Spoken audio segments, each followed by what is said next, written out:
Breaking news, there was an announcement for everyone to see. Someone with blue eyes opened their eyes. It was 8 in the evening, and the announcement went out that the S-rank mage Lee Seojin had been killed while on a mission. Oh, this was terrible news. The person could not believe the news that he was watching. Lee Seojin was not supposed to die.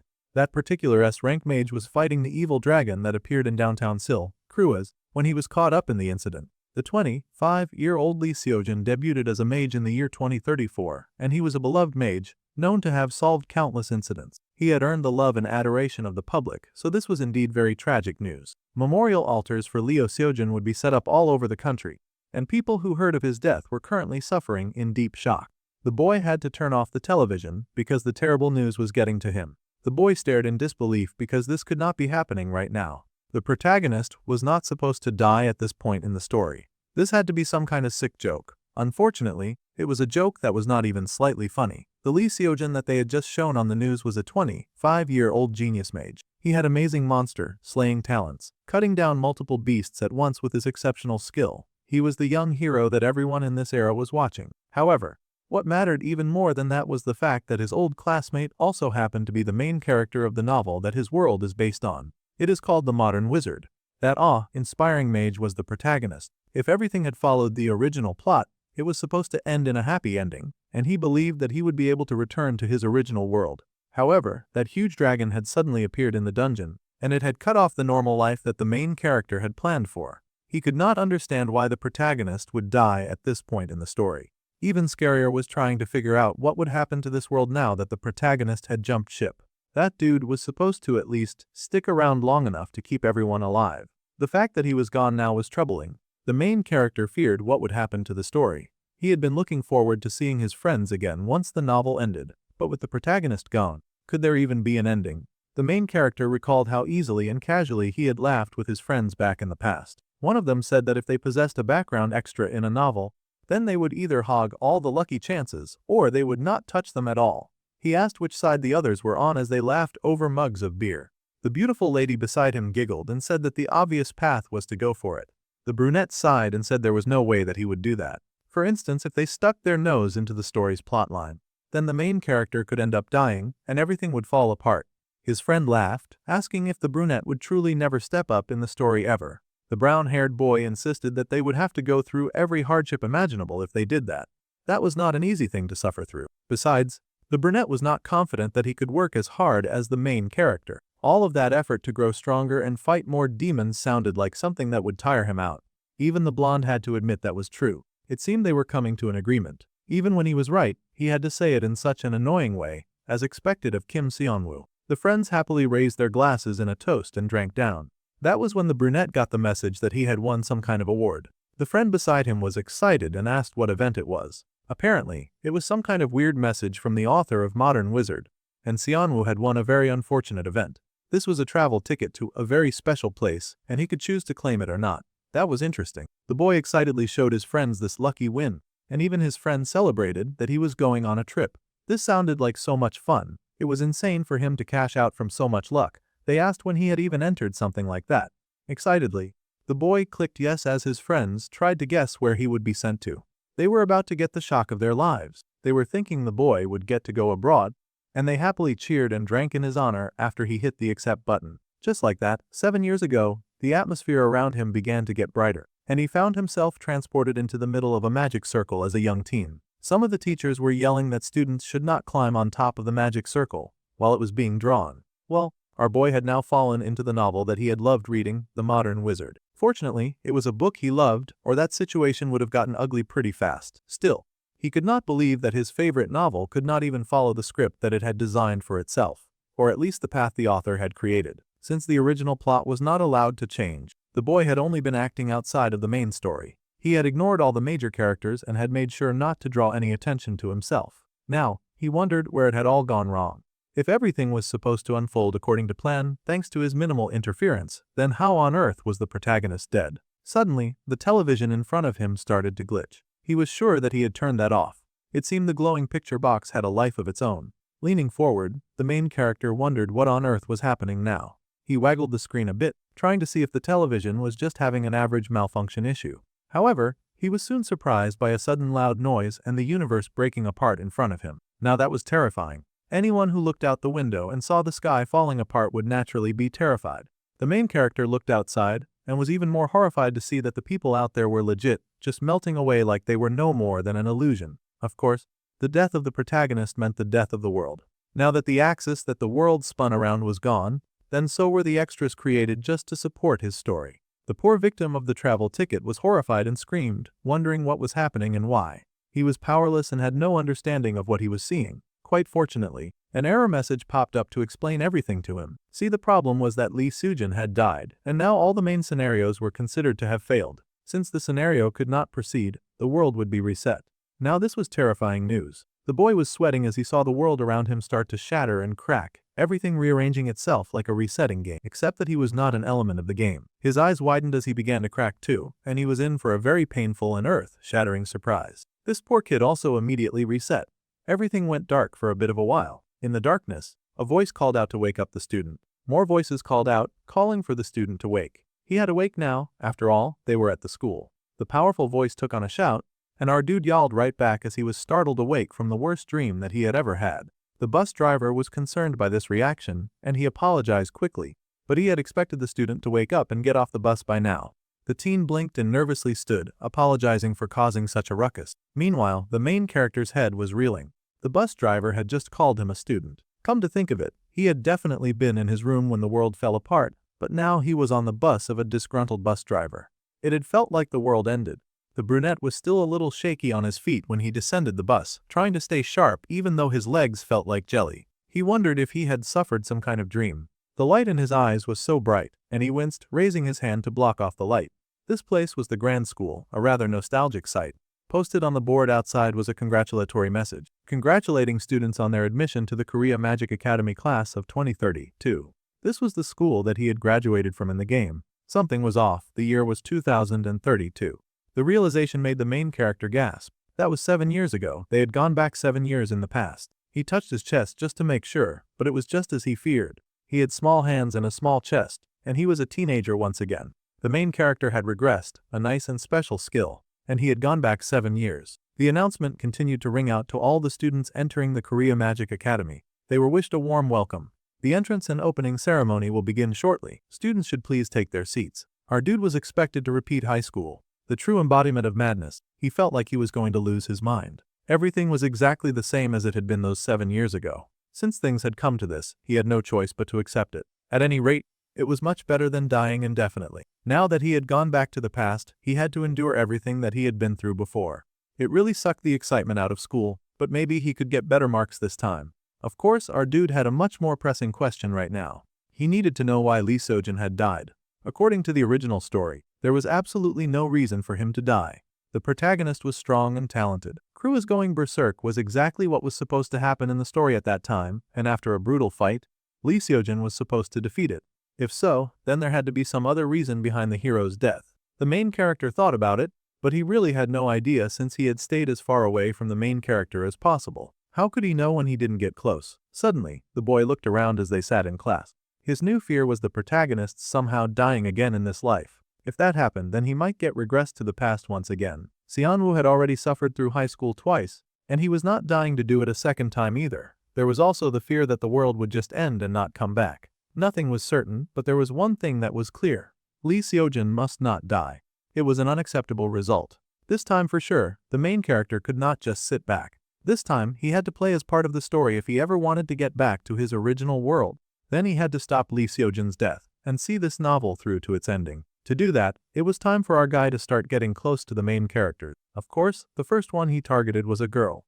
Our dude was laser focused. It was like he had just been waiting for the opportunity to chase down pretty girls. He watched as one of the main characters sat beside him, and then he waved at her with the brightest smile that he could muster. He figured that the best course of action would be to start growing close to the main characters as soon as possible. Yuara, the second year, ranked second in the story. She was one of the people that he needed to start getting close to right now, or so he thought. Unfortunately, our Navi regressor had just targeted the cold, serious type who immediately asked if he knew her. She did not even wait for him to answer, scoffing that she did not recall meeting him for him to act so familiar with her. Right? He knew a lot about her, but she knew next to nothing about him, so this kind of reaction was expected. The boy waved lightly, still caught between shock and the half-assed friendly gesture.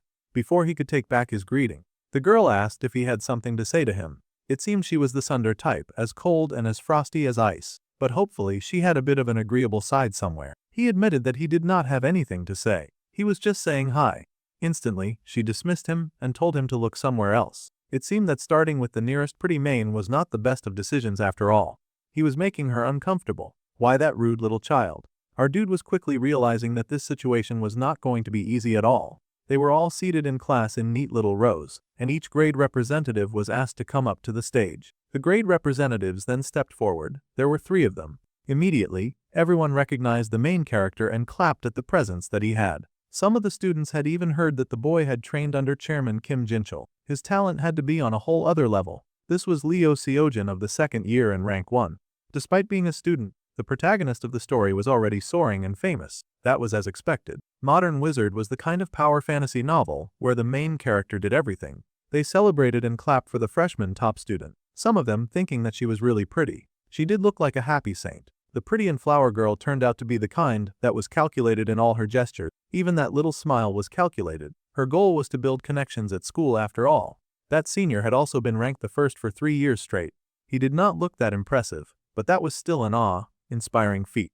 In the face of all of these really amazing characters, it was understandable why our main character had thought it would be fine for him to just enjoy his background. He did not know much about the hero of the 3rd year, but the guy seemed pretty impressive. Though even in the original novel, the guy had barely had any screen time. Now they would have the student oath. All the present student representatives raised their hands and took the oath. However, for some reason, the girl beside our dude was vibrating. He had to glance her way just to check if everything was okay with her. Everything was not okay. Her fist was clenched. She had a whole doom and gloom presence going on, and her feet were tapping with so much rage. Only a few seconds after meeting her, he had at least found someone whom she hated quite as passionately as him. Now that was really something. The boy wondered if he should try scoring some points with one of the protagonists now that she was emotional. For some really dumb reason, his choice of words was telling her that it was too bad for her. She had come in 2nd place to the protagonist. The girl was heated and asked if that little insignificant rat was talking to her right now. He really needed to learn how to know his place. Of course, he doubled down and said yeah, he was indeed talking to little Miss Stick in the mud. Now she wanted to know what he meant by saying that it was too bad. The boy sighed. Honestly, he thought that the girl was surely much better than those 2 up there. The girl with the dark hair was a snob, but she was not taking any empty compliments from a stranger who was very clearly just trying to score points. The girl scoffed and asked what he knew anyway, and if he was trying to be funny. If he had ever seen any of those 3 use magic, then he would not be confidently spouting the brain-dead nonsense that he was telling her right now. So much for cheering her up. He had just redirected her anger towards him now. The boy admitted that he'd maybe seen their magic, and that just made her even more heated. He had no ground to judge their talent when he did not even know how much power they had. However, the boy doubled down on his nonsense. It was either go big or go home, and he refused to retreat.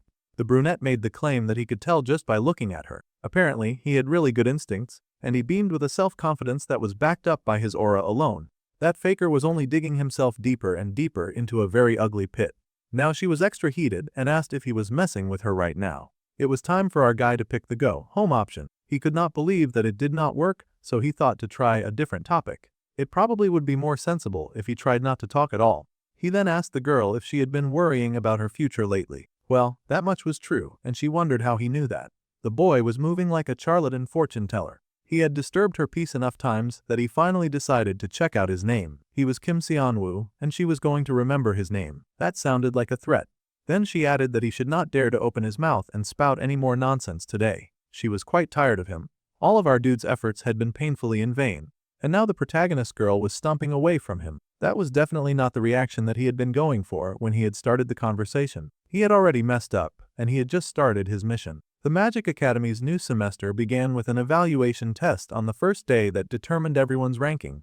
It was an initiation ritual where students revealed themselves in front of the entire student body. Some of the students were already panicking about the test. After all, some of them didn't really have the skills and all that. Meanwhile, our dude was smirking and calling those kids cute. His goal, his new goal anyway, was to rank in the top 10 of the second year. In his previous life, he had gotten offers to be promoted to B rank several times, but he had ended up staying at C rank though. It would be embarrassing if she could not at least hit average against these kids. However, he was starting from the beginning of this story, so he would not be a slouch. The main was so excited to show off his professional skills at the evaluation, and his number one hater was already hating his guts from a distance. Our dude had not even successfully made friends, but he had succeeded in gaining a hater. Hilarious. Of course, the top 3 students of each year were exceptional. Little Miss Polite Smile shot out her magical power with a shout and fogged off the running maniacs. One by one, those Earth-looking golems got shot down. The gathered students watched the exam go down, praising anyone who showed exceptional talent. They also watched in awe as the talent from the first years proved that she was a top ranker. Her skills were insane and incredible. Yes, it was none other than the girl who was praised at the assembly and was happy to show off her obvious exception. The second years were up for testing next, and they had to come up when their names were called. The blazing fury that was our dude's number one hater, of course, took the opportunity to show off her exceptional skills. She blasted her power forward and obliterated the targets before her. The other students gaped in awe, thinking surely a girl that powerful could not be the same age as they were. It was insane as she had professional level flame. That fire was impressive, but of course, since they shared schools with Leo Sojin, the hero boy overpowered the light of those flames. Then again, Uara was legendary too. The hero boy stepped up, and within seconds, he had zoomed to the targets. Those little stone creatures tried to run, but in an instant, they were cut down and defeated, sliced to pieces in an instant. With the golems fallen, the hero beamed with satisfaction. The boy sure was impressive, so impressive that the heated girl could not stand him. Our dude had sense now, so he was not going to try to offer her any comfort, when she clearly did not need it. The brunette thought that Uara was pretty good, too, even though she did not care about his opinion. It just so happened that Lee Seojin earlier was basically on par with a professional active mage. The girl had always been in first place, but that had been snatched by the pillar of natural talent that just happened to shine brighter than hers. Her frustration was understandable. Then, it was time for the second-year Class A, Kim Seon-woo, to show off his power. The boy was told to come up and display in front of all the other students. The boy stood with a proud smile now that it was his turn to play.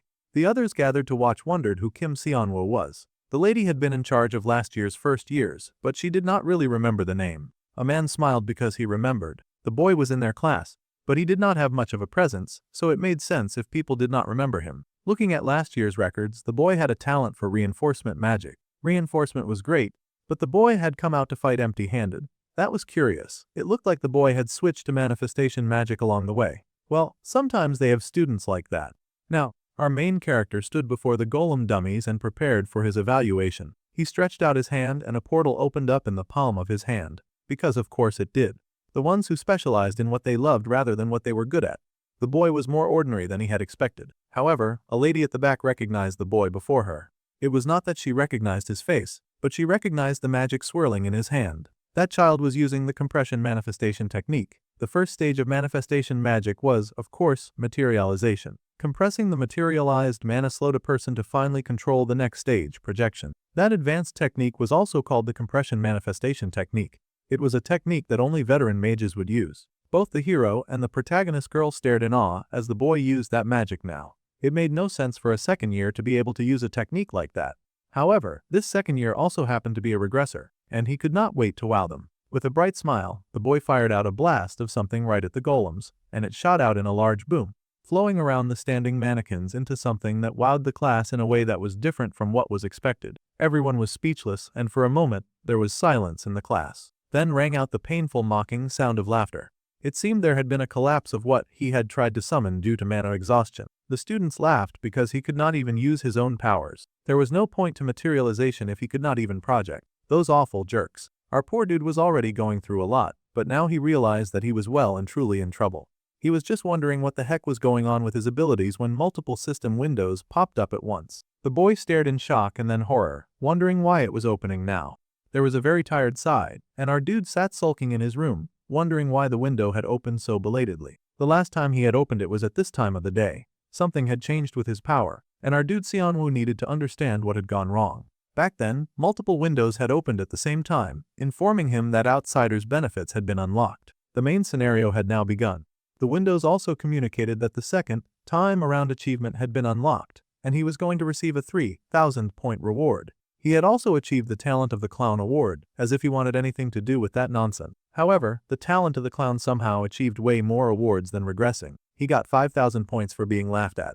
Now, 232 people remembered his face as the class idiot. They laughed at him, booed at him, and told him to get off the stage while the system gifted him a 1,000-point reward. The system was cruel. However, for some reason, the protagonist of the story was now interested in him. It was hilarious that this even happened for the worst possible reason, but our main character got 1,000 extra points for that one, too. In fact, 4 main characters had taken notice of him, and he received 1,000 points for each of the characters that had noticed him. Our guy had wanted to make an introduction. It was not a proper one, but it did get him noticed by the important people, and that was necessary. In such a very short but very humiliating time, our dude had made 10,000 points. However, to use any of these points, the outsider's benefits had to be unlocked. That was such a bummer.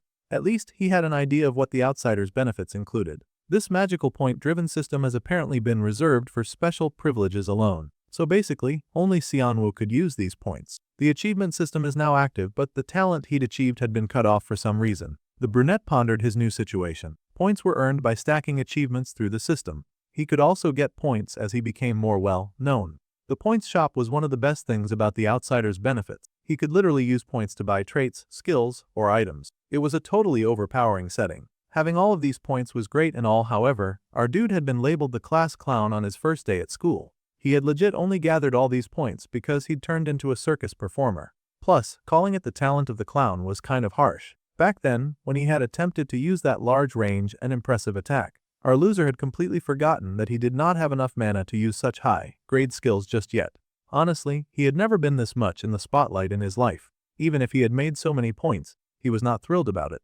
The important thing was knowing how strong he was now. The boy called up the system to check his stats. The window popped up and informed him that Kim Xianwu, owner of 10,000 points, had good health, alright strength, okay mana, average speed, good reflect and an average dexterity. He was not maxing out in any skills, but at least he was not garbage level. Still, this kind of sucked after all the points he had dumped in. His stats had gotten reset after all of his work, and now he needed to raise them all over again. Then, the boy realized something. In this life, he got to reallocate his stats. The window explained that in this system, there was enhancement, manifestation, support, and summoning. These were the 4 branches of magic here. Enhancement was for boosting weapons on the body, close combat magic basically, so those mages needed more health. Manifestation was where a person could cast actual spells, the classic mage vibe. Then, summoning and support were, well, for bringing things out and backing others up. For the record, our dude had totally chosen manifestation as his main skill on purpose. He figured that if he was going to get a skill, he would prefer something nice and flashy. He was laughing at the situation now, but it was not very funny considering how things were going right now. Since he was in manifestation, he would have to start by maxing out his mana so that he could actually use his chosen power. The statue's window popped up, and our man was informed that another 50 people just been added to his circle of influence. How wonderful! News about him was already spreading like wildfire for all the wrong reasons, but that was good. He could use this popularity to max out properly when he finally acquired some actual good skills. Xianwu was starting to understand that just that one silly moment was racking in so many points. This was such a huge payout that he almost did not mind being the class clown at all. Actually, it was crazily amazing. Now, 400 people remembered his face, and he got a 2,000 point reward. 400 people were insane. He would never have a normal school life now. Well, he'd had to kiss that goodbye anyway, since he'd decided to save the protagonist. That was still an overwhelmingly ridiculous number. It felt like even more people knew him than the whole school body. Someone probably recorded him or something. There had been all of those guests on the balcony. Our dude instantly whipped out his phone just to check what was going on in the Korea Magic Academy website. Just as he feared, someone had uploaded the second year's last place test video. So many people were dragging him in the comment section. Bro had never been more clowned in his life. Some people were even asking how he managed to get into the school. This was so unfair. Xianwu had never imagined the day that his test video would blow up like this. It was embarrassing, but the points were pretty nice. Since he had come this far, he might as well cash out from the attention, and now our guy was wondering if there was a way for him to get even more attention and points. Suddenly, his eyes shone as he came up with a pretty cool idea. With this, he would really pull all of the attention to himself. He would finally be able to buy the thing that he had always wanted after cashing it in. The next day, people were still whispering about the class clown. Some of the students stared in awe and asked if that guy was truly him. The video from yesterday looked just like him, so that likely was the guy they were looking for. Someone with shame and lots to lose would probably hide their face after becoming the class disgrace, but not Xianwu. He had money to make, and he would make it in the most shameless way possible. He needed even more people to keep talking about him as he paraded himself before them without fear. All night, he had played up the incident for attention, and it had paid off. Now his failed video was trending with over 1,000 views. Lots of people had a lot of criticism about his pathetic academy performance, even judging the academy scandal. Bro even went as far as calling himself an S-rank mage at the shocking scandal situation. Thanks to all of the hate that the video got, he made another 5,000 points. Racking up hate like that sure felt great. Then, the boy walked into class that morning, acting all cute and everything as he stepped inside. All of his classmates were of course waiting for him and all eyes were on him. Someone even outright pointed at him. It was a blonde. The bro looked like every stereotype of a bully that usually featured in these kinds of stories. However, surprisingly, the boy came over to cuddle with the brunette, laughing loudly about how hilarious yesterday had been. After the boy came out, everyone could no longer stop laughing. The other kids were in high spirits too, and they kept asking how the boy had run out of mana like that. His family had to have money, or he would never have been able to get into this school. It was funny that they thought that, considering his involvement in this school was a total unfortunate accident in his life. Well, the main character at least recognized yet another of the protagonists. The blonde, his name was Park In-won, and in the novel, this dude was the resident loon in the beginning. It was never good to get involved with someone like that, so our dude would just not get involved and keep quiet around him. Unfortunately for the main character, the blonde now had his eyes fixed on him, and he grinned. From now on, he would be calling the boy a blockhead, and from now on, whenever he called, the boy would come running. Otherwise, it would be tough to survive in a school like this. However, a voice dismissed In-won's bullying immediately. Of course, it was none other than the star of the second-year students. The glorious protagonist stepped forward, and he scolded the blonde, telling him not to bully others. The blonde scoffed in annoyance at the dark-haired hero, the genius that the world was watching, Lee Seojin. Now that genius wanted to play hero even inside the classroom. Naturally, good guys made fake losers like the blonde feel sick, because he could not comprehend being an actual kind person. Regular guys like him just had to go along with whatever the hero wanted. The hero spoke back in a warning tone to Park In-won. At any rate, the bully knew better than to push his luck, and he walked away from the hero of the second year, taking his stupid goons with him. With those guys gone, our dude was finally free. The hero asked if he was okay. He was such a cute, nice guy. Our dude was grateful for the support. Without even trying, he had gotten the attention of the person that he needed to protect the most. Now, the hero looked at him, recognizing the boy as the class clown who had debuted yesterday. The clown tried to assure the hero that he was fine after all. He had really cashed out thanks to all of that attention and laughs. He then figured that he should at least have some shame. Normal people would have shame about things like this. So, he sighed and whimpered that he just had to accept it since that was how things were. That video was everywhere already, so he had to accept his fate. The hero reassured him, telling the clown not to worry about it too much. The person who had spread that video on purpose was in the wrong. Yeah, Seonwoo had sort of helped them spread it, too, so he was hardly one to talk about people who were in the wrong. At any rate, the hero wished him a great day and was about to bolt. However, our guy could not let a good opportunity go just like that. Instantly, he latched onto Lee Seojin, and he started mumbling as he tried to figure out the correct way to make his request. See, he needed to stay as close to the protagonist as possible to keep the boy from dying. So, our main brightened up with a sparkly smile as he asked about the semester's dungeon class. He wanted to team up with that hero for the dungeon class. That was a cute offer, but he was kind of a liability. The hero had no idea what to tell him and asked why the boy was asking him. Well, with the sweetest expression that he could muster, Seonwoo explained that it was because it would be really good for the hero too. The hero considered the pros and cons of taking dead weight like the class clown into his team. After a moment of thought, he hit the poor guy with a bolt of instant rejection like a shy Japanese girl rejecting a romantic letter. It turned out that he had never really thought of Seonwoo as a teammate. However, fortunately, our guy was the kind who did not back down when he made up his mind about something, which was why he had successfully done an entire run-through of the game without ever interfering in the main character's life. There were two things that the hero needed to know before he made the rejection official. Alright, the hero agreed to hear him out, and it was time for our guy to market himself for all that he was worth. The first thing that the hero needed to know was that he was dead last in the entire second year. Yeah, that was not really news. Everyone knew that our dude was garbage, and honestly, that should not even be a talking point in this conversation. The hero was stunned by the boy's shameless audacity. He could at least pretend that he had some level of self-respect. The hero asked if this was really his reason because our dude was really making it hard to buy into the case. The main character explained that everyone knew that every group test had an adjustment score. This meant that if the top student in school teamed up with the very last place like him, then the hero's score would surely come out higher. Well, the good boy had not expected for the class clown to be pushing for this level of self-sabotage. His words did make sense, but the risk was too big considering that the guy beside him had shown no skill whatsoever. It felt like he would only be a burden in a place like the dungeons. The second reason was sure to make the hero agree. Yuara, the second best in their class, had already picked two low-ranked students for her own team. Clearly, she was thinking about the score balance as well. As the hero knew, the girl specialized in some wide area of magic. Even with 2 low rankers, she would manage just fine in the dungeon. This was a statement that even the protagonist accepted as true. Third, because it turned out that there was a surprise third reason, even if our dude had said that there were only 2. The boy beamed and then happily pointed to himself. He was the third reason. For someone in last place, he was still a pretty decent fighter. Well, there was no actual combat proof to back that up, but he had been about to use high-grade summoning magic, which was the only thing he had going for him, considering the wild stunt that he had tried to pull. The hero could not help but laugh at this whole display. The protagonist was such a sweet and jolly guy that finding motivation to protect him was going to be so effortless. This class clown was really seriously funny. He had seen his potential right from his debut. Alright, since the boy had amused him so much, the hero agreed to team up. However, he also had one condition because he was a nice guy that actually cared about his teammates. The protagonist smiled and said that he would pick the remaining teammates. With the high chances of him picking other main characters, that was a highly acceptable part of the deal. The hero was still sweet enough to check with the class clown and ask if he minded. Our boy did not mind at all, and he shook hands with the character Lee Seojin, who had now taken a deep interest in him. Our dude gained 2,000 points as a reward. He was so happy to have gotten this far. Alright, so now it was back to serious topics like class and study. The origin of magic goes back to the 14th century. Back then, it was divided into 2 branches, not the 4 that they have now.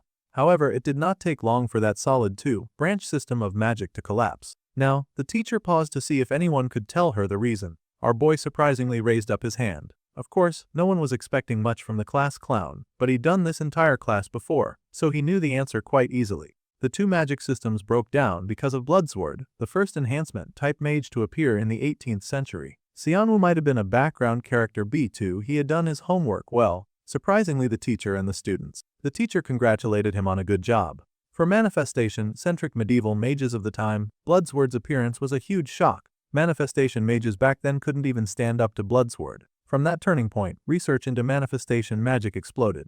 The teacher continued to give an important lecture about the history of magic, while our dude listened on with a bored look on his face. Even for someone like Lee Seojin, classical magical theory and complex formulas were kinda hard. However, that was not the case for him. This was because of the outsider's benefits that had been bestowed on him. It fed him all of the basic info on the world, so when it came to written subjects, he was way more confident than anyone in class. Happily, the boy used his cheat skill to take down notes with joy. The other students in the back started to whisper and call him the class Hermione. He had gone from class clown to basically the class no, it all in just the span of a day. They even giggled that there was no point in his listening so hard in class if he was still the last place student. This pissed off the brunette. It was one thing for those guys to mock him for his mistake, but now they were calling him a bookworm. If they were that jealous of his skill, then they should go ahead and answer questions in class too. Well, the class ended, and it was time for everyone to enjoy their lunch break. Our dude had not really made a lot of friends, so he sort of lingered as most of the students filed out of class. He was just figuring out what step to take next when someone walked over and called out to Kim Seonwoo. That was him, so our dude turned to see who it was. It was the sweet hero who grinned that they were a team now, so they should eat together. That was so cool. They went and got their trays of food, and they walked together in the cafeteria to find a nice place to eat. Honestly, the hero was so jolly and smelly he was quite an easy person to like. As they searched for a place to eat, an excited boy waved over for Seojin to come and sit beside him. That dude was Shin Youngjin. The hero happily headed over to that guy, and they both laughed and teased each other. So, for some background, Shin Youngjin was one of the main characters in this world, and he was Lee Seojin's best friend. If all of the top rankers teamed up, their scores tanked, so it looked like most of them had split up this time. The Shin guy then noticed our brunette hanging around. The boy beamed, saying hello to Kim Seonwoo. Of course, he had recognized him on sight since everyone had seen that stupid video. Getting points was one thing, dealing with the aftermath of all that attention was another. Still, our guy took his seat, and the best friend happily asked when the loser suddenly became so close with the protagonist. The hero explained that it had just happened earlier, and they would be going into the dungeon together the day after tomorrow.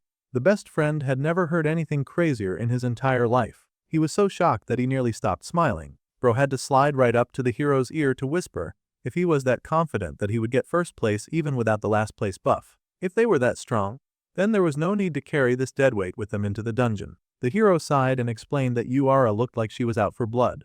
The best friend was surprised that she was a motivation point. Apparently, the second place hero was not playing around with the battle for first place, and she had put 2 bottom rankers in her team. That made the best friend flinch. That girl really was not playing around with how much she wanted to win. At any rate, they had already decided that Seonwoo would join the team, so they should just eat for now. The best friend agreed that he had been starving anyway. Ardu did not particularly appreciate the way the entire conversation had been had about him, but excluding him, but okay. They continued to eat together, and the gossip around them grew. Students were talking about the person who posted in the forest of the great sage. Seo Yuna, the poster, perfect girl for the first-year class, had been staring in their direction when her classmate called her attention. The girl was surprised and quickly dismissed the concern. She insisted that it was nothing. However, the first-year fairy was still curious. She had no idea how the class clown had suddenly gotten close to the second-year hero. Later that day, a bunch of the students were training in a little center with dummies and other practice tools. This time, our dude was going to have to practice his magic so that he would not become an inconvenience to the protagonist who had been so kind as to take him on. He would work with the amount of mana that he could control right now. Carefully, he generated that power in his hands, preparing to manifest. Slowly, the blue portal opened up in his hand just as before, and magic began to bubble in his hold. Now that he had a decent amount of mana, he controlled his project, and then controlled, raising his hand at the nearby dummy. This time, he actually managed to hit the target, and the other students who had been watching were kind of impressed. It was not something top tier, but it was not the worst attack that they'd ever seen. The boy was doing better than they had thought. He could totally hear them gossiping, and they did not even have the decency to gossip at his back properly. He could totally hear what they were saying. Well, that did not matter as much because he was finally making progress. Before regressing, he used points to buy stats, and he had happily bought whatever he wanted while living his own jolly life by himself on the sidelines. However, he eventually got a warning that the more he bought, the more the cost of buying things would ramp up, so he had to spend a bit wisely. Base stats went up in price by 10 points for every 10 purchases. Our dude considered that situation. It was the same logic as how level ups got harder in games once a player was on a high level. In the long run, instead of dumping points straight into stats, it was better to use traits for items that boosted mana growth and could build stats over time. Our dude decided to use the search function. He opened a window and searched around for the skill that he wanted to learn. He needed that one trait that showed up mid-novel right now, since he had increased the difficulty level on his life by teaming up with the protagonist. Finally, he found the Blessing of Great Nature, which was a skill that absorbed mana from nature. Now this was about to be excellent. When training mana, our dude would be able to gain mana depending on the environment. He could gain up to 150% of additional mana, and his mana recovery speed would increase by 50%. That was a whole promising bargain. He scanned through the passive effects to be sure that it was what he wanted and everything lined up. Then, the boy looked at the wristwatch that he had on his wrist. The returner's wristwatch was the kind of equipment that boosted health and mana regeneration by 200%. Bro was just buying cheat codes left and right. In this life, he sold and bought skills, trading lesser skills to gain even greater skills. He could sell traits to earn points too, but it was such a shame to let some amazing items go. Like the Master Chef skill that he had sold to buy the watch. He would really miss being able to cook that well. However, thanks to buying the Blessing of Great Nature and the returner's wristwatch, his starting point was way better than before the regression. Suddenly, his phone began to ring. Now this was odd because bro had very few friends, so he couldn't imagine who was calling him right now. He picked up the phone and stared in awe at the screen, wondering what he was looking at. This was a group chat for some reason. Jung Jinte had invited Leo Sojun, Kim Seonwoo, Yoon Hae-young, and Sheon Jaek to the chat. Jung Jinte happily told everyone to do their best for the next 2 months, and Hae-young happily agreed. A whole group chat. Now this was curious to the class clown. Apart from Yoon Hae-young, he didn't really recognize the members of this group chat. He wondered if they were all somehow low rankers. Yoo Hae-young was the kind of girl who would become an important character later on, but she had not realized her own ability yet, so right now, she shouldn't matter much. Anyway, it would make it easier if all of these low rankers just said what their speciality was. He already knew a few, but he was not sure about the others. Jian was in support of the sub-speciality of manifestation. Yu Haeon was in manifestation with the attribute office and the subspecialty of support. Jinta was in enhancement, with the sub-speciality in manifestation, but he sucked at it, apparently. Yeah, it was definitely a team of low rankers. Our dude also admitted that he was in manifestation with no elements since he was still at a beginner level, and all. The jerk Ji-yun laughed that there was no one at the school who did not know the class clown's speciality was manifestation. The boy growled because he had just been trying to be nice and to make sure that everyone was on the same page. There was no need to be blatantly rude by bringing up his failures. He was well aware of them. In that case, it would be the best bet to put Seojun at the center, and the rest of them would focus on supporting him. If they were aiming for first place, they had to do better than Yu Era's team. First things first, he needed to find out who she had put on her team. So the training continued as everyone prepared for the dungeon raid. It was very important to get ready in order to score the best in the evaluation. As they trained together, Some of them had training guides advising them on whether they were focusing too much on control and neglecting projection. They needed to put a bit more power into their mana and then release it faster. The girl followed the advice and gathered the energy in the palm of her hand. With a whoosh of her hand, she released the great blast and it swung, taking down a huge load of enemies before her. The people who gathered and watched were amazed by that level of firepower. They were truly in awe of a genius, and watching her was amazing to them. This person was really skilled, and anyone could see the obvious natural talent. Then again, maybe it was because she was still young, and the boy was still a bit rough around the edges. Her mana control could use some work, but exceptional talent was still amazing to see. Then, the teacher turned around in awe to see someone else training on the grounds. It was that one clown from the manifestation exam. Almost anyone would be able to recognize him. And her eyes widened when he saw him shoot a blast to obliterate the target in front of him. That was not bad at all. It surprised her, especially since most people assumed that kid was just a failure. The boy was beyond excited about his growing success, too. It was kind of cute. Back then, the young clown had gotten so hung up on materialization that he could not even manage a proper projection. Now, with the bare minimum mana that he had, he was being sure to balance two skills, managing both projection and materialization. He was even pulling off perfect projection and control. Figuring out his own weak points at that age was no small feat. The lady was impressed. She could not help but smile as she watched the children working hard at training and growing around her. After some time passed, the special lessons came to an end, and the happy lady thanked everyone for trying their hardest in the training. They had all done pretty good work. The students all thanked the teacher for the hard work that she had put in for them as well. It was much appreciated. All of that training had really helped them to blow off some steam. Honestly, this was what class should feel like. It seemed most of the students preferred blowing things up with magic rather than sitting in a class and actually learning. With that being done, most of the students were going to rest. As the students were leaving, the student Kim Seonwoo was called back before he left. The boy had worked pretty hard in class, and she wanted to know if he had been keeping up with training lately. The boy admitted that he had been squeezing in some training every once in a while. Then, she asked how his mana training was going as well. He was doing extraordinarily well with it. He was not about to admit that he had been high-key cheating with that one. And he was just buying some extra mana off the market and borrowing another half of it from nature. The boy was a bit hesitant, since the teacher had definitely noticed that his mana pool was lacking for his current level. The boy admitted that he was definitely growing it. Well, there was no rush, and the teacher assured him that he was doing well overall. In fact, his mana was really on the low side. There was no shortcut to building mana, so they just had to keep at it.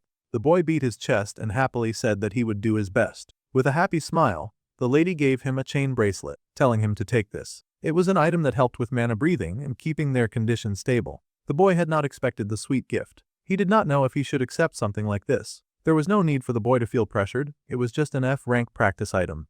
It did not cost much to make, and it was not a big deal that she was giving this to him. The boy was excited and happy, saying that he would make good use of it. The class was over, so it was time for him to hurry along now. The boy could not believe the unexpected score that he had gotten, and he smiled with joy at the bracelet he held. As he was walking home from practice, he could not help but pause when he saw a lady lingering around near the wall. It was a dark-haired girl with laser-red eyes. She greeted Kim Seonwoo, and he wondered why she was even talking to him. She had made such a big deal about not speaking to him before, but now he seemed worthy enough to talk to. She was the one who told him not to talk to her ever again. She clearly remembered that, and she was clearly pissed that he was even reminding her. At any rate, she had heard that the loser had somehow joined the same group as Lee Sejin this time.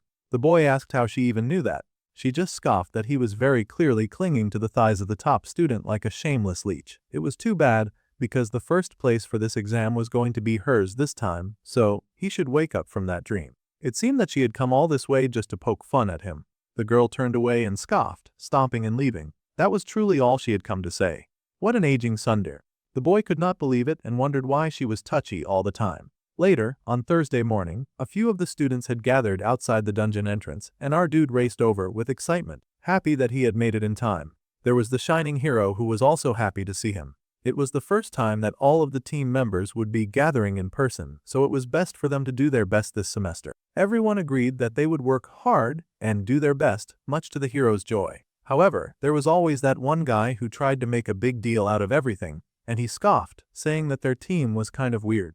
They had got together with the top student and the very last of the class. The main character was wondering if that was supposed to be some kind of jab at him, or if the idiot just did not know how to talk. It was very clearly a jab, and that piece of nonsense was jabbing even more, asking the loser of their class to actually pull his weight during this exam. Alright, That was very rich of this dude who was barely a memory in this class. He had the nerve to tease the brunette for not being able to fire a single spell during the last test. No one could even remember this guy's name. Xianwu could not care less about some loser who was making jabs at him, and neither did some other guy who quickly jumped in to defend him. The other guy said that it did not matter if the class clown had failed so hard in the first exam since Xianjun was the one who brought him along, so he was fine with it. Since the hero brought him, then the hero would carry him. It was that easy. It was very unfortunate that our dude's defense team was made up of a dude who was clearly just trying to ride on Seojin's coattails. He started to wonder if there was even anyone useful on the team. Well, there was at least Yoon Hae-young. Her big moment in the story was still a long way off, but at least she was actually useful. She was happily asking the hero if he had slept well. The boy was wondering if it was because he had joined. The team that the hero had formed was completely different from the one he had formed last time in the story. Yoo Hae-young was one thing, but he wondered if the rest of this group would really be okay for this test. There were not a lot of heavy hitters around after all.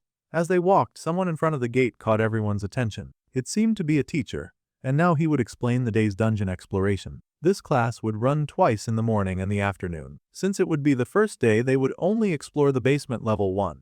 Next, he would explain how their dungeon exploration score would be calculated. First, they would be measured by their dungeon clearing speed. The faster they cleared through difficulties, the more bonus points they would get. Second, the rank difference adjustment score. The more low-ranked teammates they had compared to their rank, the more points that they personally earned. The final contribution was, of course, the most important. This artificial dungeon used a special contribution system. This meant that they would get extra points based on how much they contributed to their team. Above all, they had to prioritize safety. Then the teacher checked if all the students listening to him understood the rules. They yelled that they indeed understood.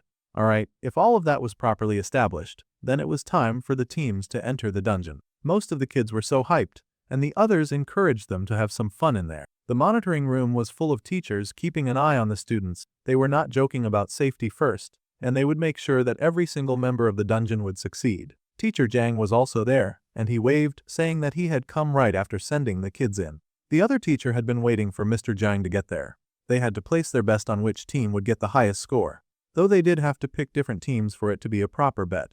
Everyone was going to bet on Yuera's team. Most of the teachers had indeed picked Yuera's team, so it did not look like betting would do any good this time. However, the spectacled teacher said that there was clearly a way for them to bet. She beamed and said that she was going to put her money on Group 3, the one that had Lee Seojin. She was plenty convinced that his team would be able to do pretty well, actually. The teachers were in disbelief, of course. They knew the teacher was just being nice. Even if both Seojin and Ara packed their teams with low rankers for the bonus points, they had both done that completely differently. Seojin's team was pretty shaky and filled mostly with enhancement types. There was a limit to what the boy could do alone, and he could not carry the weight of all of those pathetic people on his team. The teacher with glasses admitted that this was true. Enhancement specialists were built one-on-one, so without backup, it was hard for them to handle groups of enemies. Now, if they looked over at Yuara, whose speciality was wide area magic, she had already reached the middle of the first floor in the dungeon raid. That girl was moving pretty fast when it came to clearing speed. Even so, the teacher giggled and said that she still believed in a bottom ranker uprising. So, they would all see who would actually win this bet. At the end of the day, it was her funeral if she lost, so everyone was just going to accept it and see where this took her. Meanwhile, inside the dungeon, the hero was progressing as usual. He charged ahead, taking down lots of monsters who came to attack them. Slowly and surely, they advanced through the dungeon, felling monsters as they progressed down. They were making great progress so far. So much progress that most of the others in the team barely had to do anything. Lee Seojin fought really well. The happy coattail riders were really fine with just hanging around in the back while the other boy led them to victory. There had to be a limit to how shameless a person could be. They were already halfway through, and they had barely had to lift a finger. As they continued, they wondered who the first floor boss would be. No one was sure, but they figured the boss of the first floor would probably be some kind of trash mob. They were busy gossiping and guessing if it would be a trash rat or a dog or something. Even if they wanted to underestimate their opponent, the girl was wary.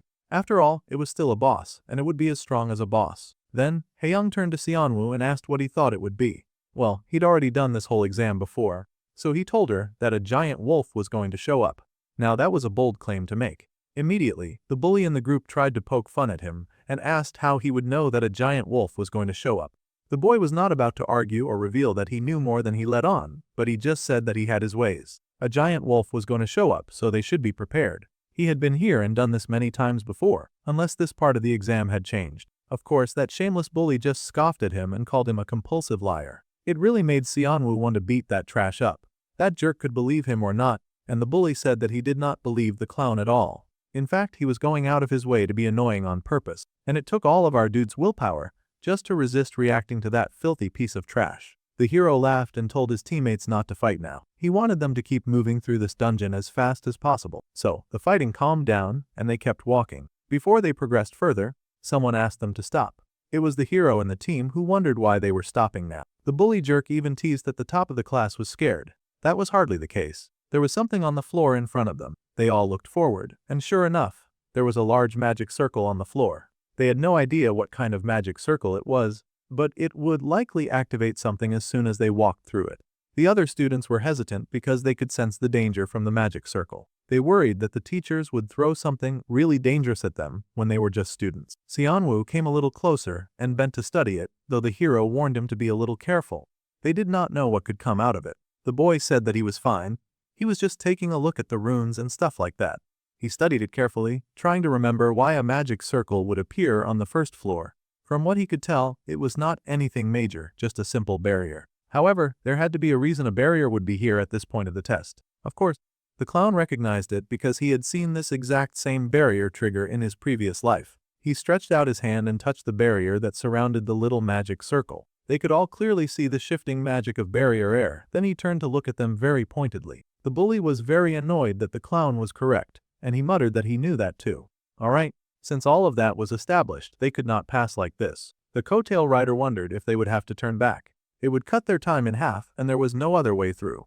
The hero prepared his weapon, deciding to just cut through the barrier with his sword. He got ready as he summoned his magic, his power growing and glowing, and he charged at the barrier in front of him. The others who watched were excited, thinking that it would surely work. However, only a small dent had been made in the barrier. They had been so close. The others had really hoped that would work.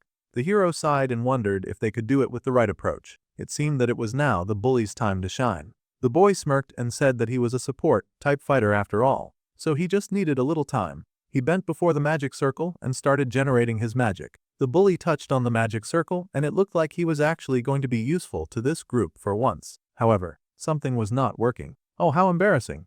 This was pretty complicated, and he realized it was going to take a while for him to solve this problem. Like 40 minutes too, even if he tried his best to hurry up. 40 minutes was crazy. Our dude grabbed his hand immediately. If he was going to spend all of that time trying to fix one problem, then it was time to try some other ideas. The class clown said that he would just break it. A crazy statement from Xianwu, who was seen as the weakest member of the group. The bully, of course, was not having it and tried to challenge Kim Xianwu. The clown ignored the bullying entirely because they were wasting time. He placed his hand on the circle on the ground and got busy as he put some work into it. The unique trait, Outsider's Benefits, was activating. The magical formula of the barrier was decoded, and it was pulled up before our dude for him to read. A collection of magical characters that he could rearrange and decode. Since our dude was so good at reading, he easily got the gist of what he was seeing in front of him. Once he rearranged the right letters, he tapped the circle in the right way, and it glowed. The barrier dissolved right in front of the team. It felt good when the deemed useless one was able to solve a problem that the bully insisted would take 40 minutes. The clown was done in like 5. Happily, the brunette turned to his team and said that he had won it. Even the hero was surprised that it had really worked and was very fast too. The bully was in such shambles that he could not think of a thing to say. The protagonist Lee Sojin was now quite astonished by him.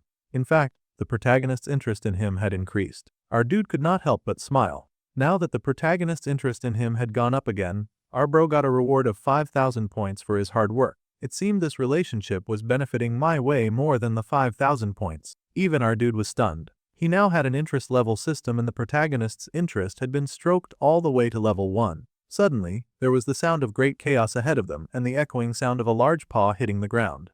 Just as our dude had predicted, the big boss had emerged, and it was, of course, a giant wolf. The boys and their one girl all stared at that terrifying creature, and the boss stalked forward, growling and drooling as it targeted the boys before them. The co-tailor was beyond impressed now. The class clown had been right about the boss too.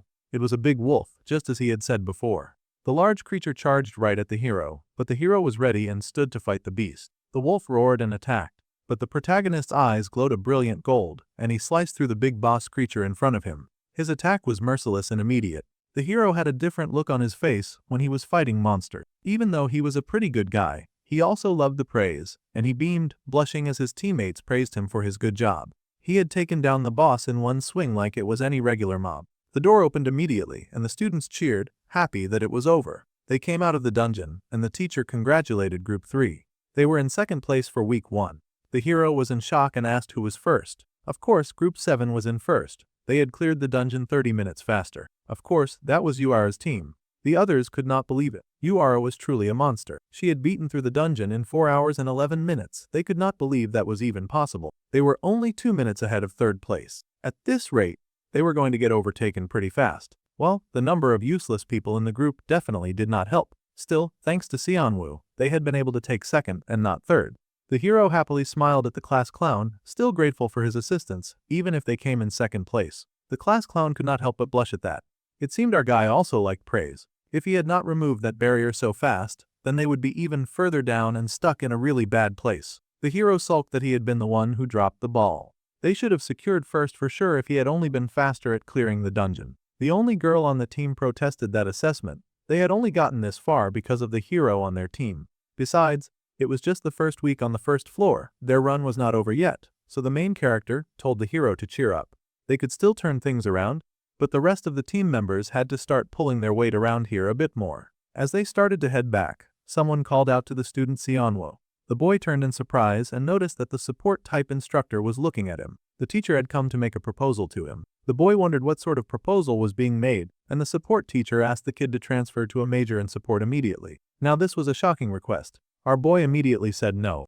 Obviously, she was not having it. She could not believe that little brat was going ahead to reject him without even hearing the terms. He should just listen to her first. With her authority, she could offer him a special talent scholarship of 50 million won. Now that was interesting. However, it was not something that could move our boy away from the flashiness of manifestation. She found no takers. The teacher was so upset, and one of the other students had to admit that it was crazy to reject 5 million scholarship. They had to check if he was out of his mind. The boy sucked at manifestation anyway, so switching majors should not be such a huge deal.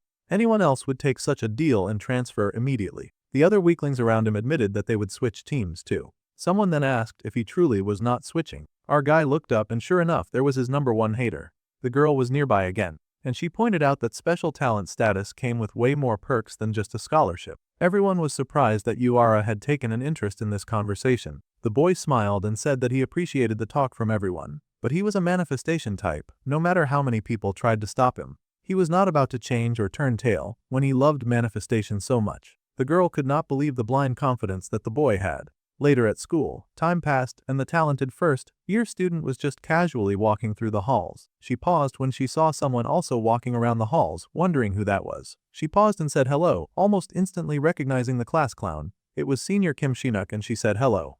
Obviously, his name was Xianwu, so he corrected her immediately. She gasped and acted like she had gotten that wrong by accident, but he could already guess that was on purpose. The girl wanted to know why her senior was cleaning the halls like a cheap servant. Well, it was dirty, so he had just done it. When people had hands and they saw dirt, they tended to clean it. That was what good people did. The girl giggled and laughed, saying that the senior was so nice. She happily waved and told him to keep up the good work. Of course, deep down inside, she thought it was such a pointless thing to do. Our dude had now unlocked the fairy housekeep achievement, and he had gained 1,000 points as a reward. This was great. It was not like the boy could actually tell them that he had worked so hard at cleaning the halls, just so that he could unlock something as silly as the fairy housekeeper achievement. Anyway, now that his cleaning was all done, he was going to take the bucket and put it away. However, someone had noticed the boy doing some cleaning, and he smiled with pride. Back in class, the teachers taught the students about all the different types of monsters. There were humanoids, animals, flying monsters, and all sorts of things. The most dangerous of all, of course, were the mains. Then, the teacher asked if anyone knew why the mains were so dangerous. Our bookworm took the past Bowden and explained that, except when they willingly dropped their disguise and were on the verge of going berserk, mains were almost impossible to tell apart from humans. The teacher smiled and said that this was correct. Mains fed on human blood, and they controlled monsters. They were the root of all evil, and they had already deeply infiltrated their society. Due to the fact that there was not a lot of physical difference between humans and mains, it was almost impossible for civilians to identify mains without any equipment. However, in the situations that he mentioned earlier, the main eyes would turn black. Our dude listened to the lecture about mains, and his eyes widened. Right, this weekend was when the episode of the first main appearance would happen. It was the story where Lee Seojin, despite being a student, would defeat a man and get attention again. Seojin would handle it just fine on his own anyway, so there was little reason for the main character to interfere in this part of the story. However, considering how disastrous the crew's incident had gone, he would check in just in case there was any danger around him. If he wanted to go out with Seojin, he would need a bit more money, and he wondered what to do. Later that day, at the training center, the boy was busy working on some of his mana training. This was essential for him to upgrade his skills after all. A bit of meditation helped grow the man that was already within him into a growing pool of green that circled through his whole body. As the boy sat and meditated and worked hard, his mana slowly increased by 0.02. The Great Nature's Blessing effect granted an additional 0.03 mana. Great Nature's Blessing proficiency had increased by 12%. All that training, whenever he had a spare moment, was finally paying off. The boy had now built up quite a bit of mana. Suddenly, the boy paused when he saw an odd pop-up window. The Great Nature's Blessing had been upgraded to rank 2. That was great. The active effect of the trait, Great Nature's Blessings, had been unlocked. They could now soothe Great Nature's heart. The boy beamed. He had known that buying Great Nature's Blessing was the right call. Even though the cooldown was long, the mana recovery speed increased massively for 1 minute. He could not freely use it whenever he needed it. Thanks to this, he was built of the manifestation type. He recalled the teacher's call, asking him to transfer to the support department immediately, and he washed that off like the bad juju that it was. The boy had no intention of abandoning his clear-cut passion for manifestation. Honestly, breaking barriers was just him riding the outsider's benefits. He was not cut out for support. He could not actually create barriers either. Support was completely out of his league. Still, the truth was that losing that scholarship money kind of stung. Currently, his bank account is suffering, and he was truly dreaming of transferring. He just would not work well on that side of the department. It made sense that he was broke. Most students were broke. Well, he picked himself up from the floor. There had to be a way to make some quick cash. He had been going into dungeons hunting monsters, and selling dropped items was way too dangerous. Otherwise, there was the option of climbing the tower. He could handle the lower difficult towers, but he was still a student, and he would get wiped out once he so much as touched any higher floors. Our dude was in a very difficult position. Since he was still a minor, he could not get a license to go to any significantly higher floors. Our boy rubbed at his head as he considered the options available to him. Suddenly, he got a pretty good idea. The sky shone with bright stars, and the teachers talked about the really admirable student that they had seen in the dungeon that day. The trash student Kim Seon-woo from the second year was proving to be more than just trash after all. He had come to school early in the morning to clean too. The other teachers admitted that the boy focused well during theory class as well, and he answered actively in class. His attitude to studying was excellent, and it really motivated the teachers to do other jobs. The teacher with the glasses, of course, was happy to hear people singing praises about her student, and she beamed that this was just how manifestation-type kids were. Someone had tried to poach her precious student, but they had failed woefully, and she threw her head back and laughed. It seemed the lady could be malicious in her own ways. Of course, the teacher had always believed that her precious student Seon-woo was not the type to fall for something like that. Anyway, it was such a relief to have a student who was so diligent and upstanding these days. Most students were entirely focused on nothing but power and money. However, our dude was not really a student now, was he?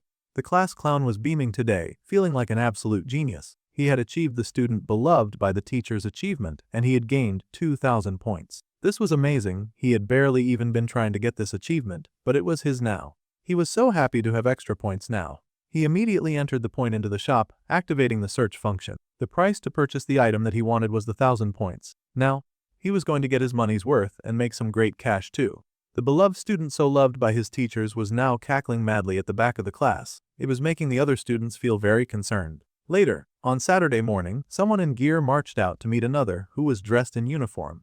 The man in uniform stretched out his hand to ask for a mage license. The person reached into his pocket and pulled out the license. It seemed there was a visitor to the tower. It was clearly our dude dressed in the shoddiest and fakest disguise ever known to man. He just slicked his hair back, wore some fake glasses and called himself Kim Jinwoo, age 25. And it was really amazing that the person in the ID was dressed in the exact same way as the idiot standing beside the security guard. The guard looked at the card, and then he ran it through his checker. It seemed that the student had not at all prepared for the chance that there would be an actual verification item at the gate. However, much to everyone's surprise, the seat rank mage Kim Jinwoo, who was 25 years old, was somehow confirmed as a legit hunter. That had to be some kind of crazy glitch. The security politely greeted him and handed him back his card. No way, security was really lax around dungeon areas. The boy had known that he would not get caught, but he had still been super nervous. Wow. Bro really trusted in a faulty and corrupt system just to get access to what he wanted. This was the new identity that he bought from the points shop a few days ago. So, apparently, he could just buy an identity, too, from his silly little shop. That was crazy. He had even been given the opportunity to set the details of his new identity as he liked. A mage license could be issued together with it, too. The price was, of course, 10,000 points, so that was what he had spent all of that money on. Now that he had the points he needed, he got the fake identity card immediately, and now he was sneaking into low-tier dungeons. The mage licenses in this world were pretty special, and they contained a unique magic formula so they could never be forged, except through a magical cheat system, like the one that he was blatantly using right now. Plus, he had gotten these amazing color-changing glasses on, so his disguise was pretty flawless. Now, he would go ahead to clear the tower and go straight to the Han River. Lee Seojin's fight with the main would start at 9:30, and he needed to be close by when that went down. Our dude hurried into the dungeon, admiring the nice decor around the area. Kim Jinwoo was welcomed to the Tower of Proof, and he was currently only allowed up to the 27th floor, given his current power level. The boy stepped forward, and the tower asked him which floor he would like to go to. Our dude was ambitious, but he was not an idiot. He asked to go to the 10th floor. Unfortunately for him, the 10th floor had already been cleared. Even if he cleared it again, the reward quality would be lower. However, the main character surprisingly did not mind. He would go to the 10th floor anyway. He had a different goal anyway. The portal was pretty convenient as transport devices were found in every tower. There were several types of towers in this world, and the monster's strength and the difficulty of the traps were mostly determined by the level. In the side story of the original, the Tower of Proof, they had both entered the 10th floor. It was a place that most guilds would avoid because of its unusual difficulty. The brunette appeared there and found himself facing a strange wolf-like creature with many eyes. He stepped inside the tower, and the creature growled at him. Of course, it immediately charged, but the main character was ready, smacking that thing with a good blast of mana right in the face. The monsters that appeared were usually on the weaker side, but they made for good practice points. The main character had now achieved the extra title of the first hunt, and he had gained 1,000 points as a reward. The floor was packed with traps and great difficulty magic formulas. This was practically a tailor-made tower for him. At this rate, he had plenty of time to clear it. Alright, our dude prepped himself, and he was ready to keep going. Later, near the Han River, people were going about and doing their daily business. There were so many people there, and the hero was hanging out with his best friend. It was not even a festival, but so many people had gathered around the area. Since they were here, the best friend excitedly wanted to take a picture with his friend. The hero was a little hesitant about taking a picture, but his best friend insisted that this was an important part of making memories. The hero did not buy it, but since his friend was asking, he did not see why not. So, they came close together, and they prepared to take a picture together. As those two were busy having fun, our dude had knocked down the latest monster. He had even been able to get a magic crystal. It seemed that luck was on his side today. Well, that would cover the ride money, so it was time for him to get going. Carefully, the brunette walked around, searching for something that should be close by, his hands running over the surface of the door before him. Sure enough, he touched on a bit of gold before him and beamed. He had found what he was looking for. The gold on the door began to expand and sparkle as he placed his hand down on it, and his eyes widened when he saw the change happening before him. The main character had achieved the Barrier Breaker achievement, and he had thus earned 2,000 points as a reward. The door opened wide before him, and he had now entered the hidden floor of the Tower of Proof, the inner world. The Tower of Proof focused on him as mystical mana filled the air. The room that he had just walked into was rather nice too, a very beautiful looking area. He had now achieved the Mystery Explorer achievement, and he gained 5,000 points as a reward. Our dude grinned because he had hit the bullseye, and he had found exactly what he was looking for. Oh, Challenger of the Tower of Proof. The statue before him spoke and made a request. She wanted him to prove himself. An immense aura suddenly blasted from the statue and hit our dude full force. He groaned as he struggled to deal with that immense pressure. Such strong heat directed right at him was indeed a lot. Suddenly, there was a lot of giggling as the flowers soared around him. Then there was the flutter of wings, and little fairies made themselves known, laughing and kikiing around him. Flower fairies had appeared. They were only C-rank monsters, so they were not that strong.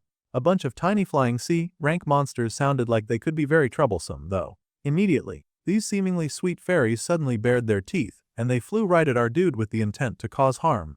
These monsters were not very strong, but they were the crazy type that would lose it the moment they saw a human. Fortunately, they were tiny, and they flew. So Xianwu got to work blasting them out of the air as fast as he could before they were able to close the distance. It would be way too annoying having to fight those ants in close range after all. He didn't want to shoot his foot by accident. When it came to taking down these annoying little bugs, speed was everything. At least one of them would get hit.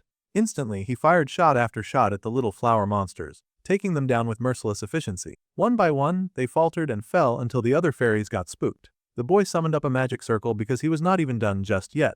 Even if he defeated every fairy, he would not be able to clear this floor. The statue had asked him to prove himself, but that was a little difficult.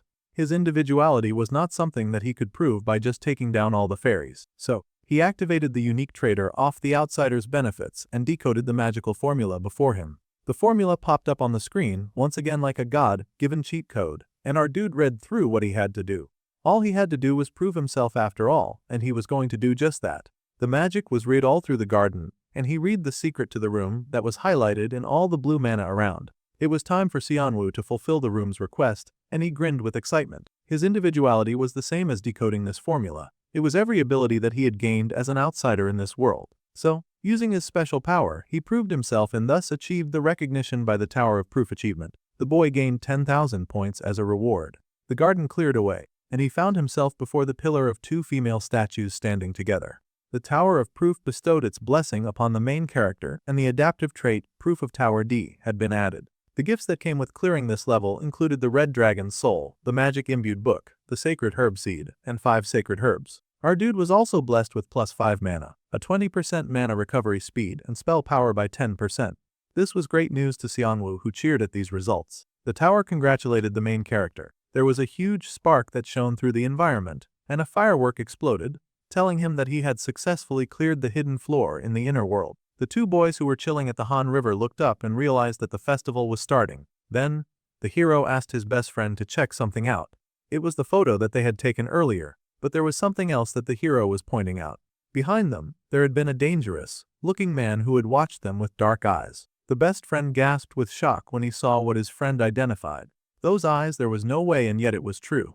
There was a mane among them right now. As they looked around, they soon discovered the mane walking around like a zombie from an apocalypse movie. No matter how things seemed, that thing was definitely not a human. The clock chimed, and our bro realized that it was almost 9:30. The main character was walking around, and he could clearly see it, so where the heck was the hero supposed to slay the monster? However, for some reason the hero was late. The wait was driving our dude crazy, and he wondered if he would have to step in. However, this was a major event and a no-name loser like him was not supposed to complete it. If the hero did not show up now, he would end up like all those other losers in transmigration novels that ended up becoming the accidental protagonist because they had done too much. That being said, this was still a monster disguised as a human walking around in public. If it were left alone, that bad boy was going to cause a lot of serious damage, so naturally, the boy found himself facing a very intense dilemma. Xianwu did not want to mess up the plot, but there was already an idiot passerby heading straight for the main to check if it needed help. That tossed his opportunity to be an onlooker right out of the window. He had to do something, or that idiot would die. The main character was horrified, but he was not moving near fast enough. Blood splattered the grass, and the poor good Samaritan had only himself to blame for being an actual decent person. His eyes widened in horror as that merciless creature gutted him. It truly gutted him, had its long claws inside of his chest and everything. The mane was kinda hot, but that was hardly the point right now. Its formerly black eyes had gone red, and it tossed aside the body of the poor first victim, splattering blood all over the scene. The poor trash spat blood as he flew, bleeding and regretting a lot of his life decisions. Now that it had tossed the trash, the mane suddenly had the great idea to tear off its shirt and roar, like it was the king of the festival. Maybe it was because it did have a nice set of abs to back up that idea. All the blood and the roaring had definitely caught the eye of the other people who had just been enjoying the festival, and it was at this point that they understood that shit had just gotten real. There happened to be one idiot lady standing way too close to that monster, and she was frozen in fear because she knew that she was dead meat. The time for standing and observing was over. It was time for Xianwu to do more than just watch this madness go down.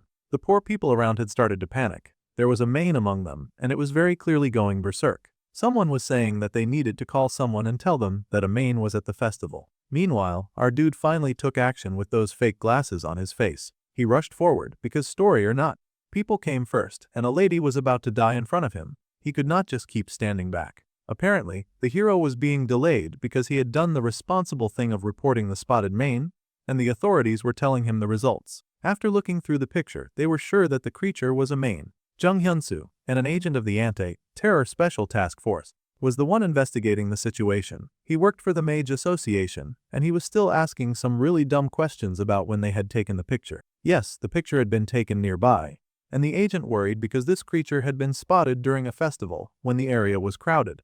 The more blood that the creature absorbed, the stronger they would get, so they had to move carefully. The hero was worried deeply about this news, but suddenly he turned when he felt an enormous bolt of power just then.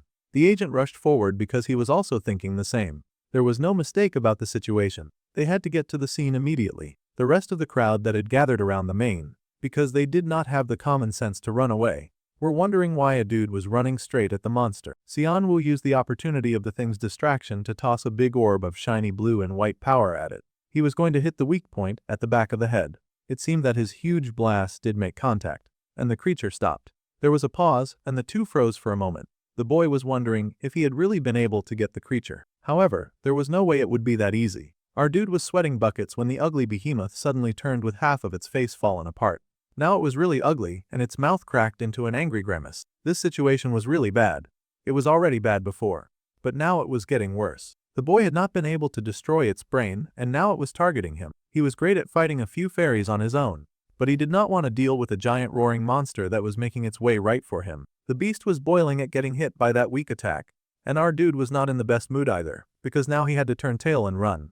Unfortunately, that ugly beast had no intention of letting him get away, and it leaped right at him. This was the kind of situation where the main character had to put himself first. He was planning on saving his secret move, but now he had to use it here in front of all these people. What a pain. Now, our dude activated the Great Nature's Heart, and for 1 minute, his mana recovery speed would increase by 1000%. Not a bad deal. Charging his hands full of mana, the boy knew that he might not be able to finish the creature in a minute, but he could at least half kill him. With that logic, he shot a gazillion fireballs at the annoying creature. This made the main rethink its decision to chase the guy. He had thought that he was chasing after easy prey, but easy prey was raining mana balls at him. Naturally, he was not digging the situation at all. A lot of the creature's body got fried, and it fell back, landing on its feet as more and more mana balls came soaring towards it. At this rate, it looked like the main character could take care of the situation without the protagonist's help. Then the big bad guy got into a boxing stance for some reason. Our dude grinned and told that big monster to keep trying to block him all that it wanted, because they were going to be doing this back and forth for quite some time. He pushed mana ball after mana ball, trying to at least stall the monster from attacking any more innocent people. He was going to smash its head in no matter what, or so our dude thought. Fortunately, who would appear but a hero swinging a master sword? It was amazing. The story had unfolded just like in the book, but with an extra twist. The main's head went flying, its mouth open in surprise because it had not expected an enemy to come in from the back. Xianwu's eyes widened when he saw the protagonist enter the scene. It sure had taken Xiujin long enough to get here. The main was cut into pieces within an instant, and the agent they had contacted sighed in relief now that the situation had been resolved. Jung Hyunsu, the agent with the Special Task Division, stepped forward, and he thanked the random stranger who had aided in making sure that thing would end much more easily. The man even asked to see the dude's mage license for a moment, as he needed to verify the man's identity and issue a reward. Fortunately, Xianwu had a fake license, so he just offered that one up. The agent stared in surprise that a C rank had been able to hold on this long. He had thought for sure that he would at least be a B rank. As the agent spoke with the mysterious mage, the other boys from school were also watching in their direction. Now, this made the brunette a little nervous, because he was worried that the hero would recognize him. He had used magic to change the color of his eyes, so hopefully the protagonist would not notice. However, Lee Seojin and Shin Youngjin were standing quite close to the scene. He could not believe those two jerks had shown up at this time near the end of the final scene. He'd had to step in and do their work when this should have been their job. It was a good thing that he had come, or more people would have died. However, the hero was staring at our dude from across the room. It felt like his imagination, but he could swear that he had seen that shady guy with the glasses somewhere before. The boy just looked very familiar. The hero stepped forward, and the main character started sweating. Seojin asked if, by any chance, this strange hunter knew someone by the name of Kim Seonwoo. The hero's memory capacity sure was incredible, but that was hardly what would help them right now. Yeah, the protagonist could have sworn that he had seen that face before, so he asked, by any chance, if the boy knew someone who went by the name of Kim Seonwoo. A pox on the hero's great memory, because he had actually taken enough interest in our dude to remember his face and name. The hero explained that the boy he was referring to was a student at the Magic Academy. Now that he mentioned it, his best friend could definitely see the resemblance. He wondered if this strange hunter was somehow related to Seonwoo. The main character behind the glasses laughed awkwardly as he tried to figure out which lie would not ruin him right now. He chuckled and said that he had never heard of that boy in his life. Well, this was news to the hero, but the agent insisted that this random mage probably just looked so ordinary that they had mistaken him for someone else. That burn had come out of nowhere and was so uncalled for. At any rate, the agents told the boys to stop bothering the nice stranger and go on with their day. The agent then thanked the random stranger, but the hero did not stop staring. It was crazy that the protagonist was really this observant. Usually they were just goody, two-shoes airheads. His golden eyes were really fixed on our guy. He should have dismissed this whole thing by now. Xianwu would not have even gotten involved in this mess if the hero had just shown up on time. He had just done what needed to be done, that's all. First, the agents will be heading off. He informed the mage that more agents would arrive to handle reporters and take care of the situation. The boy bowed and thanked the agent for saving his life back there. While the evening continued, and our dude was able to retreat into the shadows for a bit to check out his stat window. He had now participated in defeating the B-rank villain Jangan. The brunette was surprised to learn that he had participated in the subjugation. Of course, he had participated. He had kept that monster stalled long enough for the main character to run at it. This was changing a bit too much from the original story, but perhaps that was how things had to go.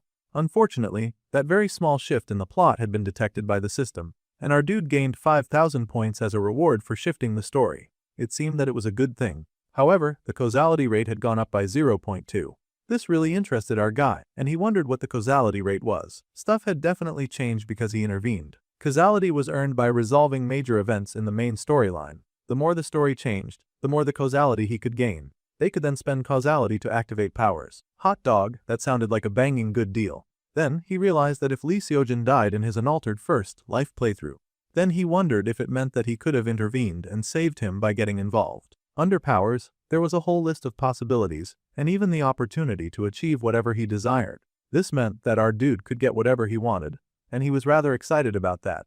The Deus Ex Machina 100 causality meant that he could achieve anything that he wished. There was one desire that the main character had. He wanted to go back home to the real world. He wanted to laugh and joke around with his friends again.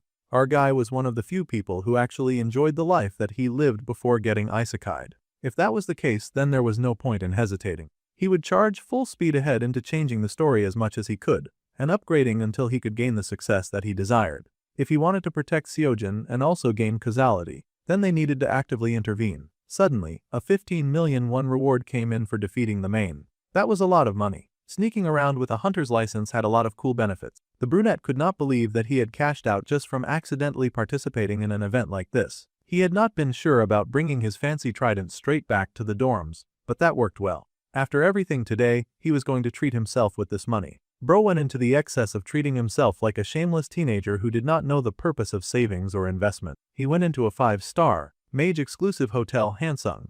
The Hansung Group was a global corporation, and they were all about power, influence, money, and they even played a major role in the original. Attendants greeted anyone who checked into the hotel, and our guy whistled at how fancy everything looked. It turned out there was a rich hot mage visiting today, and it was none other than the Hansung Group, Vice President Han Sajin. He was the #1 pick to inherit the company as well. Mr. Shin, rich and handsome, was busy chuckling with the gathered people around him, living his great and perfect life while many flocked around for his attention. Someone even mentioned that it was confirmed that his sister would be joining them for dinner this evening. His sister Sa Yen would be joining them, and the man did not mind since it had been ages since he had met up with his beloved sister. Now, Han-san was another interesting character, and she seemed to be a main character too. Later, the main character found a little private room, and he looked at his fancy weapon, admiring it very thoughtfully. It was a truly wicked-looking artifact, but carrying something that bogus around would attract the wrong kind of attention, so he needed to fit that thing to size. The spear drew too much attention, and he definitely needed to sell it. The magic book he could save for later. As for the herbs, he would take them to Sion, because he was planning on meeting her for some reason. To do this, he needed to wait until tomorrow. Our dude was already making some weird moves in the community. The good morning news came in the next day, greeting everyone with a beautiful and wonderful morning. It turned out that there was someone drawing attention for clearing the hidden floor of the tower. Despite their C-rank mage status, this stranger had not only conquered the hidden floor, but they had also somehow defeated a berserk main in Han River Park right after. This was concerning, as our dude was the one getting the credit when Seojin had delivered the final blow. The Mage Association was now praising Kim Jinwoo's feat, and they announced that they considered raising his rank. He had his face plastered on billboards, too, and many stared in awe at this apparently super awesome hero. Some even guessed that he had faced the main alone in that fiasco, but that was not true at all. Our dude had now achieved the title of Little Hero. 2 million citizens appreciated his courage. Several more story characters had not met him yet, but now they were curious. One news segment equaled 1,000 points, so our dude was not mad at all. It was not exactly the type of attention he had been going for, but at least it was something. Now that he had enough cred for his identity, he was going to go ahead and meet Sion. So, the brunette showed up at the Hansung Pharmaceuticals, and many passing girls giggled because they recognized the guy from television. Fame did have its perks, and he paused when he saw someone looking at a little garden while pressing his phone. The muscular man with white hair was none other than the Hansung family's sword, the S-rank mage Jang Suji. The boy could not believe that there was an S-rank popping out the moment that he walked in.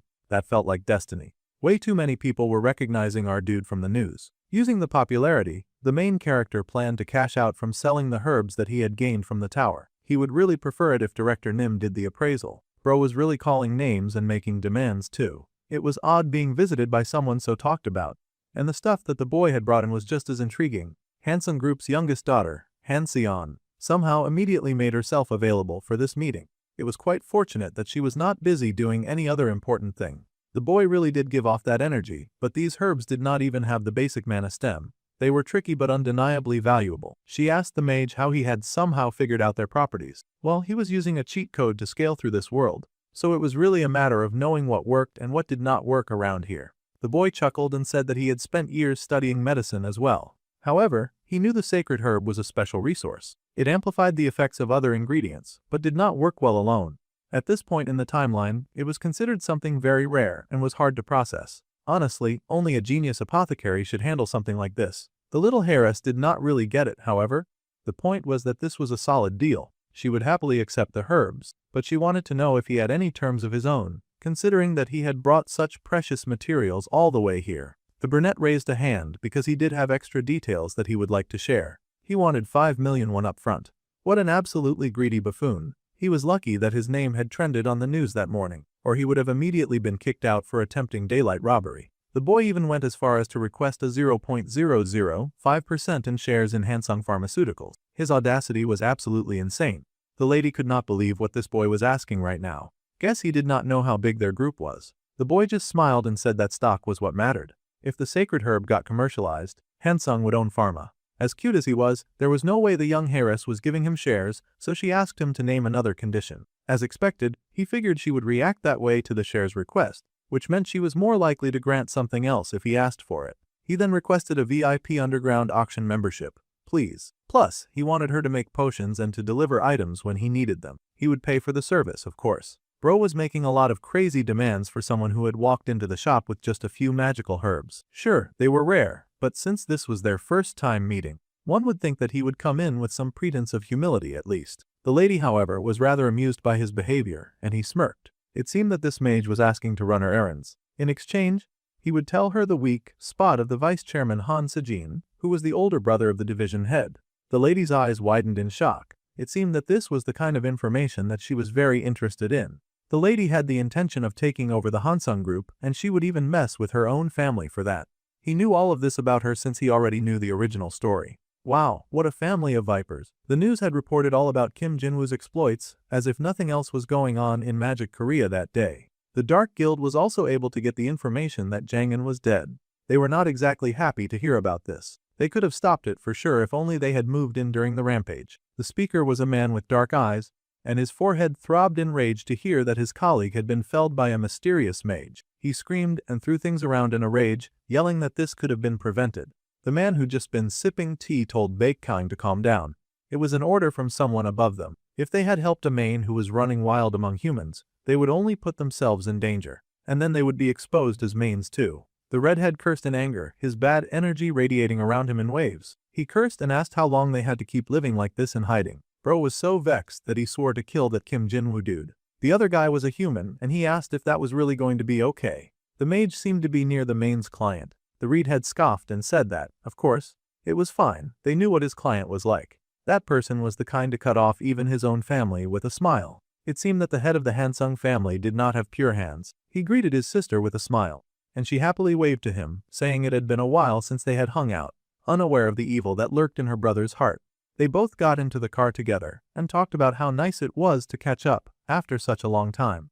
The man asked how work at the company was going for her since she worked in a pharmacy. The lady smiled and said that work was hard and dealing with people was indeed exhausting. She guessed that he could say that she was a bit mentally worn out. Father was a little hasty when he handed over so many company shares to her when she was still young.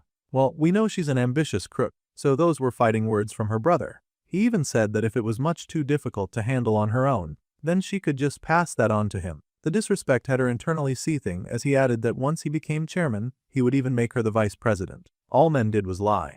The girl curled her hands into angry fists, barely containing her anger. Her brother was a joke and should really not make her laugh. Meanwhile, our guy was in his room and was busy handling his own affairs. Now he had the information saved by using 2 accounts. Meeting Sion really was the right call, and she had sold the spear for him, too, so that was really convenient. Thanks to her, he could happily return to his dorm room with his mind at ease, without worrying about drawing any attention to himself. Sion should have pretty solid intel as well, and she had immediately perked up when he had revealed that he could so easily tell her about her brother's weak point. He wondered if she was checking whether that weakness was mentioned and if it was actually useful. It was the Hansung family after all. Suddenly, our dude got a message notification. He got a message about a month ago from Han Sion. She would be his errand runner for just that long. The character Han Sion now trusted him. She would send him the upfront payment and the spear money within the day. Then she asked if the boy needed anything else. The boy had now gained 1,000 points as a reward for the lady's trust. As our dude was a point junkie, this was great news to him.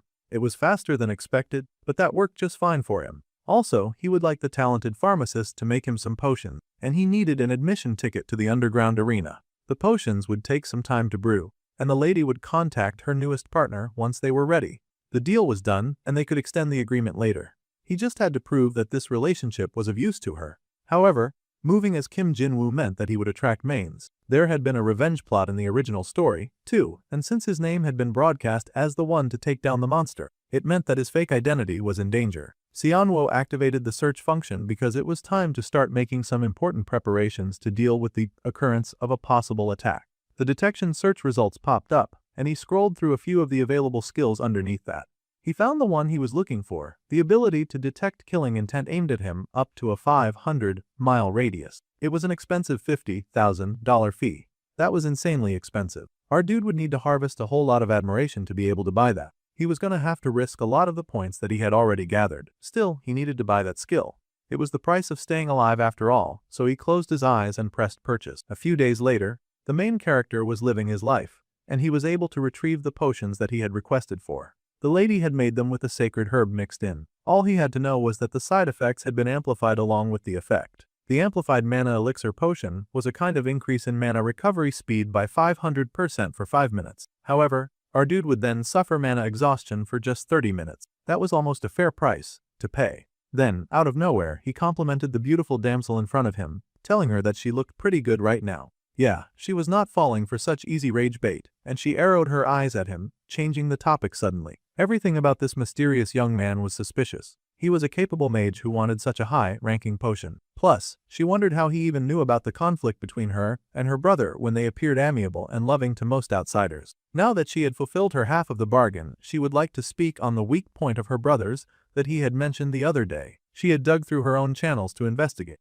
and it was honestly shocking what she had found. Her brother had always seemed rather shady, but she would have never suspected that he, of all people, would somehow have killed someone, and it looked like a whole lot of someone's. There were also traces of contact with someone suspected of being a main. All of this was terrifying information. Everything about this situation was suspicious, and she wondered how on earth he had found this out. Well, obviously, it was thanks to the original novel, but he could not tell her that. Han Se-jin was a high-risk character who was driven by greed and sided with the mains. As time passed, he would slowly turn into a full-blown villain. However, he could not tell her that he had gotten his information from a fantasy story. So, he just said that he would tell her if she would give him 5% of the Hansung Pharmaceutical stock.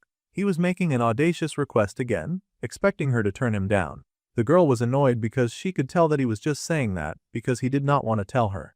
The whole thing made her so upset, but it was rather amusing to him. Their discussion was concluding, so he asked her about the arena ticket that he had asked for. She had gotten it, but it was apparently not transferable, so he would have to enter with her. He could see that was why she was dressed so weird and shady that day. She yelled that it was his fault that she had to wear such gaudy and silly clothes in the first place. She had spent money and risked so much to follow his demands that she just had to ask what on earth he was planning to do at the arena anyway. The boy explained that he had made some money, so now he had to grow it. That was Ariel's fancy way of saying that he was just going there to gamble. She could not believe that he was going there to blow all of the money that she had just sent him on gambling. Youths of this day and age were so irresponsible. He was not about to get scolded by another adult when he was cosplaying as an adult. Besides, he was 2 times her senior from regression and dimension jumping, so she should at least pay him some form of respect. Well, she did not support his life choices at all, and she told him to consider their deal over at the end of this month. The character Han Seon was now deeply disappointed in him, and her interest in the boy had sharply dropped. She was so disappointed that our dude would probably not get any more points from her for a moment. However, that did not matter to Seon Woo. He took up the fancy mask that he had brought and quickly put it on his face, knowing that by the time they left the arena, he would have earned even more of her trust. The evening sky darkened, and the two made their way into the special place. There were guards at the door, of course, so they had to check if they were authorized to enter. They got the very important person banned, and then they stepped inside. It had been a while since the people had welcomed a VIP. The brunette was about to keep stalking in, but he gaped in awe when he saw a familiar-looking dark man with a mask. However, he could not entirely disguise himself to our guy who knew so much, and he instantly recognized the man as the S-rank main and top-tier villain, Ha Ryong. Now that was frightening. Bro's eyes did not look even slightly dark at all. The main character was sweating as he realized that it made sense for a man this importance to be here. Ha Ryong was the host of this very arena, and the man smiled, asking them to please enjoy their time. He walked past them with a polite smile, but Seonwoo could not help but stare after him in awe. That dude was terrifying, and he was not at all on the level to handle him. He had to make sure that he did not get tangled up with him. They proceeded into the arena, and the stands were packed with people, of course. Everyone had on masks as they eagerly watched the games that would take place on the stage below. There were quite a lot of people in the area, and the atmosphere was pretty hyped too. That was probably because of Yang Hongju. The lady asked who that was because she was not very familiar with the name. That dude was the most popular fighter right now, and he was a mage who held the champion spot for 3 years. In terms of combat ability, the guy was basically 8 rank. The heiress easily guessed that there would not be much money made off a consistent winner then, because there was a huge possibility that everyone would bet on him. Our dude was well aware of that, but he had an easy trick for making money. The boy happily waved to the officials and informed them that he would like to place a bet. They asked how much and on whom. With the biggest and proudest smile that the boy could muster, he put a whopping 530 million on Yang Hongju's opponent. Now that was insane. Even the lady could not believe that the boy would do something so reckless. The official could barely believe his ears and asked the main character to repeat himself. The lady begged him to reconsider. They did not know anything about Yang Hongju's opponent, and he was placing such a large amount of money on something so casual and stupid. The main character just smiled. He had a few ideas about the man's opponent, because he knew that a rookie would be having their debut match today. The rich heiress could not believe that this idiot was about to place his bets on a rookie who had not even debuted yet. Meanwhile, inside the room, the main had taken off his mask. He had already heard the rumors that someone had bet a whole 530 million on Yang Hongju's opponent. This was correct, of course. Immediately, the main wanted to know what idiot had that much money to spend. The answer, of course, was a dude wearing a rabbit mask. Too bad for our guy, who had not wanted to get the monster's attention because he had it now. In fact, the monster remembered that he was the VIP from earlier. Now this was an interesting turn of events. To a very important person like that kind of money was likely just pocket change. A rich weirdo with weird tastes, something that could be overlooked. However, a different sort of information was leaked to different ears. The redhead had just heard that Kim Jinwoo had shown up at the underground arena. He heard that he had come with Han Seon for the event. This was perfect, as the red mane had been so frustrated for way too long. He had been pissed about having no intel about that guy. Now, it was time to get the car ready. Tonight they would be avenging Jang Han. Meanwhile, there was a battle going on between 2 men. They were monitoring the proceedings in the pit, and the fighter inside was begging for his opponent to spare him. This seemed like the kind of fight to the death battle. Gruesome, ugly, and bloody. No wonder a lot of manes were hanging around the area. The poor fighter begged that he was surrendering, but his bloodthirsty opponent just mocked his whining and said that he should have surrendered from the start. With a swing of his ruthless weapon, he cut that man down, and the man gasped, choking on his blood as he was knocked down. They had a winner for the first match, and it was none other than some crazy jerk with long hair. The people could not believe that the crazy person whom he had been fighting against had actually surrendered in that battle. They had bet so much money on him too. Of course, people were not happy about the garbage that had lost his match, and they yelled really mean things at him because they valued their money way more than his life. The underground arena was definitely ruthless. Still, the main character informed her that the host would not actually let any of the fighters die. Well, that was a relief to hear. Now, in just a moment, the strange rookie would fight against the arena's champion. The match between Liang Lang and Yang Hongju was about to begin. This match had 2.8 billion on the champion, Yang Hongjun, and a whopping 530 million on the rookie Liang. Apparently, no one else had bothered to be on Liang. Everyone had played it safe and put their bet on Yang Hongju. This meant that he was about to cash out big time. Some people around him whispered, of course, judging whatever stupid lunatic had been dumb enough to place a bet of such a large amount on the Liang Lang. After all, reverse odds were great, but there was a limit. If that rookie lost, that idiot would get nothing. There was not even a doubt that the long-running winner would win. The student smirked and told them to talk all they wanted. If things went his way, he was walking out with almost 6 times what he put in. Now, at last, the fighters were entering the battlefield. The first person to enter was the muscular, known behemoth that almost everyone was betting on. The next person to enter was the dark-haired fighter, called Liang Liang. Everyone whispered when they saw the dude. Dang, our guy was not feeling confident anymore, even after laying his eyes on him. The first noticeable thing about this fighter was that he was kind of small. The difference in weight class alone almost made no sense. Xianwu tried to play it cool. Sure, the fighter was skinnier than he had expected. Perhaps it was because he had not grown yet. In truth, he was not here only for the money. The villain group that played a huge role in the main story was called Jaein. The fighter that they were going to display now was someone who was going to end up joining the Jaein group.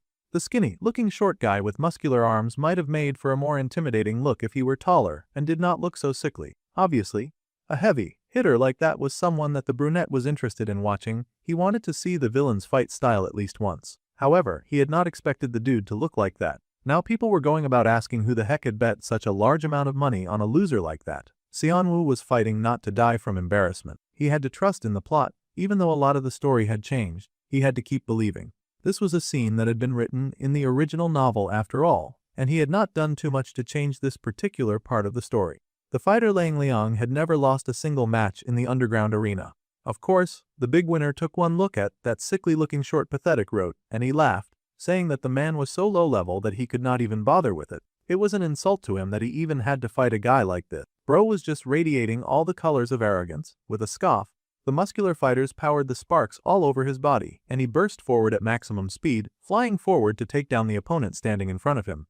With a gasp, the small, emaciated-looking villain dodged with shock, managing to avoid that punch that had come flying right at him. The villain actually looked surprised, like he had not expected his opponent to attack him that fast. However, the mighty Hongju suddenly spun in his attack and managed to land a hit on the villain that had been trying to dodge him. With a gasp of pain, the smaller-looking future villain went flying. The poor dude hit the wall, smashing against it hard, and he struggled to stand up as the muscular guy advanced. The crowd was cheering and crowing with joy. They were so pleased about what they were seeing. Meanwhile, Xianwu was high-key panicking. It was good to see a main character act unsure about his decisions for once. He did not want to lose 500 million on a crazy dare. He believed in the story, but the beating the future villain was taking was incredible, and he wondered if that tiny guy could actually win. While our bro was worried about the future of his finances, a smooth car was driving towards the arena with the intention of ending all of his futures permanently. They needed to get to the underground arena, but there was an understanding that they could not storm in right now.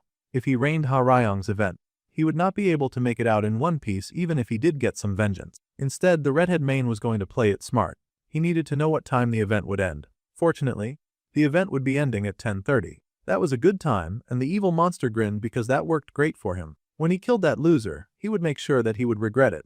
Meanwhile, the Liang Liang dude was getting beaten within an inch of his life. Bro was getting smacked by that big, muscular giant in every possible way. With a heavy fist, the big multi-winner slammed a huge sucker punch right into that tiny guy's gut, and the future villain made out a large cry of pain. This beatdown was so one-sided that the main character had every reason to worry about how this was going down.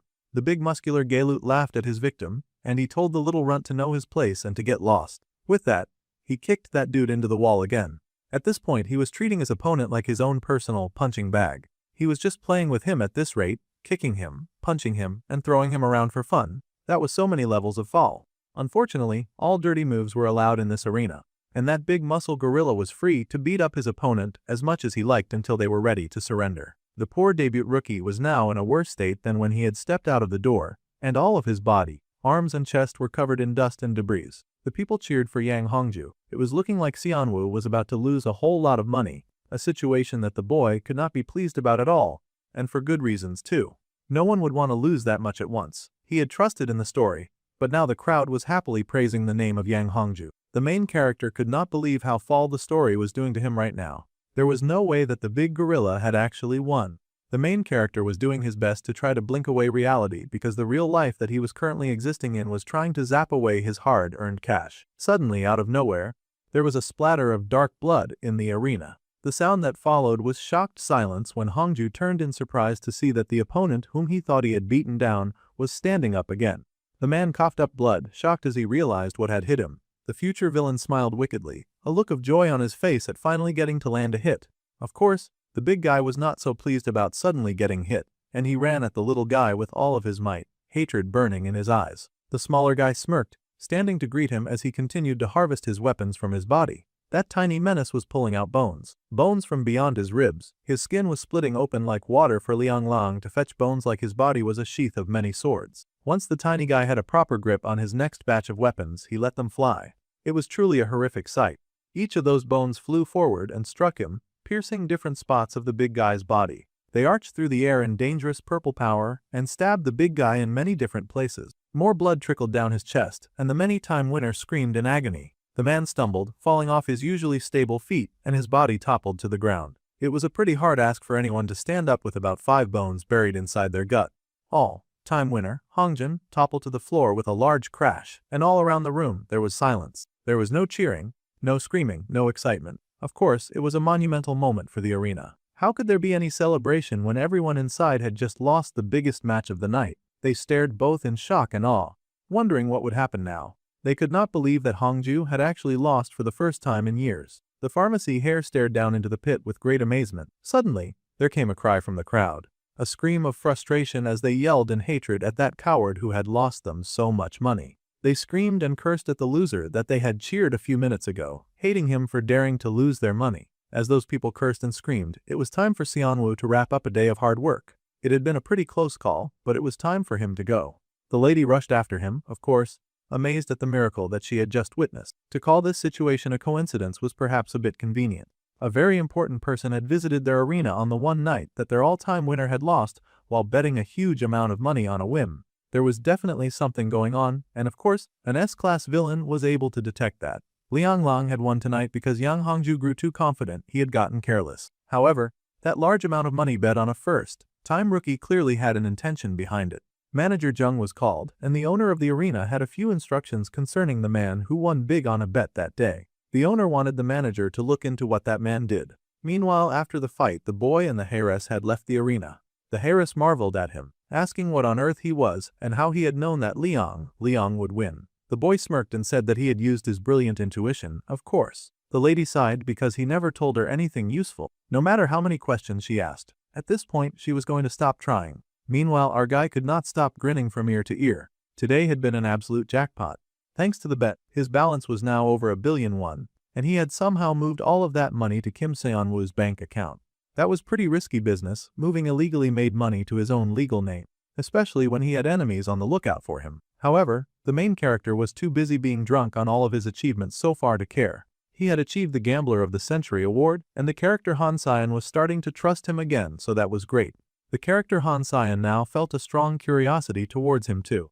It seemed like she was crawling into main girl status thanks to her curiosity and helpfulness. In fact, her interest in him had now reached level 1 status. That was interesting. Our guy had earned 7,000 points from hitting that interest milestone too. He was just cashing out back today. After blowing through his points for buying that killing intent sense, he was earning them right back. It was just at that moment that his eyes widened and the killing intent skill kicked right in. The main character froze as he felt danger coming in strong and heavy from the mysterious white car parked along the road.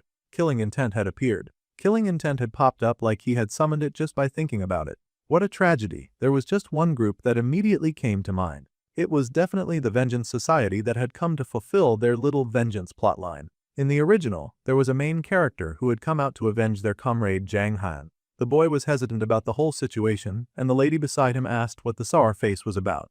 He nervously laughed at Ms. Han Sion because he had yet another favor to ask. The car proceeded down the road with a bit of twisting and turning because its movements suddenly changed. Of course, the person who had been tracking them instantly noticed this odd change in behavior. He asked for the car to stop with a grin on his face. They were going to attack our guy and attempt to murder him on the road.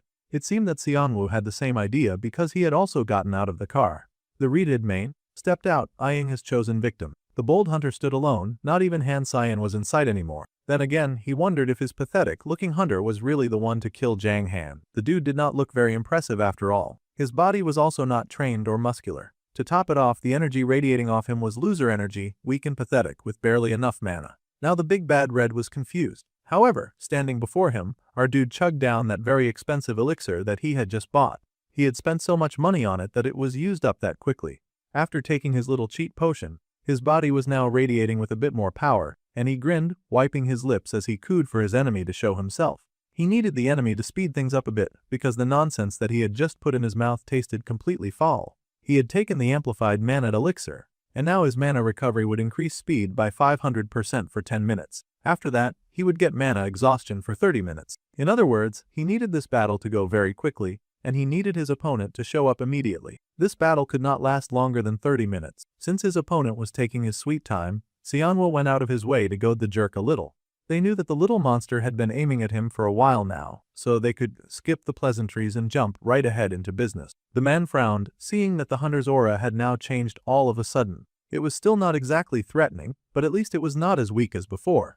The man chuckled, saying that our dude was pretty impressive. Then, out of nowhere, he summoned some pretty intense fire spears, pointing them all at our guy. The hunter had noticed that he was being tailed. That was good, which meant that they could cut to the chase of this interaction. The main wanted him to die. It was a very simple request. Of course, Xianwu had not lived through an entire universe collapsing to be fine with just dying. He readied the mana in his hand and prepared to fight. His shot expanded and fired, zooming straight at his mad opponent. It was a grapple of two tigers, both very determined to win this fight, except that instead of hand-to-hand combat, they were using magic to smack the mana out of each other. The blast was spectacular and the main grinned. He had 2 shots of firepower left, and after exhausting that, he could just drop to physical power, which would prove difficult for our guy. However, the main character also had the advantage of a 500 upgrade boost, so they could fight on equal footing for at least 30 minutes. That was what it seemed like until those terrible yellow spears made a beeline for the brunette, and he actually looked horrified to see them. There was a huge explosion,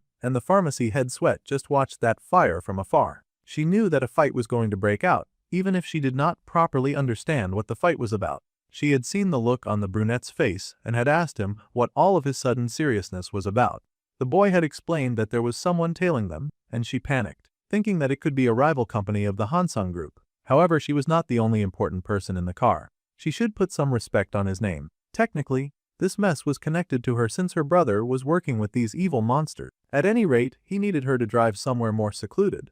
It would be no good to avoid this guy and have him trace him all the way to school. It would be in his best interest to catch and take that guy as soon as possible. The lady asked if the person chasing them was someone that he could actually fight, and the boy smiled that it would not be easy. The mana of the enemy was the kind to far exceed a B rank, and the lady was worried within reason. She knew the guy beside her was not a wimp, but he also did not strike her as the Hulk of fighters. She worried if he would be okay, but Xianwu assured her that there was nothing that plot armor could not do for him. That was why he was asking for help.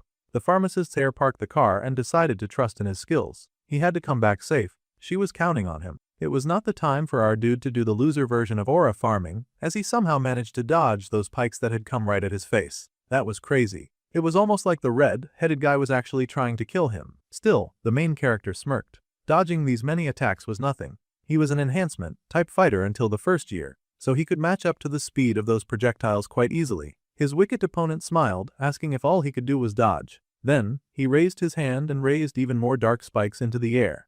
It seemed that this guy's motto was to keep hitting the brunette with everything that he had. He fired an even larger volley of large and intimidating spikes, surprising our dude because he could not believe how many spikes this guy had in reserve. It seemed to be his special form of magic. The man had gotten even faster than before, but our dude was ready for that, too. There was a blast of fire, and he dodged that as well. It seemed that his intentions for the beginning of the fight were just to continue dodging. The redhead was not pleased, but our dude suddenly had less than 2 minutes of the effect left. That was insane. They had barely started fighting. This skill was clearly such a rip-off. It was about time for Xianwu to do something incredibly foolish before all of his power ran out. He needed to settle this fight once and for all. Immediately, the brunette activated the amazing effect of Great Nature's Heart. For 1 minute, mana recovery speed would increase by 1000%. Now things were about to get really wicked. The main could tell that there was something wrong moving through the eye, and his eyes widened when he realized that. Suddenly, the hunter standing before him had a much stronger aura than before. Now it was time for our dude to aura farm to his fullest potential. He bent to the ground like a frog prepping for a mighty hop, and then he burst forward, running like a bullet train right for his opponent. The angry redhead responded with his special magical skill of a buffet of spikes, growling as he prepared to launch it at the madman running straight for him. This was dangerous. The monster knew that he had to block that attack no matter what, though dodging would be a bit more common sense and would possibly lessen the damage. The monster's fear was valid, though, because our guy was speeding through the spikes of fire like it was a casual maze that he was playing for fun. The mane grunted in horror, seeing the boy come even closer and closer. It grabbed one of its spikes like he intended to use it as a weapon, and he slashed it out in front of him, discouraging the brunette from coming any closer. The main character did not hesitate, and he charged up a blue ball in his palm like it was a special attack that he had borrowed from another franchise with a blonde-haired lead. Immediately, he tossed it, careful not to get too loose to Mr. Red and Nasty. That blue ball landed quite solidly in the poor mane's gut, and he choked out in pain, being pushed back from the force of that hit. Man, our dude had thrown such a huge attack, but the enemy was still on its feet. They could not let up now. Any opening that was granted would quickly be used against him, so Xianwu charged up a second attack and launched it a second time at the wicked creature before him, figuring that he needed to spam the attack mode for as long as he could. That wicked redhead blocked the attack, growling in annoyance at how persistent the student was. The mane cursed, hands raised as it pushed back the attack. Xianwu was also doing the best he could, but he was struggling to some degree. At this angle it was difficult for him to aim for the monster's brain. Suddenly, an idea occurred to the brunette in glasses. Suddenly, he quit attacking from afar and actually came right up close and personal to someone who was actively trying to kill him. This behavior stunned the redhead, of course, and he was even more stunned when he suddenly got slammed in the jaw by a very unforgiving fist. From here, he could definitely hit the brain, and the monster growled for his opponent to stop, as if he was going to stop when any slowing down meant certain death. This was over, it had to be, and the main character grabbed the monster by the neck, squeezing down in an attempt to permanently end its life. However, for some reason that he could not understand, the neck underneath his hand was not breaking. It did not make sense. He had increased mana recovery speed by 500% for just 10 minutes, of all times for that stupid mana exhaustion to activate, and for 30 minutes too. This was the worst thing to happen to our main character. For some reason, he had been unable to kill the main, and he was forced to back away. The monster, of course, immediately took the chance available to it. It healed its wounds, and it manifested a spike within its reach, turning it around with wicked malice in its eyes. With a joy like no other, the monster raised the spike with every intention to end Xianwu's life. However, before that could happen, there was a huge slash, and blue light came down on the monster, slicing it in two. There was a familiar-looking big tough guy behind the corpse of the fallen beast, and the main character stared at him in awe. Finally, a strong fighter had come. Jang Suji, the S-rank mage, and the sword of the Handsome family. It seemed his little favor from Sion had arrived. Now that the big bad beast had been taken down, our dude was now left alone with his knight in shining armor that had come for him. Of course, this knight was not in shining armor, and he was an old man from the family that Xianwu happened to be currently exploiting. The sword demon Jang Sugi had shown up in time to save the day. He was one of the strongest in the original story. That man had cut down Baek Kang, who could trade blows with A ranks in just a single strike. Peak admirable behavior. The old man was not digging the fact that a mere man had dared to lay a hand on the youngest daughter of the Hansung family. That was not actually how it went, but he appreciated the girl for putting in that lie if it got the guard to come in to his aid faster. The lady of the hour showed up, running over to check if her sweet Kim Jinwoo was okay. The sweet, doting, rich girl hurried to check if he was hurt anywhere, and the boy laughed, assuring her that he was not hurt by much, and he did not even need support to stand. It seemed that he had managed quite well, buying time for the real people who arrived with help. The girl was happy to help the boy cut down his enemies, because she believed that her life was on the line too. Yeah, that big bad and red had only come for him today, but at least now he would not be causing any future problems, so they had technically killed two birds with one stone. Sion felt that it was totally reasonable for her to rush and bring the strongest person she knew to fight this battle. Well, now the B-rank villain Baek Kang had died. That was a bit of a deviation from the usual story, and the causality rate had increased by 0.6 points. Fortunately, the character Han Sion still trusted him, so that was great, and the main character gained a 1,000-point reward. That kind of felt small for taking down a villain, but he was satisfied with the results. The big old sword asked if they should report this incident to the chairman, but this was not exactly a lovey-dovey kind of family. A main attack was no small matter, of course, but the brunette recommended that they do no such thing. After all, her big brother was involved with the mains, and he might suspect that his little sister was snooping too close for comfort. He could make some risky decisions if he even suspected that, so it was for the best not get involved. If word spread that someone from the Hansung group was attacked by a main, it would cause a huge and uncomfortable uproar. Plus, there was no need to blow things that deviate from the original. Things had already changed too much, and our guy would like to keep problems like this to a minimum at least. The lady considered this and figured that the boy was right. If this leaked outside, it would drag an annoying trouble, and she needed to lie low so that she could scheme in peace too. So, she informed their hero that they would be keeping the incident between them. It was in their best interest if their uncle Suji also said nothing. The man understood and promised silence. He was way too old for gossip anyway. 3 days later, our guy was chilling in his room and casually looking through things on his phone. As thanks for saving her during the Baekkyung incident, even though honestly, she had been the one to save him, Han Sion offered to find our guy any information that he needed. In that case, what he had then asked her for was the timing for when sacred herb potions would go commercial. For this very moment, he had gone all in, and he had bought up Hansung Pharma stock with everything that he had. He watched his phone very diligently now, waiting for the perfect time that he would get the cash out from what he wanted. It was 8:59, and as soon as it hit 9 o'clock, the market would be open.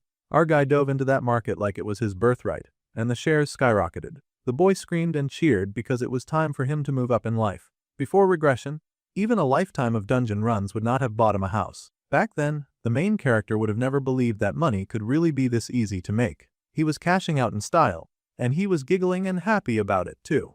It almost felt a bit bittersweet considering how hard he had worked to stay out of the main narrative back then. There was a notification on his phone, and that made the boy sit up.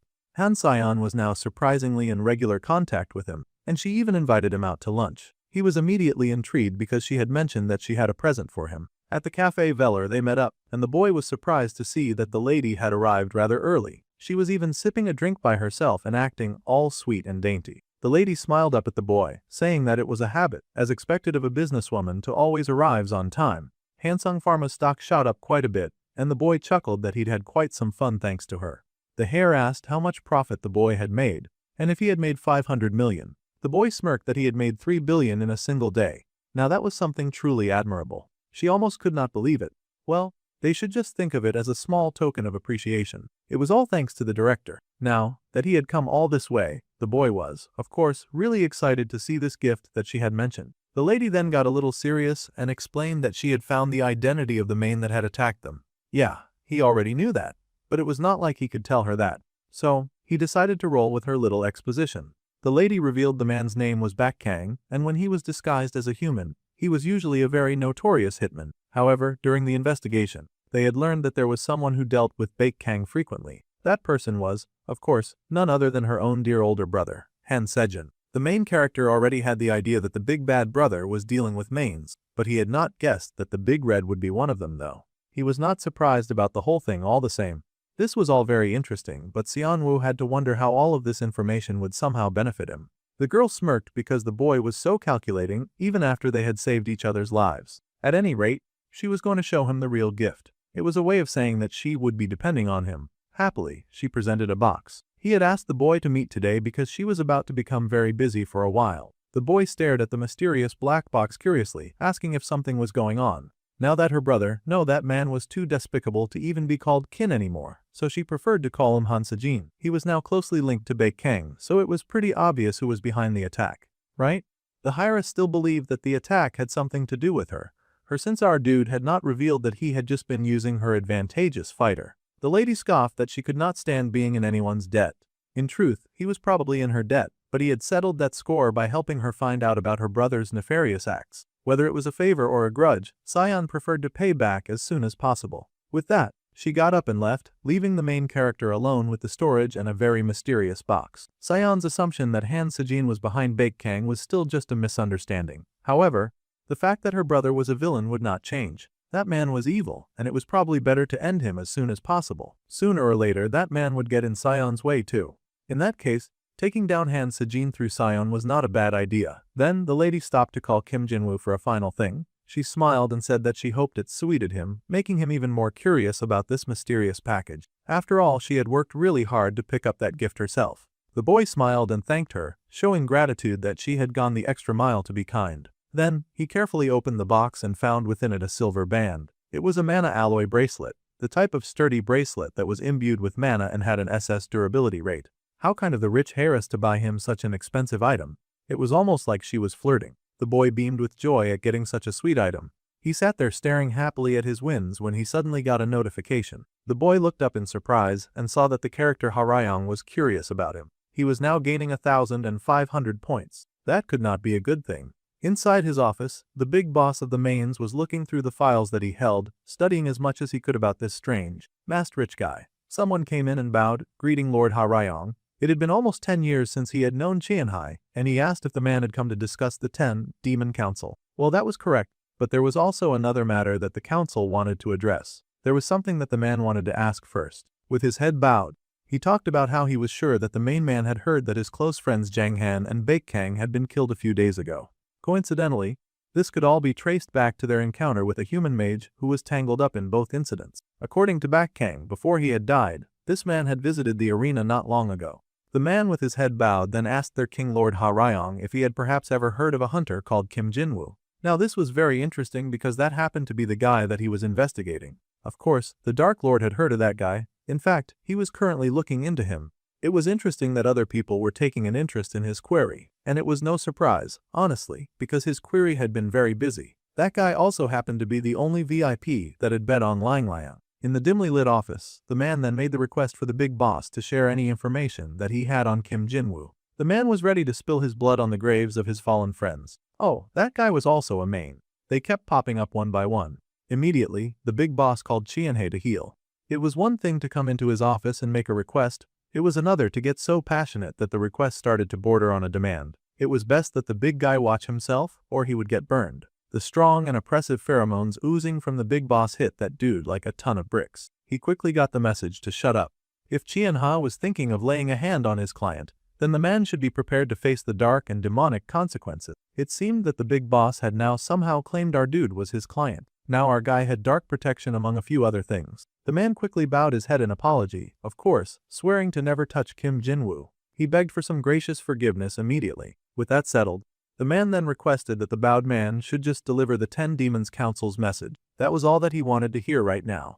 The man was sweating, but he relayed the message. From the holy relic, the prophet's altar, a prophecy had come down. Now this was an interesting turn of events. In the year the child destined to destroy Mains turns 18 and awakens, the king of Mains would meet his end at that hand. Now that was a terrible turn of events, and a rather foreboding prophecy. The big boss narrowed his eyes as he realized that the king was clearly stirring up trouble again to get this kind of dark and foreboding prophecy. The child of prophecy had been the message, and the man asked if they had gotten any other details, according to the prophet's altar. The place where this now 18-year-old child of prophecy resided was none other than the Magic Academy. After so many days of side quests, it was finally back to school where the real protagonist dwelt.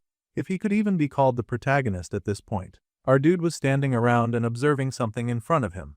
For now, the boy was admiring the beautiful bracelet that Sion had gotten him. He had caused a lot of havoc as Kim Jinwoo, and it was time for him to lay low so that he did not attract even more awkward attention. The character Harayong was curious about him, and that was not a good sign. The extra points were appreciated, but there was no way that he wanted a big bad's eyes turned in his direction. It was not the time to get tangled up with Harayong just yet, or he'd end up eaten alive. There was something more important that the main character needed to focus on right now. Something that had to take up most of his attention. Xianwu grabbed the scroll before him and opened it up, its magical properties glittering as it revealed what it held inside. This was a magic-imbued book, with a spell shield that would deploy a barrier to block one spell.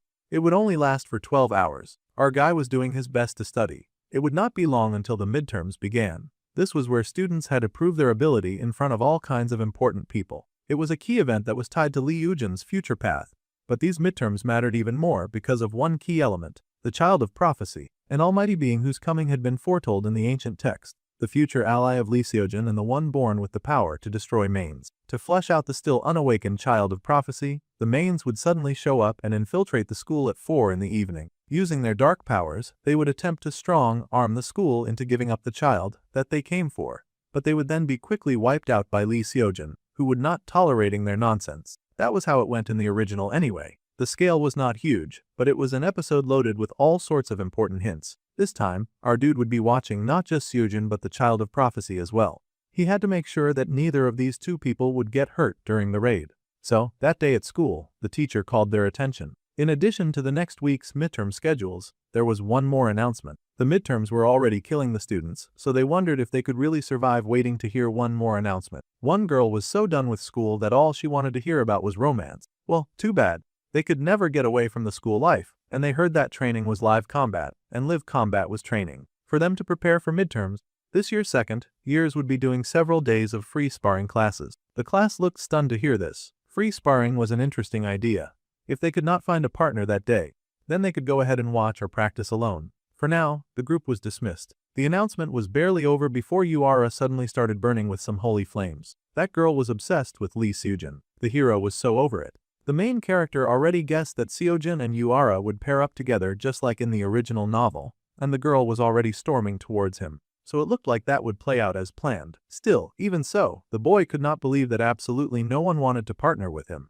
He had worked so hard to boost his deficient reputation during that last test, and still other students were going in every direction except towards him. How horrifying to be in that position. Well, it was not like it was that surprising that he was getting abandoned. No matter how good he was at theory and barrier breaking, nobody wanted to pair up with the student who was dead last in almost everything else. However, this did not matter, because the person who would be his partner had already been decided. It seemed our guy already had his eyes fixed on the person that he wanted to fight beside. A timid girl who was currently saying nothing. She was not getting picked either. It did not take long for Yuara to get her fire won, and she was just blasting and storming and banging her way through life, trying to take down the #1 fighter in class with all the gusto in the world. The boy just managed to dodge her crazy fire attacks, groaning because he had almost died from just getting out of the way on time.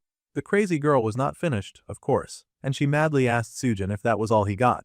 With skills like that, she would be taking the top spot in the school from now on. That girl was so thirsty for that top student position, she was putting all of her energy into snatching it. The kind hero stood firm despite the tenacity of his adversary, and he told her not to get ahead of herself. With a smile on his face, he drew his sword, ready to face his opponent and cut her down with all the strength that he had. He had not even finished warming up yet, and he swung his weapon at her. They both clashed, fighting hard as they beat each other around. While those two monsters were clashing swords and firepower, our guy was paired up with a nice and meek girl. That girl looked around for some reason, just admiring the quiet nature around her. Oh, it was not nature, she could just see Lee Seojin and Yuara trying to tear each other apart from the window. They were both so dedicated to that crazy fight. They ranked #1 and 2 in the whole school. The girl turned away, creating her little ice shards in her hands. She could not pay attention to them right now. She was going to make her small power grow. The more she compared herself to geniuses, the smaller she would feel. So what if she had not grown to their level yet? It was only a matter of time. Yeon Hae-young had not even been considered as a sparring partner by most of the class. They ignored her because she was the 82nd in class. That was pretty low rung. Her theory was rock solid, but she was weak in practice. The girl pretended not to be heartbroken by hearing her classmate say those words within earshot. She knew that she was not that strong, but it still hurt to be dismissed so easily. It was a bit sad, really, that her brains could not back up her talent. No one was sadder about the situation than poor Hae-young, who was not considered good enough by her peers. She was a good person, but being good was just not enough in places like this. The girl bit her lip and suppressed her feelings, focusing all of her frustration on getting better. Crying would do her no good, sobbing about it was useless. If she wanted to improve, then she had to focus all of her attention on growing stronger. The girl shot her ice shards at the target in front of her. The shards were still small and had little effect. By the time her attack was done, the target was still standing. It was a rather discouraging situation. The girl screamed in frustration. Anyone would at this point. She wondered why it was that no matter how hard she tried, nothing worked. Our dude popped in at that point to give some constructive criticism, telling her that her ice construct was flimsy. The girl was surprised to see Kim Seon-woo, the boy who was dead last in class. That was not just all. The boy stepped in and explained that her ice was not even that cold, and the accuracy sucked on top of it. Overall, it just showed that her fundamentals were lacking. See, our main character was doing all of this to take responsibility for what he had done. Originally, during the dungeon expedition, Seojun's advice would have helped the girl grow to the 6th position among the second years by now. Unfortunately, because he had interfered, the girl had missed that chance, and her growth had stalled. The girl might be lacking now, but if she stuck with him, he would make sure that she could at least pull her own weight. It was not easy to take those words seriously from someone dead last in class. Either way, our guy was determined to help her grow, even if it was like this. The girl then said that she ought to know. Since his own skills were not enough, she thought that he was dragging down someone else's confidence to make them follow him. She had got it all wrong, and now she was angry. Well, that was bound to happen when a person had the reputation of being the worst in class. If only she knew what he got up to in real time. The boy shrugged and laughed at her assumption, but there was also the chance that she could not refute what he was saying, so she was getting angry instead. The girl glared because that assessment was pretty correct. There was no reason for her to blow a fuse about it. The girl was so heated that she walked away though, with a high and mighty air to boot. She had truly thought that he was pretty decent back in the dungeon, but she guessed that she was wrong.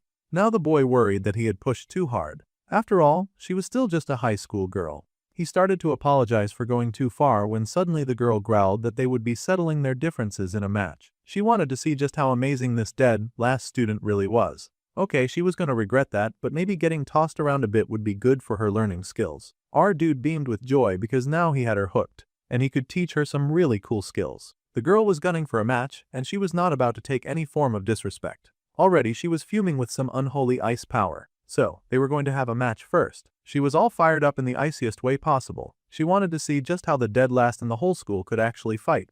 Well, the dead last student was absolutely giddy and pleased to hear this. He was happy to go diving headfirst into this crazy battle. As soon as he agreed, she shot her first shot like she was burning with the drive to kill. That shot definitely landed with a healthy amount of killing intent. It was crazy. Ice Girl was not playing around because many other shots followed right after, one after the other, all aimed towards our guy. It was time for Seonwoo to get serious because Haeyoung was done with acting cute and nice. That was great because our guy was definitely ready to kick this fight into gear. He launched himself forward with the right kick of his heel, dodging projectiles like he was fighting to survive the Hunger Games. The moment the girl got serious, the density of her construct had changed. That was interesting to see. Her technique was not bad at all. In fact, the main character found himself impressed by her drive. It would not be hard for a brilliant fighter like this to grow. However, her attack pattern was a bit too simple right now. She needed to try for something different. Ice attribute manifestation mages were supposed to shine in utility after all. The girl grit her teeth at the insult, and she growled, asking if the boy was really ready to see a different pattern. With that, her hand raised, and she suddenly summoned a giant ice spear. It was incredible. She had no business wasting her time with those tiny ice projectiles when she could pull something like this. That thing was at least 5 times her height. Seonwoo stopped because he was quite impressed by it. It was true that she now had an impressively big weapon, but the question remained, could she use it? With a blast, she shot that death weapon right at the student suspected to be dead last in the whole school. That was almost premeditated murder. The boy stared in alarm at how fast that thing came flying at him. It was large after all. He had to kick to the sky immediately, dodging the ice spear and the way it exploded, covering almost the entire area in ice. Haeyoung herself was shocked. That thing that she had been trying so hard to develop on her own had never worked until now. It was crazy that we had been practicing all this time just to get it right at this time. The ice explosion was so deadly that the main character had to take to the air just to dodge that attack. He landed on the large ice pillar that had been erected, looking at the girl who stared up at him in awe. People needed the right kind of stimulus first if they were going to draw out their abilities. So, provoking the girl had clearly been the right choice because now she was making fast progress, and the boy smiled with pride. The girl, however, seemed to take that as an insult. But that was fine since this kind of provocation was apparently great for her growth and health. The girl asked how he planned to win if he was always going to run away. She raced at him with rage, asking if he really wanted to partner up with her when he was not even showing her his skills. The battle continued, and the boy stomped his foot on the ice. An inexperienced manifestation mage shared the same weakness as most mages like her. With a blast, he shot forward, reaching the girl in a matter of seconds, and she gasped, caught off guard by his sudden approach. He smirked because once it came to close combat, a lot of these high-power mages were instantly shut down. Still, the girl tried her best when it came to defending herself, and she raised her hand to block his attack. The magic power bubbled in her hand and met his elbow. It was time to see who would triumph when fighting so close. There was an explosion off ice and power, and the young girl got knocked off her feet. She had only just started fighting in big girl style, so of course, her footing got uprooted pretty quickly because she was not yet used to it. The poor girl fell, eyes widened in fear as his attack came close to her face. At this rate, she is going to get hit by his magic. Yet suddenly, his magic dissolved. In a show of power where the main character did not feel like he needed to hit a girl to prove a point, he smiled at the girl's surprised and relieved face. She got the idea of how to use her magic now, and the entire point of the demonstration was to help her tap into her magic. The boy smiled and told his classmate that it was a good spar. The girl was surprised, not expecting such acknowledgement or strength from someone who was supposed to be dead last in the class. The poor girl fell to her knees in exhaustion, a little shaken by everything that had gone down. She had lost this battle, but she had also learned something new about herself. Everything about this situation is kind of overwhelming. The girl was tired, but with a small laugh, she wondered if she really should be learning magic from the dead last class after all. The boy smiled and stretched out his hand, saying that she just did not know how to bring out her talent. That was all. He smiled and offered to help her, and they would try doing this together. The girl was surprised, staring at this outstretched hand, and wondering if the guy could really help her to use her talent. Well, she took that hand and took that gamble, willing to see what the future had in store. Since this battle had proved fruitful to some degree, the girl smiled and agreed to give Xianwu a chance, so he had better teach her well. After all, he was her teacher now. Once again, our main character had been able to level up. The character Yu Haeyoung had now gained some interest in him, and Yu Haeyoung's interest had hit a level 1. From now on, they would be doing some attribute adaptation training. The boy showed off something in his hand. All magic started with adapting to an attribute, and it was very important to be in tune with the right one. Adapting meant that the mage was able to understand the attribute, and that would determine how well they could manifest their magic. In other words, without basics, no amount of practice would actually raise their level. The young girl had an understanding of what attribute training was, however, she had never heard of doing things like this. The poor girl currently found herself in what seemed to be a huge pool of ice. The poor thing was probably freezing and very confused. Our dude was now moving like the Dark Lord and insisting that feeling her attributes with her whole body was the fastest and easiest way to grow.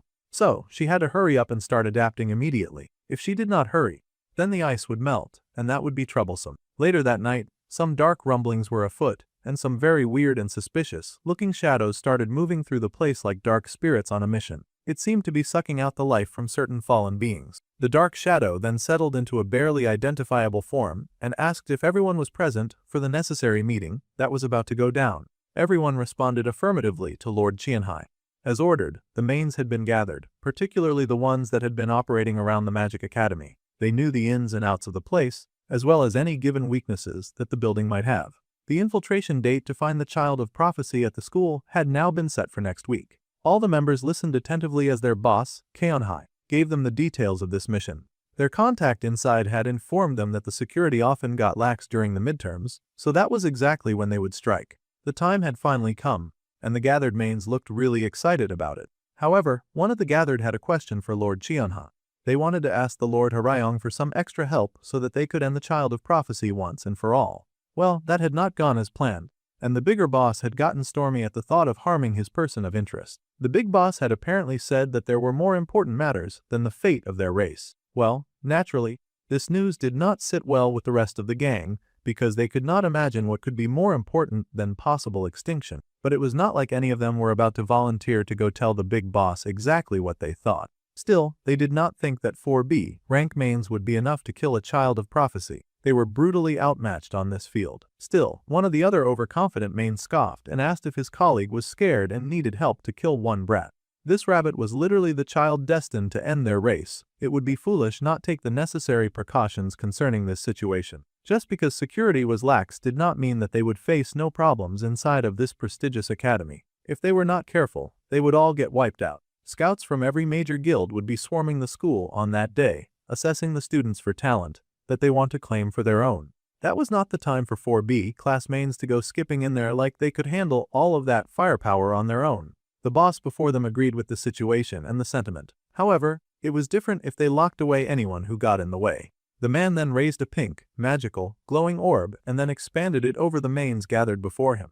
They stared in awe at the rush of power that just washed over them. It was an incredible demon grand barrier. The foot soldiers looked around the barrier with wonder and wicked glee as their boss informed them that they were free to rampage as they liked. In fact, the boss Qianhai would be joining them in this mission. It was very important for the foot soldiers to ensure the death of the child of prophecy. Meanwhile, the next evening, back on campus, our main character was still training with his adopted student so that she could hurry and level up. First, she needed to master the attribute and then the form, solidifying the water before her. She needed to be able to picture the ice without actual ice present. Then, she would carve that sensation into her whole body. The girl focused as she created a single snowflake in her hand, pretty and gorgeous. Slowly, that flake expanded into her giant snow spear. It was large and formidable, and holding it up did not exhaust so much of her mana either. The girl shook with joy and excitement, beaming because she had finally done it. After so much trial and error, she had finally made an ice spear with her own power. Just a few days of training and she had improved so much. Honestly, Xianwu was feeling very proud of his little student.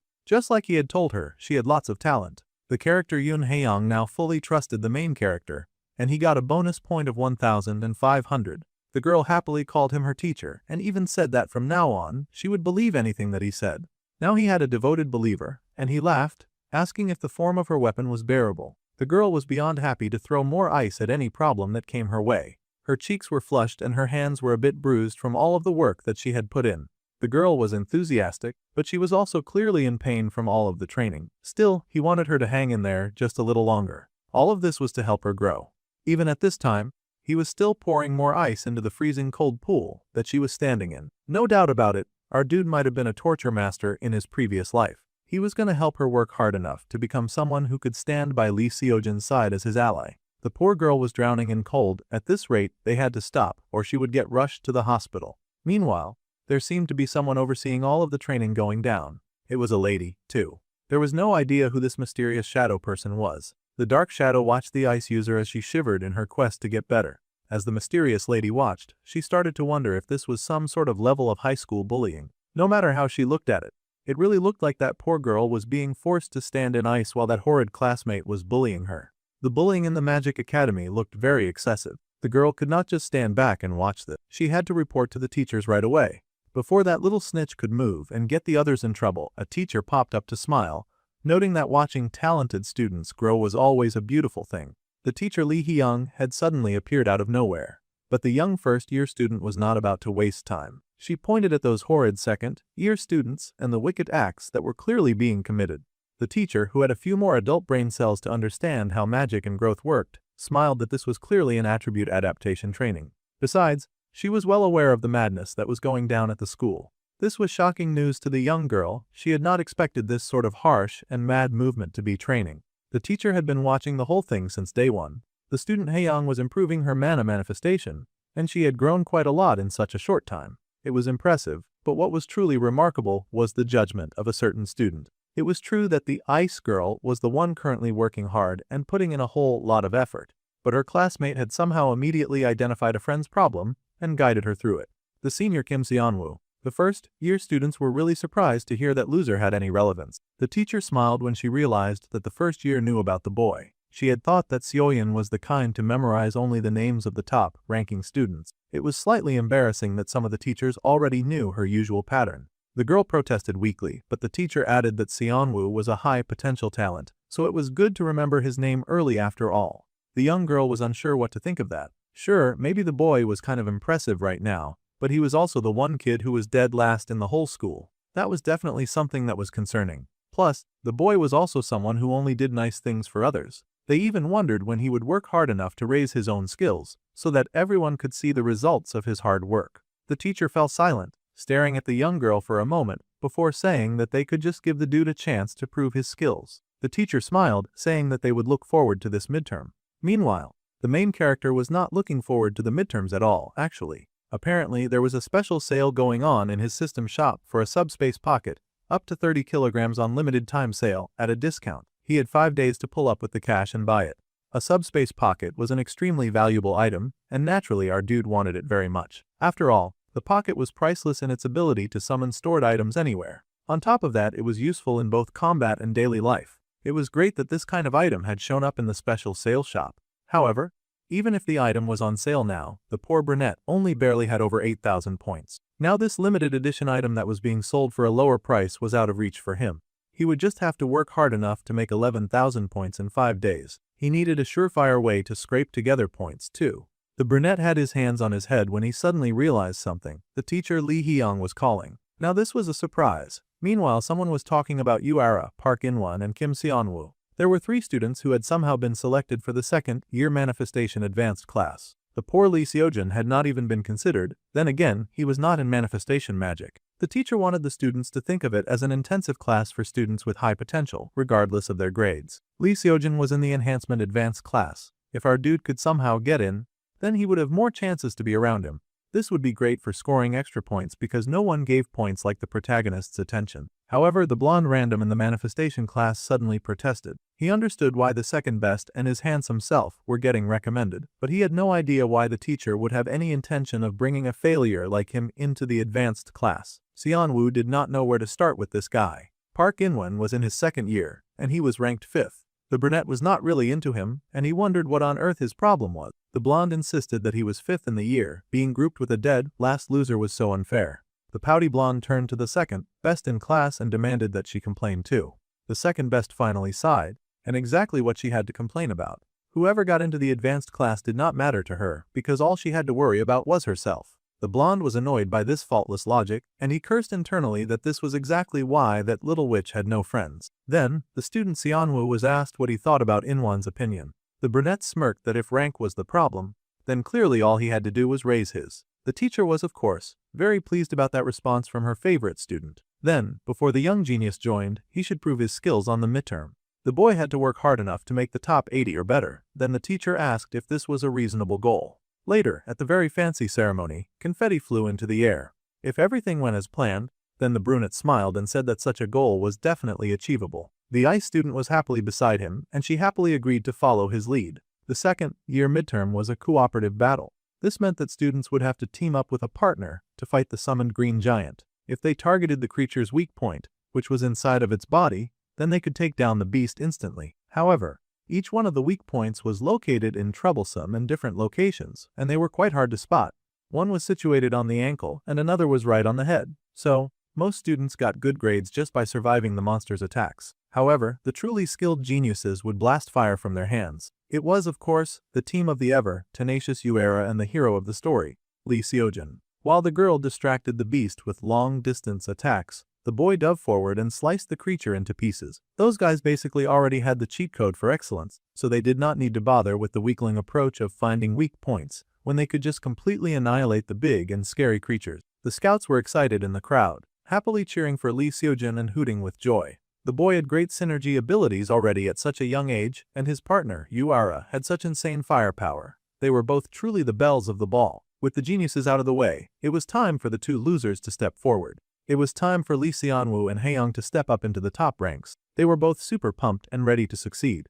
Immediately, the main character rushed ahead, asking the ice girl to clear a path for him. Immediately, she got busy, channeling her attribute towards the floor, and the crowd watched in awe as ice spread over the floor beneath their feet. Her beautiful magic danced in different shades of blue, and the boy used the ice as a boost to push forward and get even closer to the big, ugly ogre in the ring. Meanwhile, the lousy talent scouts were busy laughing because they easily recognized our dude was the idiot who had embarrassed himself at the public ranking test. A lot of people were guessing that kind of kid had bribed his way in, and they laughed, wondering if he would run out of mana again. All of their mockery was working quite well in our dude's advantage, as he was informed that 254 people felt anticipation towards him. He would then gain 1,000 points as a reward. The boy smirked because he knew that the crowd was clearly expecting him to embarrass himself again. Unfortunately for them, this clown had done the necessary research and training to surpass the mistake that he had made, and he would no longer perform for their laughs. Outsider's benefit immediately began to activate, and the main character quickly sensed where the weak spots were coming from. It was from the ogre's chest. The boy had even worn shoes for the weather, and he skated on that ice with the laser determination that this time, he had no intention of playing the clown. He shot out his magic at the beast in front of him, and the creature's body leaked blood. The gem that marked its weak point was instantly blown to bits, and its ogre friend cried out in what seemed to be camaraderie and rage. The big ogre launched forward and raced at the brunette, who was ready to take down ogre number 2. He was so invested in proving his haters wrong that he laughed and realized that this whole situation was going to end more easily than he thought. The ogre raised its fist, and suddenly the boy's eyes widened as he realized something. There in the stands was a face that he recognized all too well. It was none other than Qianha. Now this was yet another troublesome character in this story. The boy who had been preparing to take down the second monster with his mana blast suddenly made sure to miss the weak spot and hit only the creature's shoulder. Of course, such a clumsy shot was not going to stop the creature's charge, but the main character would rather be remembered as clumsy than noted to be a person of interest to yet another main. Of course, others watching the show groaned in disappointment and complained that the boy had not been able to hit the monster. Still, a closer shoulder shave like that was pretty good for a last-place student. Meanwhile, the main character was panicking. He had no idea what the ringleader of the attack was already doing at the school. The main's infiltration into the school was definitely supposed to happen at 4 in the evening after the exams had ended. Yet for some reason, he was seeing their boss just sitting casually in the audience like he was a regular visitor. Sanwoo had to get his head back in the game, because the ice girl called for him and warned him to look out. The brunette snapped out of his lost thoughts to realize that the ogre was almost on top of him. Fortunately, he managed to get out of the way of that giant, angry fist. Unfortunately, That Orge's big smash shattered the ice underneath his feet and sent the boy flying. However, Haeyoung had spent all of that time working hard for a reason, and now an opportunity had opened for her to show her skills. With joy, her icy attack came down, and dozens of ice spears came down to freeze and slow down the creature. The girl yelled for her senior to stand up and snap out of it. They had to win if they were going to advance in class. The girl managed to help him to his feet, and the boy groaned weakly, while that big leathery beast gave a large arena law. That scream of victory seemed to be enough to snap our guy out of his trance, because he was not tolerating that disrespect, and the creature being that happy felt very disrespectful to him. With a wave of his hand, a blue shot of magic pushed out from the boy's hand to the ogre's body, and he was able to slash that big creature in two. At a time when he should have been holding back, he was busy showing off his awesome and destructive power. The ice girl was shocked, and the audience was shocked as well. For a moment, there was silence as people tried to compute that this dude casually firing and decimating the big monster before them was somehow the dead last student. Immediately, comments started flooding in about the boy's insane fighting level. They could not believe that the man had just done that, and they did not even know the compression manifestation technique. The boy had even hit nothing but the weak spot. Some others even thought that it had just been luck. That was a fine narrative since the main character was not trying to stand out anyway. Someone in the audience could not help but think that this designated loser was pretty good at his craft. There were huge cheers from the crowd, people shouting and celebrating. They did not have high expectations, so they could not believe that they got to see a match like this. The girl who fought with him had crazy manifestation skills, too. Good, they were identifying their student's role in winning the game. The ice girl was overjoyed and hugged her teacher close, but the boy just gave a heartfelt reply to that. The system popped up and informed him that 582 people now remembered his face. The boy had also gained the 3,000 points as a reward, and he had achieved the promising B rank achievement. Now, the boy could gain 2,000 points as a reward. The character Kim Deokien was now interested in him, and the character Park In-won felt humiliated by him, and he gained 1,000 points. The brunette was feeling a little bruised, however the exam was the least thing on his mind right now. Even after such a victorious match, the boy's eyes were focused on that clock in the hall. It was 12 in the afternoon. The timing for the school raid plot had now deviated from the original. He'd even beaten one of the main villains with the help of another side character that was not supposed to come into play just yet. The students went about their day, but the main character was starting to panic, realizing that his behavior was actually affecting the original plot. It really took that guy that long to realize that his actions had consequences. In that case, it meant that how the school was saved could also end up changing. Right now, the current rankings for the exam put the protagonist in first place, of course, and the main character ranked second with his teammate, the ice girl. The girl asked her partner if he was okay because he should be celebrating after such a great achievement. She worried that something had happened because the boy was suddenly sweating a lot.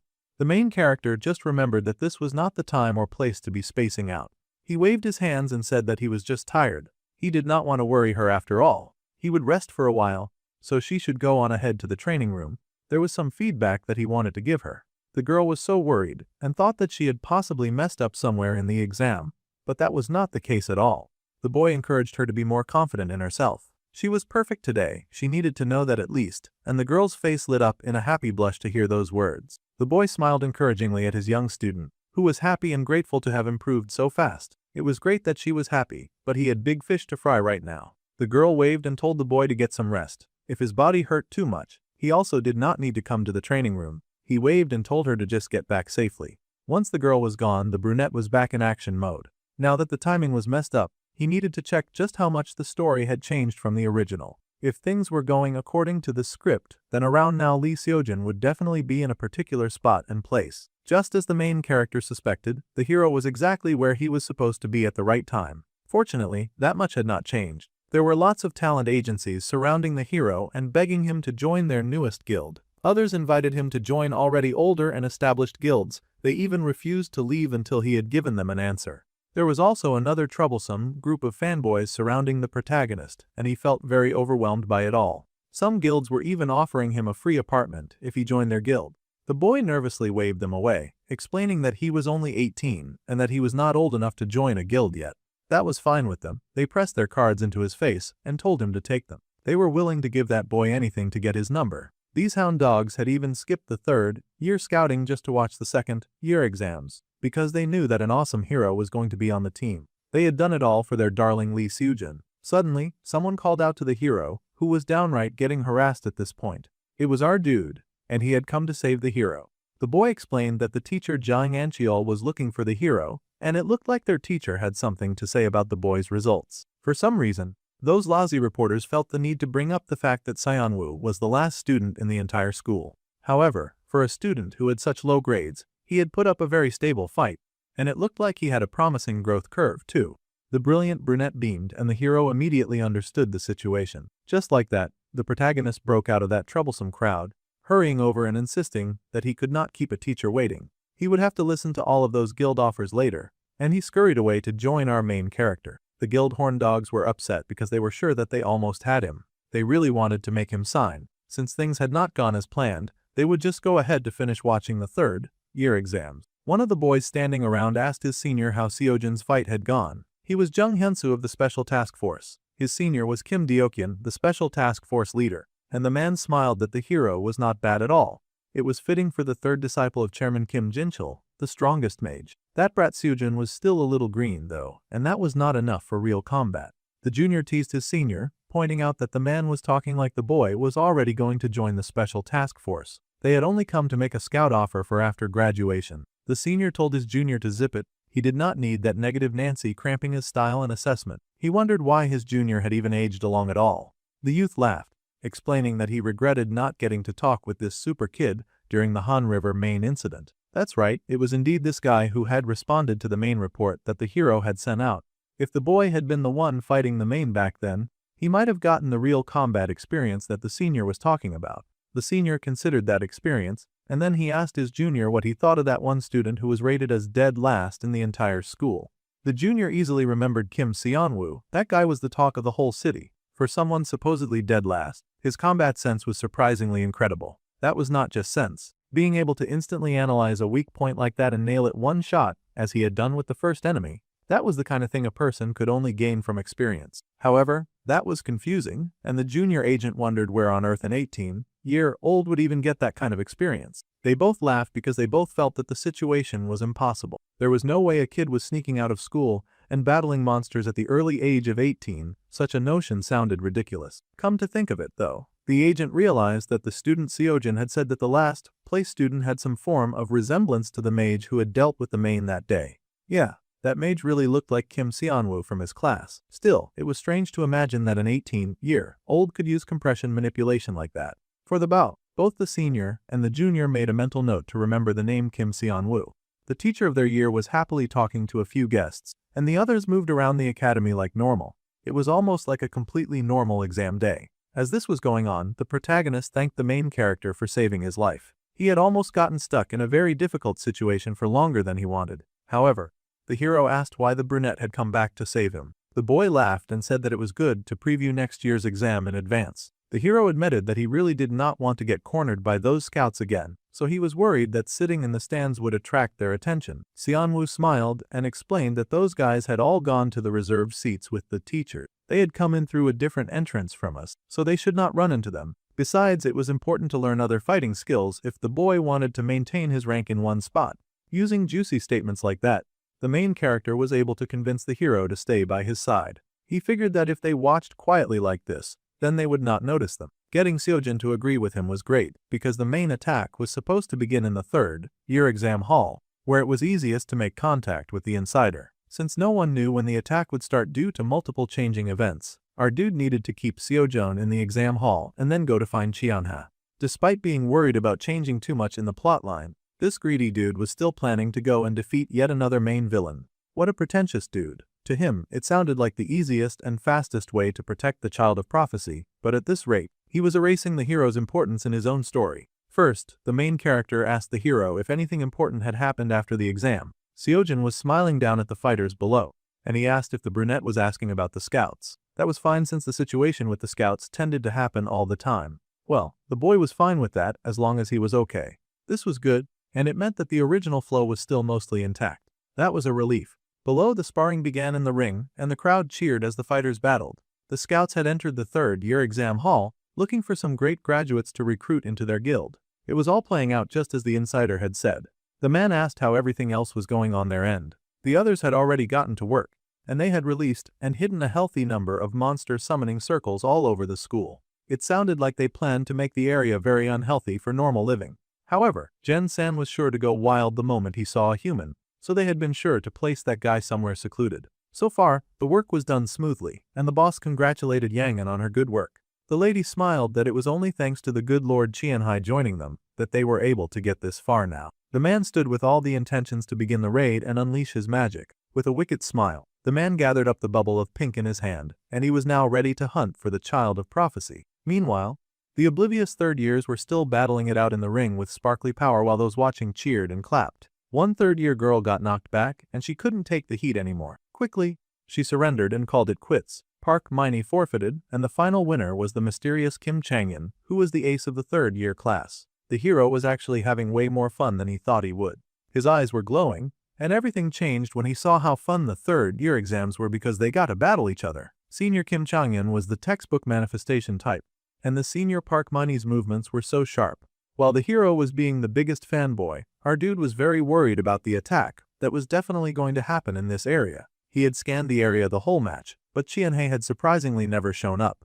He had definitely seen that suspicious man in person, and the attack was supposed to start from this arena. The main character was sweating, wondering what was going on. Seojin easily caught on to Sionwoo's distraction, and he asked who the boy was looking for. The little liar just happily said that he was wondering if there was any guild out there that wanted to scout him. The main character laughed that there was bound to be someone who would call from somewhere. Compared to the start of the semester, the brunette had grown like crazy. Anyone who watched his exam would have definitely been shocked. In fact, the hero was curious about how the main character had trained to grow so fast, but he paused when they both felt a dark sensation creep over the school. A deep purple barrier spread over the stands, and the two looked around in alarm. It was worse than the brunette had imagined. The mains were using this kind of thing that had never happened in his last life. There was now some deep trouble afoot. Some of the people down below knocked on the weird barrier that had suddenly and magically appeared around the school, wondering why a barrier had appeared.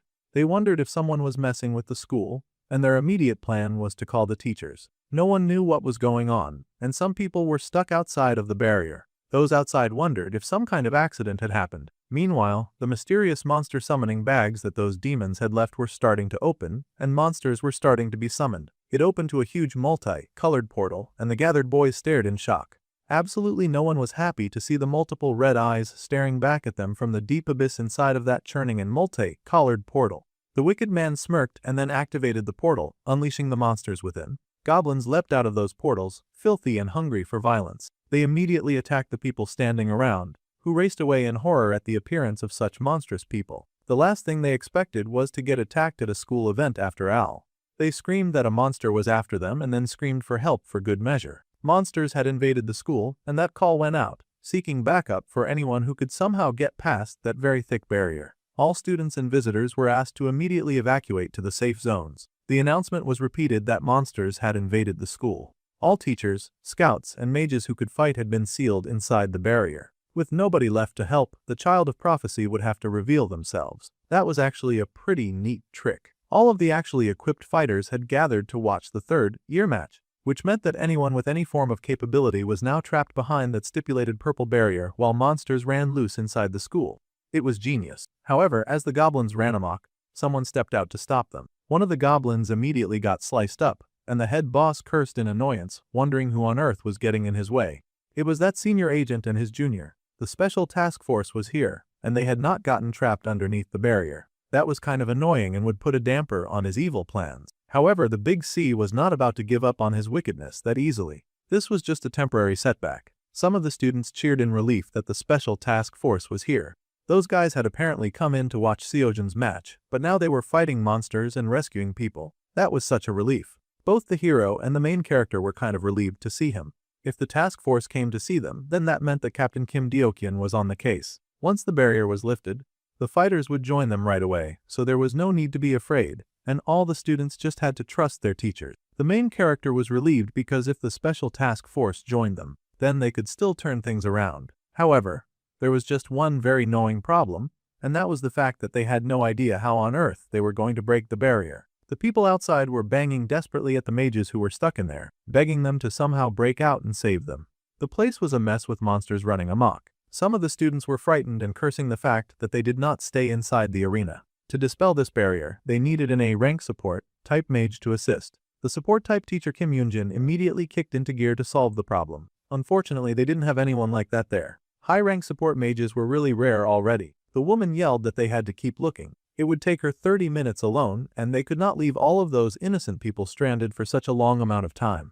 The boy was listening to all of this, of course. 30 minutes was a long time, and they could not trust the defense of the entire school population to just 2 task force agents. They could not hold out for that long against a horde of monsters. It was not just that it took that long, this huge barrier was practically impossible to break. Qianhai's barrier technique was one of the best in the world.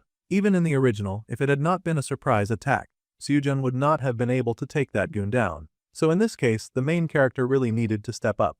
Even the hero seemed to be watching him with the expectation to step up. However, before the boy could even speak, someone offered to help. It was someone who claimed to be an A-rank support type mage, and she was called Yang Yanjin. It was a good thing that she happened to be nearby.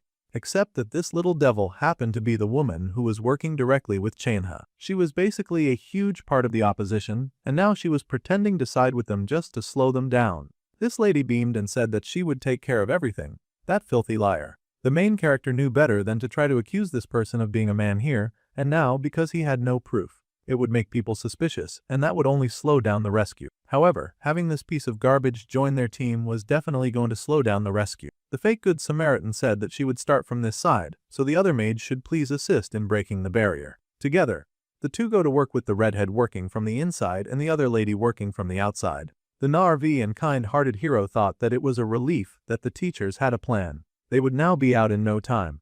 Except that one of the assisting teachers was a total demon, so they could not count on that person. In fact, our boy needed to get moving, so he grabbed the ultimate plot armor powerhouse and dragged him along.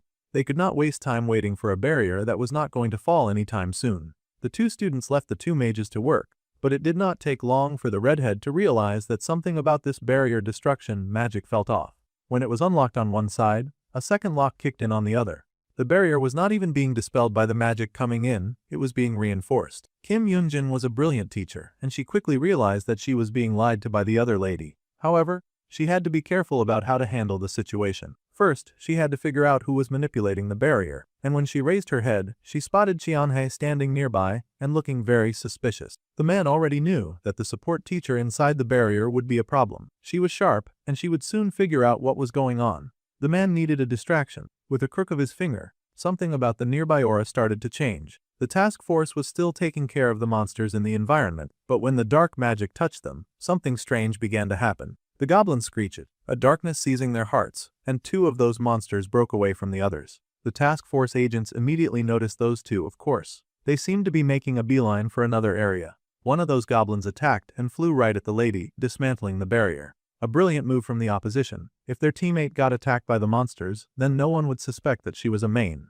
Fortunately, before that wicked goblin could make contact, a brilliant shot came in from the long range and eradicated that beast, flattening it to the earth in a brutal display of guts and destruction. The task force hunter retrieved his brilliant red weapon and asked the lady if she was okay. The lady smiled with joy that she had been saved. The task force man could now see that these 2 mages were working together to break the barrier from both inside and out. In that case, the task force agents would station themselves in front of the opposition and protect her, thinking that she was working so hard to try to help them.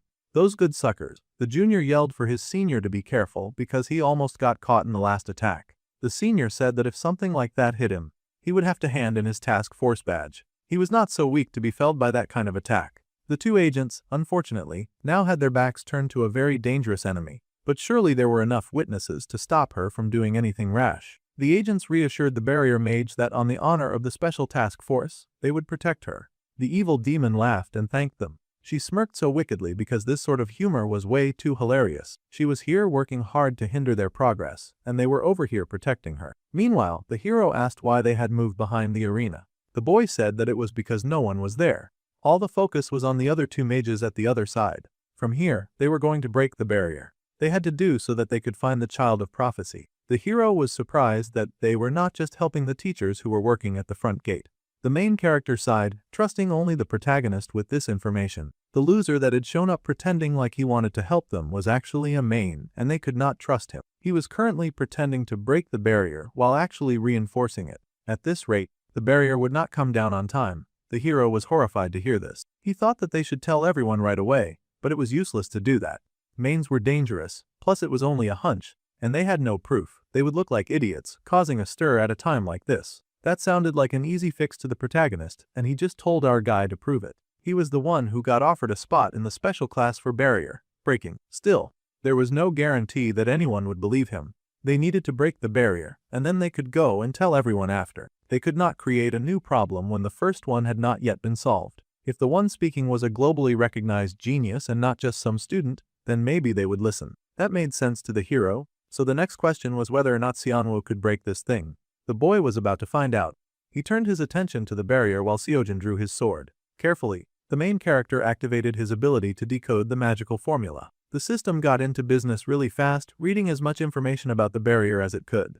The Demon Grand Barrier. The little Maine could not believe what was happening. The grand barrier that they had erected around the school had been pierced. Xianwu was relieved, and he dusted his hands with a sigh. He had taken down that huge thing like it was nothing. He had even done it in an instant. The hero could not believe what he had just seen. Right now, they had a situation to fix, and Xianwu told Sujin to hurry and resolve that. However, before the protagonist left, he needed this child to answer one question. He asked why Xianwu was hiding his role in all this. He had been the one to take down the barrier. Usually, a student would jump at the chance for the recognition of his strength. The boy just smiled that this was more than enough for him. His other personality was already causing him a great amount of trouble. He did not need trouble in his school life too. For now he needed everything that happened to remain a secret.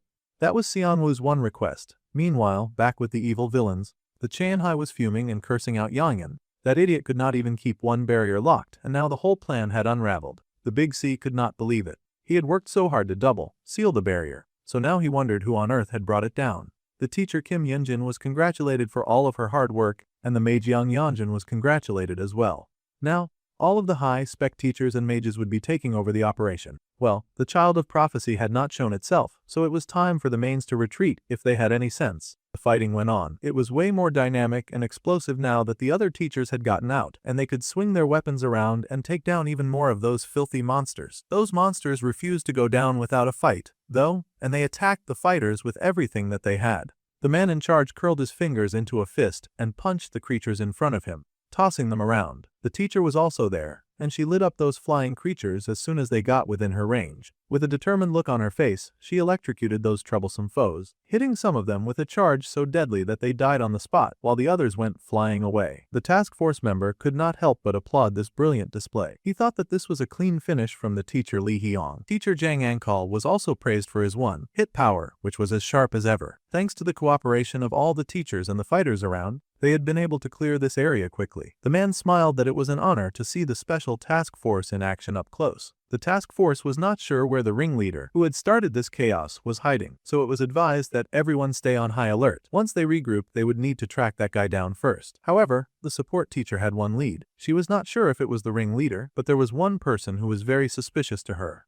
The lady stepped forward and grabbed the collar of her fake assistant, glaring at them and asking what exactly they had done while breaking the barrier. The others were surprised and asked what on earth had gotten into the teacher Yunjin. They started telling her to calm down, but she was not having it. Not when there was a great chance that this person could be a main. The lady, of course, feigned shock and hurt by such an accusation. She sobbed about the teacher talking to her like that, even after someone had just helped her. The others were also wondering how the redhead could make such an accusation, when the two teachers had worked together to bring down the barrier. The task force junior wondered if they should step into this argument, but honestly, his senior wanted to observe a little longer. The white-haired lady sulked and insisted that she had only taken so long because she had to slow down to match the other woman's poor skill level. That lying wiggly witch had the gall to accuse her of being low level when she was working for the enemy. The redhead was not standing for her blasphemy. She had definitely seen that little rat go against them. The barrier re-locked itself in a second layer every time the support teacher tried to break it. Everyone turned to this person who had made such a statement. It was Lee Seojin, and he was supporting his teacher Kim Yoonjin. The boy was also in the third-year exam hall. Taking his place as the main character, the redhead teacher was surprised that the boy had noticed such a complicated spell. However, that was exactly what had been happening. The boy then said that he had vaguely sensed that the barrier was acting strangely. He could not forget his promise to keep Xianwu's secret, so he was not going to reveal who had brought down the barrier. The boy then mumbled some gas about how he understood the theory of how the barrier worked too. He did not like lying to teachers, but there was no helping it, so he was making stuff up as he went along. If even Seojin, the genius, was backing up that theory, then it suddenly sounded very believable to the common people, who were now looking at the white-haired lady with judgment. Something about her story felt fishy. Come to think of it, there was no A-rank support mage named Yang Yanjin. At this point, the other mages were getting suspicious and the main was starting to panic. She cursed the situation and wondered what she would do now, hoping for Lord Qianhai to come and save her. The man just scoffed and told the lady to do what must be done. Just like that, the task force immediately recognized the ringleader, and they tried to attack him at once, shouting for others to get him. They raced for the guy and tried to chop him up. Instantly, they unleashed some brilliant attacks, but the man slipped away before they could cut him. The enemy had used the darkening technique, and it was clear that they were up against an A-rank main. Things were definitely getting bigger than expected, so they had to be careful. If the mission failed, then there was only one thing left for the white-haired lady to do.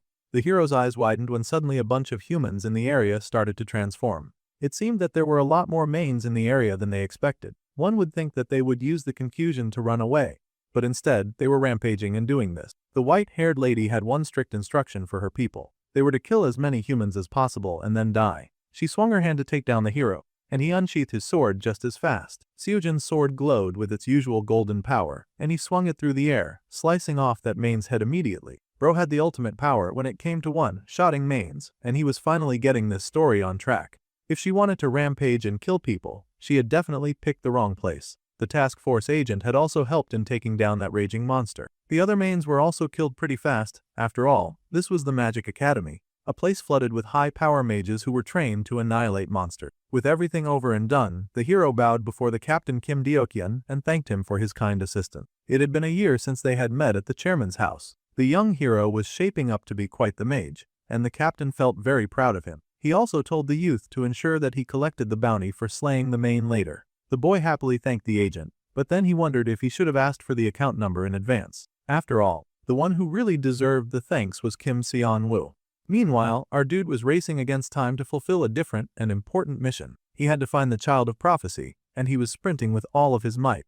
The brunette used his magic power to leap and fly towards the place that he needed to go, and an explosion before him signified that he was getting closer to his target. The boy cursed, hurrying over to quickly get to the Child of Prophecy, who amazingly seemed to be Yuara, the second-year rank 2 at the Magic Academy. The main fighting her felt disappointed to think that the genius said to rival Lee Seojin was only this strong. Then again, perhaps the lady was being weighed down by dead weight, and she could not show her true skills. After all, she was trying to protect Taeyong. The girl trembled and wondered how on earth it had come to this. She had just been training with Ara, and suddenly, there were monsters and mains. The ice girl had hurried to help, however. The fire girl had told her that she would only get in the way, and that the best thing was for Haeyang just to run away. The fire girl had been determined to handle the situation on her own. The main laughed as it charged at them, asking if that was all that they got. Its hand was charged with dark power, and it swung its wild attack. Laughing that it looked like the fire girl was clearly not the Child of Prophecy. He broke through her defenses and grabbed her by the neck, choking her out with a wicked smile on his face. Mains were always devouring humans for the mana in their blood, and he could really not bring himself to hold back now that he had such rich, high-quality mana, infused blood right in front of him. The girl was really getting choked out, and she gasped because she really could not breathe. She felt like she was dying. Suddenly, a blast hit the main's hand that was choking her, and he paused to see which pest was interfering now. It was Haeyang. She was not going to sit back and watch her classmate get killed in front of her, at least not without putting up a fight. The girl insisted that she was the main's opponent. It was such a touching, tear-jerking display of friendship.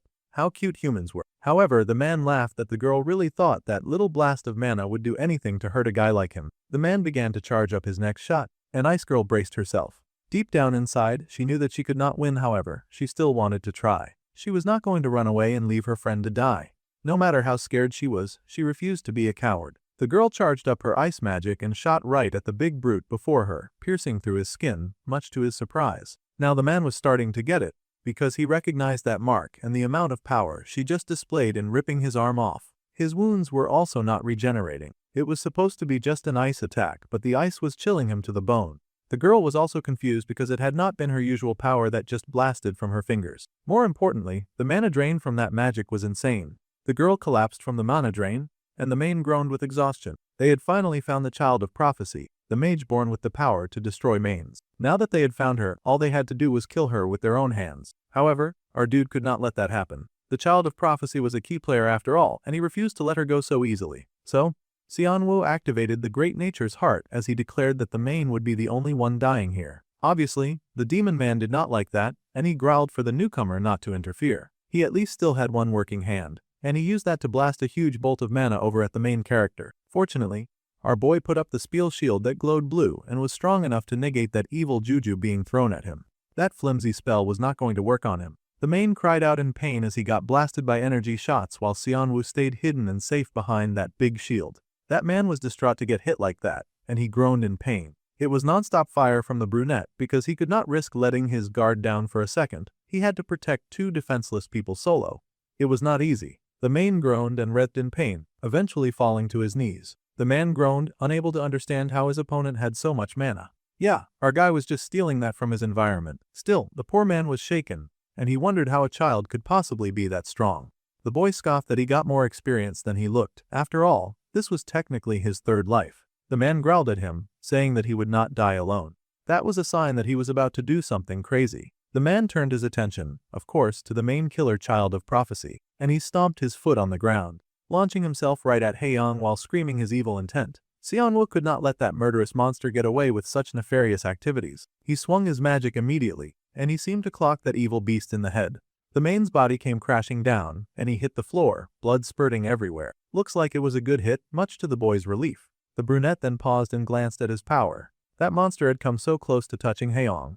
That was close. The B-rank villain Jin-san had now been successfully defeated, and the causality rate increased by 0.4. Xianwu did not mind, he was just relieved that he had been able to save the ice girl. Now that he had achieved the savior achievement, he gained 3,000 points as a reward.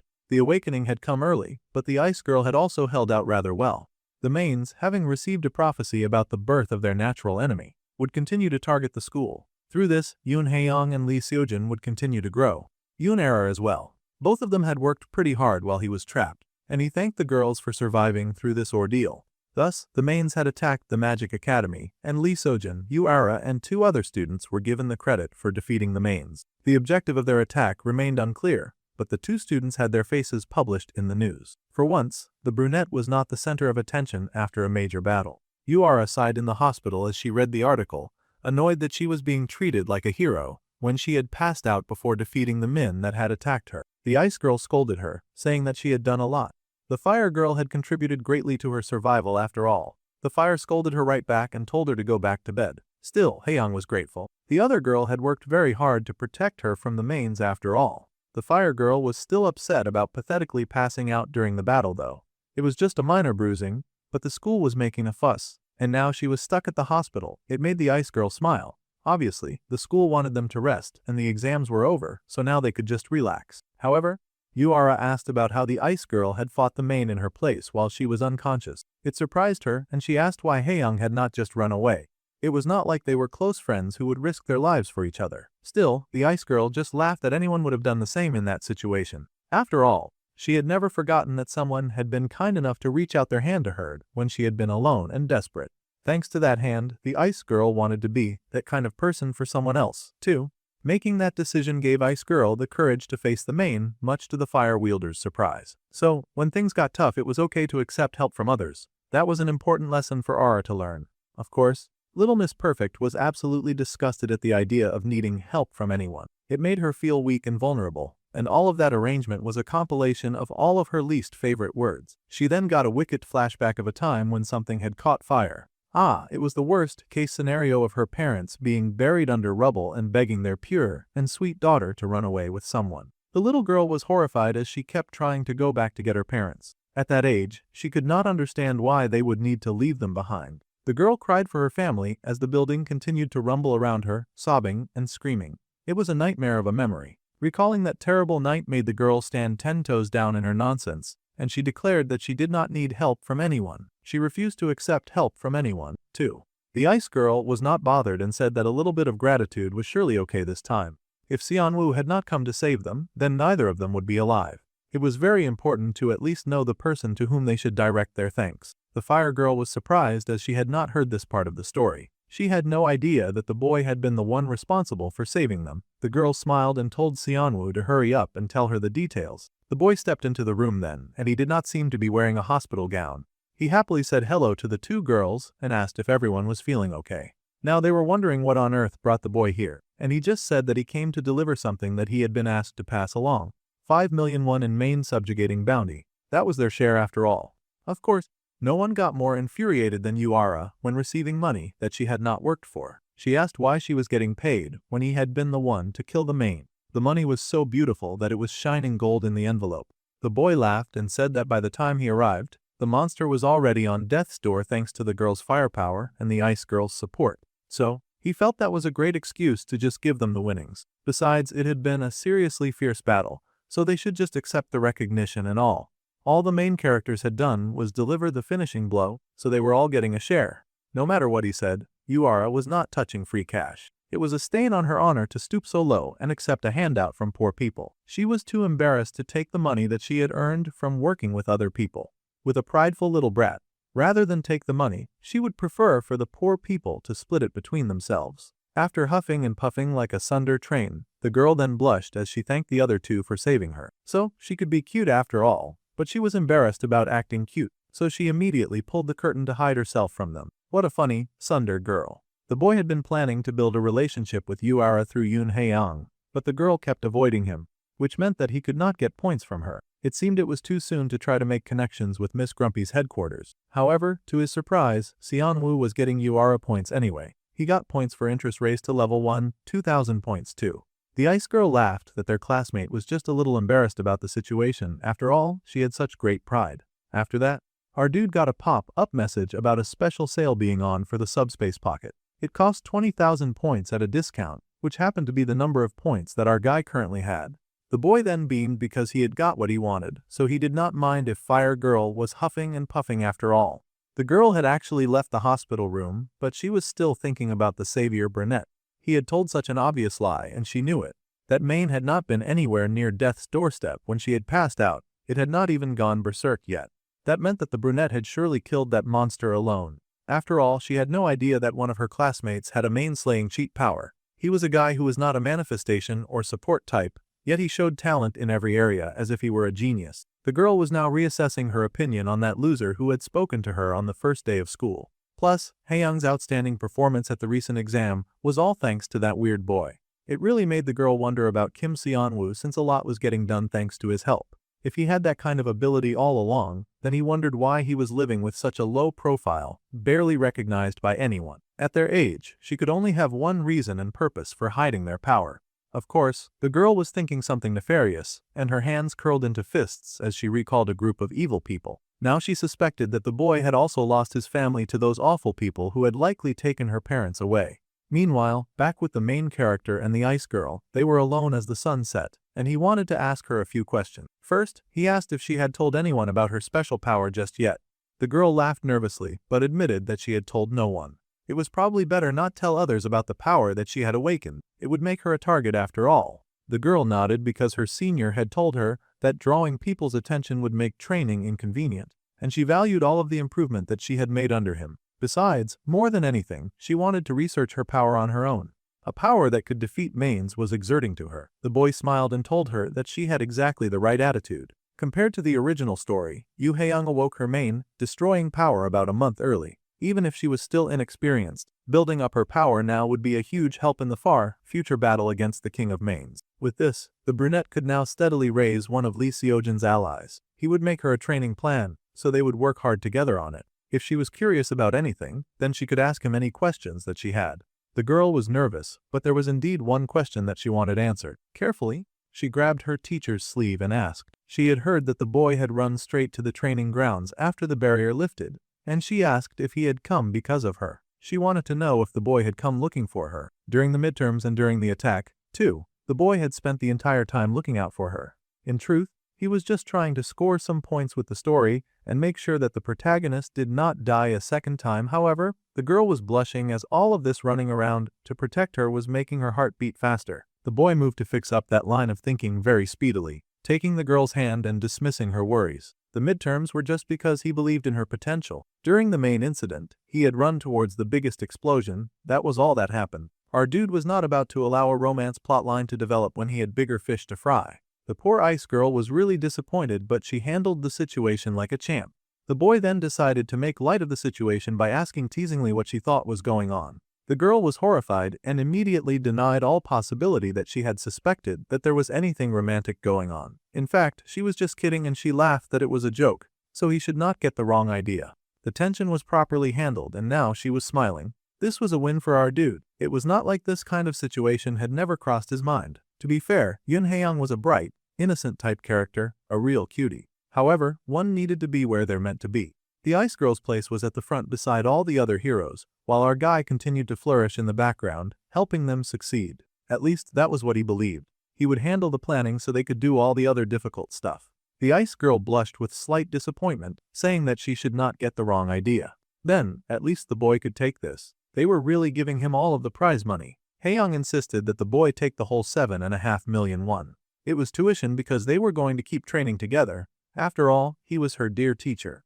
The boy was a bit overwhelmed by this move, but he also beamed with fire and motivation. She was someone that he was going to train properly, and the girl beamed that she would train as much as he wanted. Kids really had no sense of value when it came to money, but that was not a problem for Xianwu, because he was going to take mad advantage of all of these funds. It was even better that they had received it public just to let him have it in private. He had a plan for all the things that they would be doing starting tomorrow. However, the boy paused. He noticed something odd. He stared in shock when he looked at something on his phone, absolutely horrified by what he had found. For some reason, everyone was falling over themselves because they could not wait to shove money at him. He was really suffering from success and everything. Even the hero had sent him money. Children really did not value the money at all. After the midterms, the hero finally managed to meet the condition that the teacher Lee Hee-young set. Now our dude was ranked 72, and he was very shamelessly proud of it.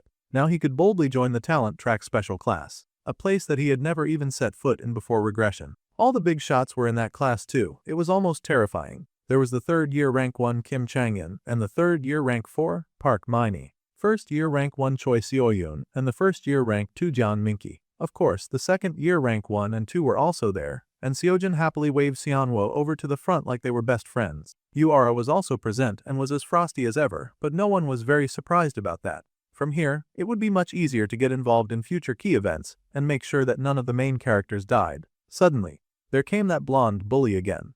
This dude was consistent in being annoying. He scoffed that a little rat had snuck in here, and he scoffed at the fact that the boy had landed the last hit on a half-dead main. The blonde idiot still did not think that Xianwu had earned the right to sit at the same table as them. The main character sighed because he had already met the teacher Lee Hee-young's conditions to raise his rank. Besides, where he studied was not the bully's business. The bully still tried to double down, growling that the brunette should have to sense to back out on his own. The blonde scoffed because he had no intention of running away from success, but the blonde dared to offer to drag the class clown out himself. However, if he wanted to do that, he would have to go through Sojin because the hero was not letting anyone messing with the main character's slide. Park In-won was a pain in everyone's behind, and the protagonist's best friend also yelled that the dude should cut out his nonsense already. The blonde scoffed that their class average ranking had dropped just because this dude had joined, but the protagonist knew better than to care about Thar. Kim Seonwoo's midterm time was 22.43 seconds. However, the fire girl suddenly spoke up, surprising everyone because usually she was the tsundere that did not care about anyone other than herself. She pointed out that if they ignored the test at the start of the semester, the class clown was actually ahead of the blonde bully by a lot. So, it was in his best interest to sit down and be quiet, because he was the one dragging down the level among the geniuses. Now that definitely fried the angry blonde. He was so heated about being put in his place like that.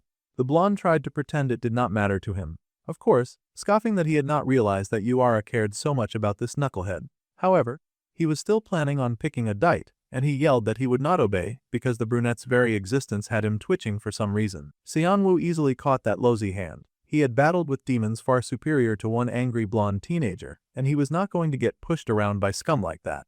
The bully could not believe the clown's grip strength was this insane. He had the nerve to tell the main character to cool his head when he was the one picking a fight. Suddenly, something slammed down hard on that idiot's head. He might have even bitten his tongue.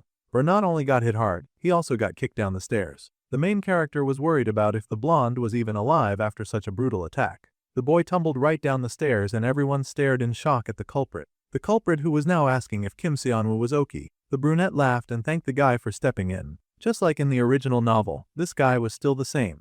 It was the junior agent from the special task force, and he smiled, saying that he had enjoyed watching the brunette's midterms because he could see the young boy's talent. The special task force had come to the school for the special class activities. That had also happened in the original. First, they needed to wake that stupid bully Park In-won so that they could start the class. It just figured that he had gotten beaten up like that after running his mouth so much. The agent now figured that he had come on too strong at the start. Kids were really fragile. The agent had been absolutely shocked when he had first heard the assignment that made him go to a school. Apparently, a bunch of mains who had been hiding separately all gathered and attacked the Magic Academy. There were too many suspicious points. It was true that most mains only move alone unless the king orders them. It was way too easy for those monsters to infiltrate the school too.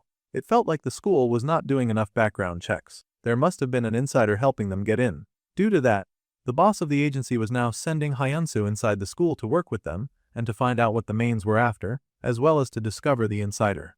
The agent happily greeted the students, informing them that he would be with them at the special class, and he was a special task force agent, Jung Hyun-soo, dispatched from the association. Since someone from the task force was here, one of the students asked if this meant that their special class was going to be deployed for main subjugations or counter-terror ops. The man said that would happen, but little chicks like them would not get thrown straight into real combat. After all, they were still learning. So instead, under his strict and coordinated guidance, he would take these kids to scout monster appearance zones. That should be safe enough. It could be dangerous, so it was important for them to report anything that they found suspicious. In truth, they were not going to be taken to a danger zone at all. It was just a secret training ground exclusively for the task force. There was on dungeon, but they had cleared that area out completely. Now that sort of blind confidence sounded like a recipe for disaster. Still, Hyun-soo was sure that the surveillance and magic circles everywhere would let them pinpoint any suspicious individuals. The special class had much more freedom of movement than other students, so if there was an insider, odds were that it was someone in this class. Then again, this was all likely what the agent was thinking. The main character had experienced all of these plot lines before, so he could guess the agent's direction of thought. It was true that there was indeed an insider at the school. However, that guy was so sharp, so they would stay quiet for a while. What mattered right now was that our guy had to help Lee Seojin obtain an S-rank item from the hidden stage in the dungeon. Plus, he had to support Choi Seoyeon because she was about to start an important part of her character growth. She would be working with Seojin in this special activity class. With all of the introductions done, the teacher slammed his cane on the floor and said that teams would be in pairs of 2, and they would move out to their assigned operation areas. This time, the main character was sure that things would follow the original no matter what. He was just one extra student in class, that was no big deal, and he was so sure that there was no way that the team draw was going to change. Yeah. Seonwoo's hopes were dashed really fast, and he found himself standing in the forest in great disbelief as he stared at his team partner, Choi Seoyeon. It seemed something like this could happen too. He was not part of Team 14 with the chipper but slightly fake first-year student. The girl was not so crazy about being paired with the odd senior either. However, she could not believe the look on his face. He was acting like being in a team with her was that disappointing. Everyone else was dying to get closer to her, and yet he was acting like they had both been diagnosed with some kind of deadly disease. It was slightly off-putting. Some people were even jealous that Kim Seonwoo got to be aired with the beauty Choi Seoyeon. The two seniors were the only ones acting differently, with Seojin not paying her any attention at all. She could see why she would not be able to satisfy the number 1 in the second-year class. But this brunette was the loser and the biggest clown in his whole department, so she had no idea why he would be looking annoyed. It was ticking her off. For now, they would get moving. There was no changing the situation, so the main character would do what he could. The protagonist's best friend was so upset, whining about he wanted some quiet and alone time, a cute junior too. Seojin laughed, asking if that was really something to throw a fit over. Even Yuara felt it was pathetic. Meanwhile, the two tops of the second-year class were, of course, in the same team. Fate kept putting them together, and the best friend wailed that it was easy for his friend to dismiss the situation, because the cute junior was actually interested in him. This was Choi Seoyeon that they were talking about. She was the pillar of perfection in their school and the only daughter of one of the 5 great magic houses, with both skill and looks. She was a catch and everyone knew it. Still, Seojin laughed and pointed out that Yuara was also a magic noble. She did not want to get dragged into this stupid conversation. The other boy insisted that the sweet, magical and fairy, like Seoyeon, was completely different from the satanic Yuara. It seemed he was whining so much because he got paired with the most muscular dude around, and he could not stop crying about it. That was the second-year rank 3, Shin Youngjun teamed up with the first-year rank 2, Jeon Minky. Youngjun should be much kinder to the sweet Minky. Meanwhile, the lucky Seonwoo was walking around the forest path with his junior behind him. The junior was also trying her best to make the situation work. If they were both unhappy about it, it actually made things a lot easier for her. This senior was an anomaly to her. He was the dead last in the whole school who had suddenly become buddy with Seojin, and now he had somehow slipped into the special class as well. The boy's behavior was very suspicious. As our guy walked, he received the notification that the character Choi Seoyeon was curious about him. He now gained a 500-point reward. Her curiosity was going to burn a hole in the back of his head from the way she would not stop staring at him. It looked like there was something over there, and the boy pointed randomly in a direction, asking if she was up for checking it out with him. The girl smiled and agreed. However, she was determined not to fall for any of his weird plots. Things would not go the way he wanted. At the same time, she was happily pretending to agree with him.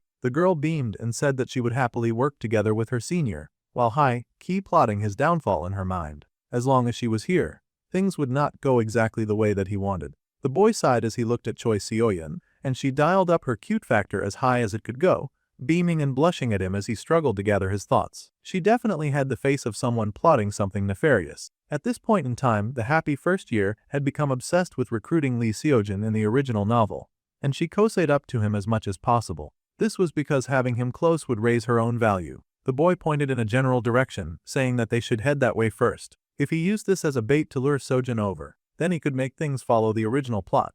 The girl was also using this opportunity to get inside his head. The more that she saw of him, the more amazing he seemed to her. He had been so humiliated at the start of the semester, but he somehow got strong enough to join the special class. That was such an amazing feat. It was like finding out a clown dog actually figured out how to climb a tree. Her backhanded compliments were completely see-through, and the main character twitched as he explained that it had just been a mistake back then. It seemed that one mistake during his opening exam was hell, bent on haunting him for the rest of his life. Then the girl went on to sigh that forcing his way into the special class could totally backfire on him. She was acting like she was giving concerned advice from a good person, but she was actually a shameless manipulator. After all, if the boy somehow drew too much attention, then the boy would end up with loads of enemies instead. Been there, done that, he had already handled the main problem that had arisen the first time. Choi Seo-yeon, a devil with an angel's appearance. She had a great family background, great looks and talent. It was a popular saying that this young lady was born with everything. However, beneath that surface lay an entirely different reality. The effort and determination to meet her family's standards, that was what truly created Choi Seo-yeon's perfection. The girl worked hard every day, harder than most sometimes, as she strove to become someone worthy of her family name. She worked hard to be kind to everyone, or to at least appear that way, while also keeping close only those who could raise her value. Her pretense was a lonely survival strategy, never being her real self with anyone. The girl had to master creating a fake personality just to survive existing beside the upper class. Seonwoo sighed when she mentioned enemies, deciding to play dumb like he did not understand what she meant by that. Of course, this made the lady feel very haughty, and she laughed that he knew what she was talking about, and all the things that had happened earlier that day.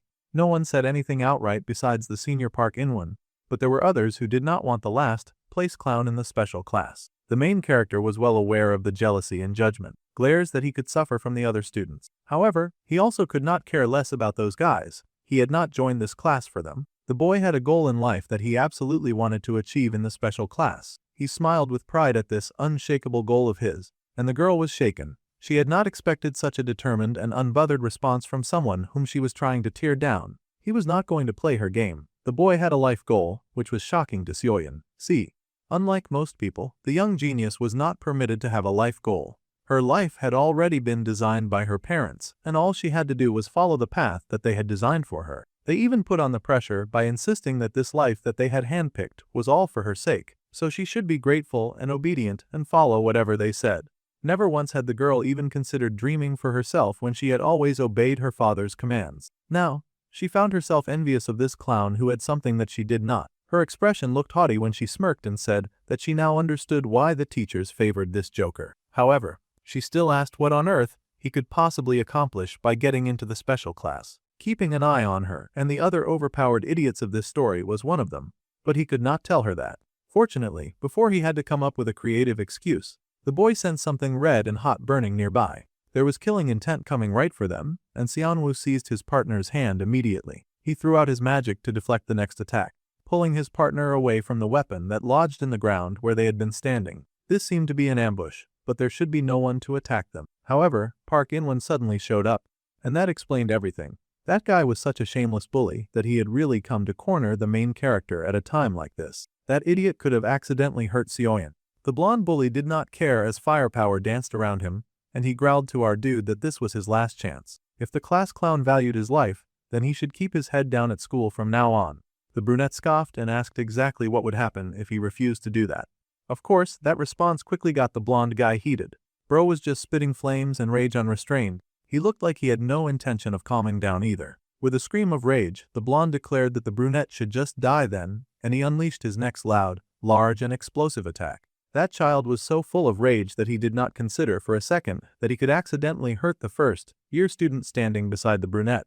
The two students leap out of his way immediately, because they were not stupid, and they were not going to stand there while this dude tried to kill them. A pink eye was observing them in the forest, and it drank in this sight well. Those eyes watched Yuara as she fought against monsters with her firepower. It also monitored the battle and teamwork between Youngjun and Minky. All of this observation was being done by a redhead who groaned as she monitored the students. She knew this was the captain's orders and all, but she still found it a little hard to believe that there really was a main spy among these kids. They were just students after all. She was the counter, Terror Task Force support mage, Baek Yejin. Her partner asked how the observation was going, but honestly, not much had changed, just kids playing with training monsters. If there was a main spy, they would likely try to make contact when they let them roam outside, so they had to keep watching those kids no matter how pointless it seemed. Hyunsu told his partner to let him know right away if anyone acted suspiciously or left the training grounds. Suddenly, the redhead had a protest. She did not know if they were insiders or not, but one of her eyes had caught sight of something interesting. It was a group of kids fighting each other. Forget monsters, they looked like they were trying to tear each other apart. Fortunately, the agent was familiar with this particular group since he'd stopped the bully during class hours earlier. They were fighting like their lives depended on it, too. Seonwoo noticed that Inwon's discharge speed was impressive. Trash or not, the blonde did not become the second-year rank 5 for nothing. If he kept stalling, fighting back like this, he might ruin his own plan to link the plastic rich girl and the hero. Just then, the rich girl broke up the tension for him by protesting. It was one thing to get paired with a loser. It was another thing to get attacked because of that loser. If her seniors wanted to battle like starved dogs, then they could do that during training hours. Seonwoo yelled out for Choi Soyeon to stay because the area was still dangerous and the lunatic was still rampaging. It turned out there was another lunatic on the ground, and she was not staying silent about this. This stupid behavior would only bring shame to their school, and Senior Park Inwon should know better than to act like this. He should put away his inferiority complex towards Senior Seojin and Senior Seonwoo, in this instance before it becomes the ruin of their school. The main character could not believe that she had the strength for that outburst. Instead of taking the advice like a good boy and stopping his madness, Hwan somehow just got even more pissed at all the people who were willing to side with the brunette. Perhaps it was because he was not acting like a mad person and rampaging outside of school grounds. Well, the idiot turned up his firepower and blasted it right at the boy and the girl. He was involving an innocent junior in his mad activities just because he was angry. It was a very pathetic behavior from him. Bro turned up the heat so high that the eyes in the area actually got fried. Now that was definitely a genuine cause for alarm, and the monitoring agent gasped in horror. Her magic circle had been destroyed, and she could no longer watch that batch of kids. Well, Hyunsu was not about to waste any time crying over spilt milk. He grabbed his word and headed out right away. He had promised the school that this search would not hurt any of the students. This meant that he was responsible for them, so he had to make sure that they were okay. The redhead was horrified, yelling about how the agent was going to blow their operation over a kid's fight, but it was necessary to protect the children. He would go and break up the fight and then come back. For now, all the redhead had to do was keep monitoring the other ones and to contact him immediately if anything happened. With those parting words, the agent zoomed off. Of course, the man recognized the rampaging students, and he recognized Park Inwon, who seemed to be a designated troublemaker. What a tiresome child that boy was. Plus, the third one was Choi Soyeon from one of the 5 great magic houses. They could not let anything happen to that girl. He needed to stop those idiots before something serious actually happened. Meanwhile, the girl had been able to erect a form of mage wall around herself to keep herself safe as the bully and the clown continued their very mad and dangerous face-off. The bully was beyond livid about the whole situation. He yelled that the brunette should have just kept playing as the class clown, like at the start of the semester. He was infuriated that a complete nobody would join the special class, and he hated that the boy was not cowering in fear at his might. Bro was so heated that he did not care what damage he caused. Seoyeon was trying her hardest to keep that mad person at bay with a shield so that the 2 seniors would not fight anymore. But she was quickly losing strength since she was working on defense instead of offense. Soon, the barrier would fall apart and they would be in trouble. Seonwoo had told the girl to stay back because it was dangerous. Her eyes opened slowly, and then she gasped when she saw her senior standing before her. The boy was wearing that special bracelet that had been bought by the pharmacy head that he had befriended, and he activated the spell shield. Since the blonde had taken things to this level, Seonwoo decided that he would handle this guy. Before regression, he had just stayed back and watched Park Inwon's misdeeds. That blonde bully had terrorized many other weaker male classmates. Seonwoo felt like an extra, so it was not his place to interfere with the actions of the other characters, even the bad characters. So, he had let the blonde do whatever he wanted, and he had remained in the background, thinking that it was better not to interfere with the plot. However, this blonde jerk had not changed and was so dedicated to oppressing others that he didn't even care if he hurt someone innocent in the process. The blonde was a throwaway character who showed up early and had no real importance to the plot. He was just that random bully that everyone forgot after they graduated high school. In that case, our dude would do the story a favor by taking care of his trash early. He summoned the power of the great nature's heart. Mana of all kinds boosted in our dude's hand, and he flung it at that stupid blonde. The bully hesitated, understanding that the brunette was ready to attack him now. He called foul that the boy was using enhancement magic, but Xianwu pointed out that, if the bully did not like it, he could just fight him and teach him a lesson. However, now that the bully had dragged someone else into this meaningless squabble, the brunette did not feel very charitable anymore. He grabbed that idiot's face and slammed him right into the ground. That was right.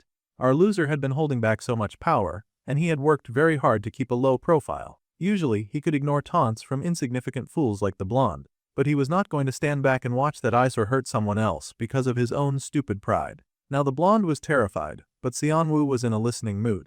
He wanted to know just one reason why he should forgive garbage like that, and it better be a good reason because his hand was charged and ready to fire at the slightest provocation. The blonde was singing a new tune, Lightspeed Fast, when he saw all that. Suddenly, he was on his knees and begging for forgiveness. He promised that he would not pick fights anymore. He was even willing to admit that he was wrong, so he begged for forgiveness this one time. The brunette did not really want to forgive that waste of space, but the stuffy Sioyan reminded her senior that he was wasting mana. Since that was the case, he put away his attack. It was not like he actually planned to hurt that idiot anyway. They would do things in a different way. He grabbed the blonde by the hair and told that loser to get away from the area as far as possible. If the brunette saw that loser again, then he was dead.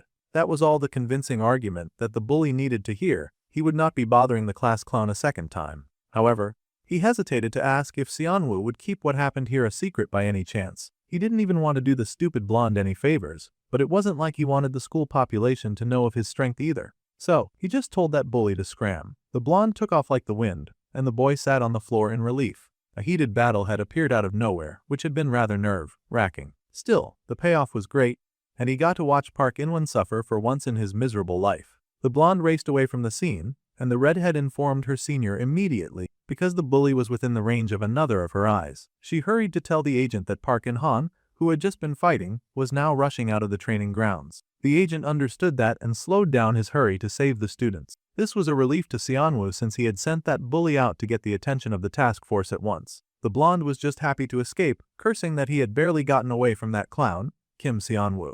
Now, there was a mysterious old dude chasing him out of nowhere. This poor kid could not get a break from a single person. He had taken his nonsense too close to the sun, and now the special agent was after him. With relief, he sat on the floor and sighed, figuring that this should be enough to draw attention away. It would not really affect the plot either. Suddenly, a finger poked his bruised neck, and the main character yelped in shock. Sioyan could not help herself. Of course, she tried to assist when he looked so hot. He couldn't believe that she had just said that. However, the resident pretty girl found it admirable that a dude that she considered a loser had been able to beat Park In-won, who was ranked 5, especially since the loser had a score rank of 72. The girl would now have to reassess her senior's skills after all. That was troublesome, so the brunette just laughed that if the blonde had come ready to kill, then he never would have won, lying that he just chased him off with momentum. The second year sighed, saying that he now kind of felt bad. The poor girl must have wanted to team up with Seojin, but instead, he had dragged her into this mess. The pretty girl smiled, saying that she was just grateful that he had saved her, that was all. His pop-up screen came up, and he looked at it curiously. That screen was always useful when it came to telling him things that others would not say. Unfortunately for the brunette, Choi Seoyan was now interested in him. This was trouble. The girl smiled and said that at the start of the semester, she had not thought very highly of her senior. After all, she had seen him doing that pathetic mopping thing the other day. It looked like the boy was just trying to get attention because he had no skill. However, watching him lately, with the way that he had helped Haeyoung train and the power that he displayed tonight, he seemed like a completely different person from the dead, last attention seeker that she knew. The boy smirked and asked what he seemed like these days, and she thought about it. If she had to put it into words, an interesting person seemed appropriate, much like a clown. It seemed bro would never escape the clown allegations, at least for now. Well, they had rested enough, and most teams were already ahead of them, so they had to get going. The boy sighed and asked if she did not want to sit a bit longer. Soyeon laughed that she needed to find something and show results. That way, her sweet senior would not be disrespected by people like Park Inwon. The girl was just happily hopping forward when a monster popped up out of nowhere. That beast had no business sneaking in on them like that. Before she knew it, she was face to face with a giant snakey. The girl screamed in horror, and it hissed right back at her. A training monster had appeared. Our dude leapt to his feet, running to the girl's aid, and he prepped his magic in his hand. However, before he could launch his attack, a bright light came in and sliced at that giant foe. It was light attribute magic, and the girl beamed with joy. Even Seonhwa beamed because his target had arrived just in time. Senior Leo Seojin was here, on the scene to save their lives. They had been waiting for him. The boy beamed and asked if everyone was okay. He had been going around alone trying to help anyone who was struggling, but there did not seem to be any dangerous monsters around, which was a huge relief. The boy smiled and said that he guessed he was too tense because they had told him that it was a danger zone. Our protagonist had such a heart of gold. Well, for a genius like him, this probably was not difficult at all. If the boy just signed a sponsorship contract with the girl's family, his genius would shine even brighter. Wow, this girl was trying to recruit him right off the bat. Her shamelessness was almost admirable. The boy laughed that he would have to think about later. For now, he should focus on the training. The location, the members, everything was perfect. It had been a while since Seonwoo encountered such a good setup. As long as the major event where Lee Seojin discovered the hidden stage stayed intact, by bringing Choi Seoin near the dungeon, then everything would go fine. From the start, the route that our dude had taken with Choi Seoin's side, passed all the monsters on this trip, and was calculated to overlap safely with Lee Seojin's path. All he had needed to do was to guide the way.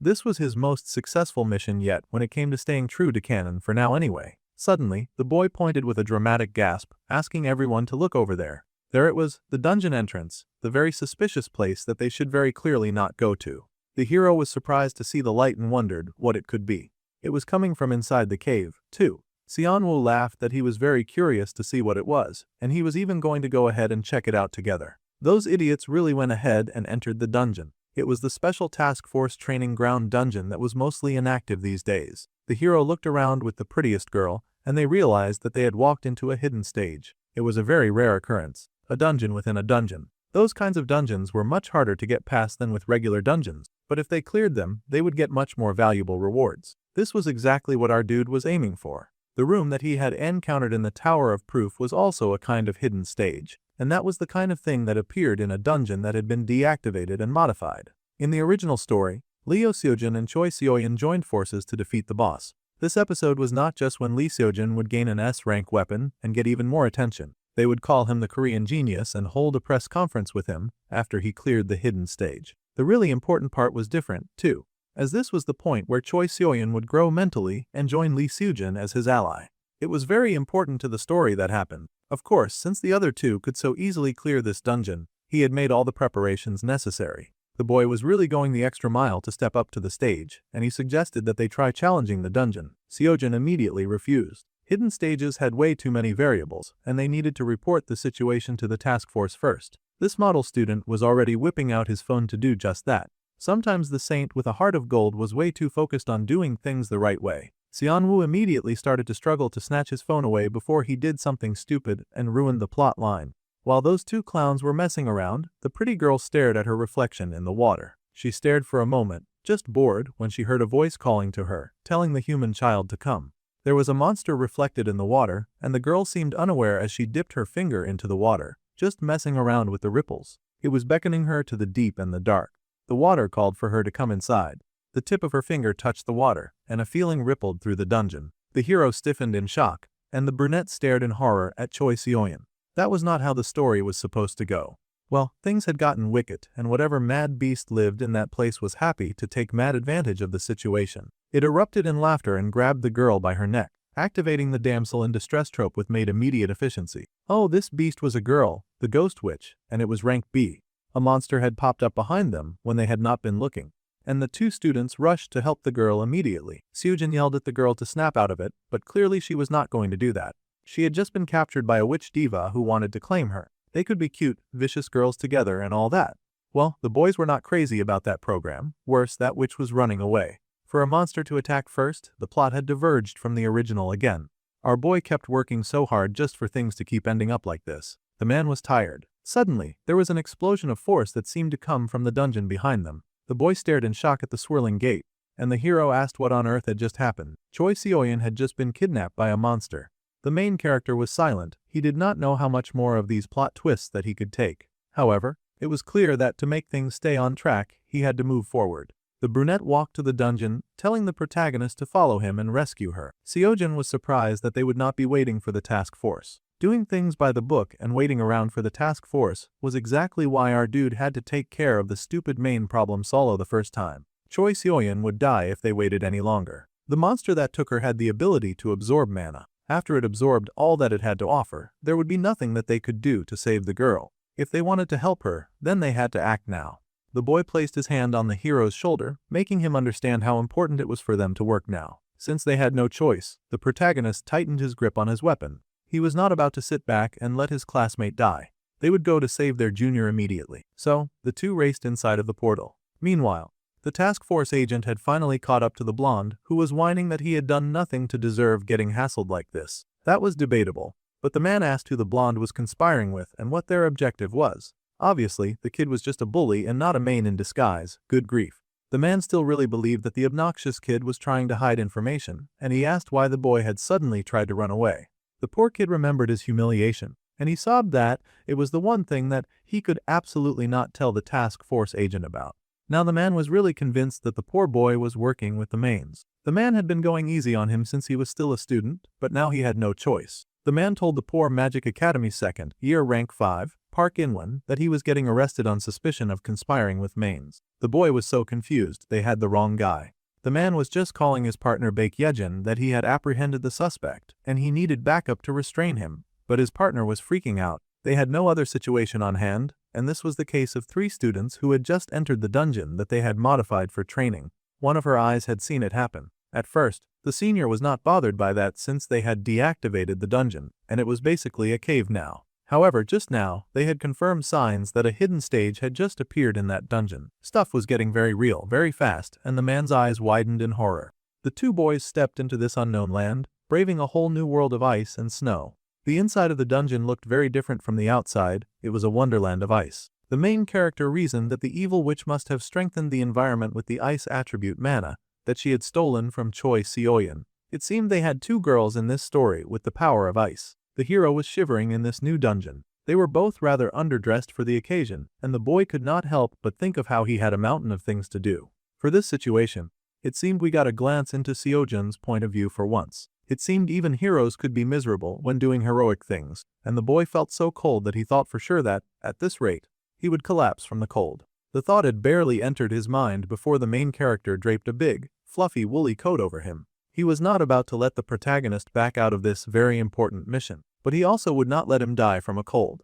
Honestly, the hero was shocked at Kim Seon-woo, but the main character just smiled. He needed the dark-haired boy to wear the coat since it had insulation, and it would make him feel much better.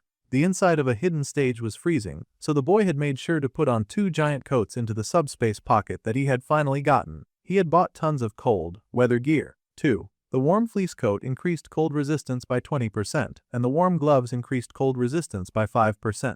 The hero was amazed that the brunette could even afford a subspace pocket since it cost over 100 million. The brunette just vaguely said that he bought some stocks and was able to cash them out.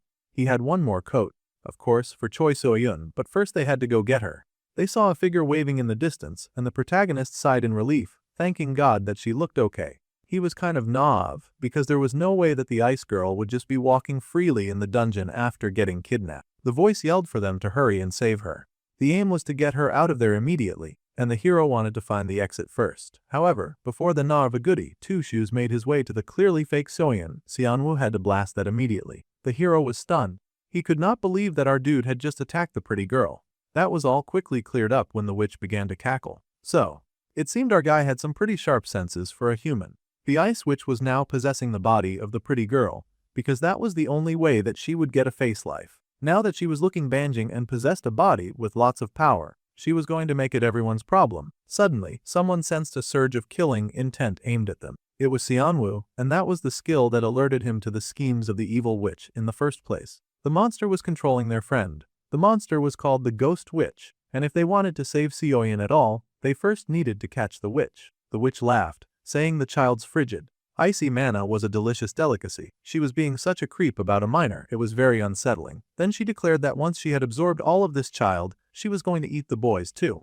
What an absolutely greedy, power-hungry pervert. However, she did not see much to mind the accusations and fired a bolt of power at the boys. Naturally, Lee Seojin took center stage with that cool sword of his. He raced ahead to take down the menace before them, and the main character watched in satisfaction. The ghost witch was an undead monster, so it was generally weak to Seojin's light attribute. There was just one solid problem. As the boy leapt up to face the beast, while the protagonist took center stage, our boy played backup, blasting away all the other attacks that the stupid witch dared to send in their direction. This was going to be a difficult fight because they were aiming to save Choi Seoyin, but her beautiful body was currently possessed by their enemy, whom they were trying to kill. They had to separate them first if they wanted to make any progress. The rich and pretty girl was also ranked first in the first-year department, and her main specialty was manifestation. She pulled out ice fragments out of nowhere and tossed many at her enemies. As she ran forward, her subspecialty was revealed. She had the power of enhancement. She dodged right past Seojin entirely and aimed for our boy, probably seeing him as weaker and thus easier to defeat.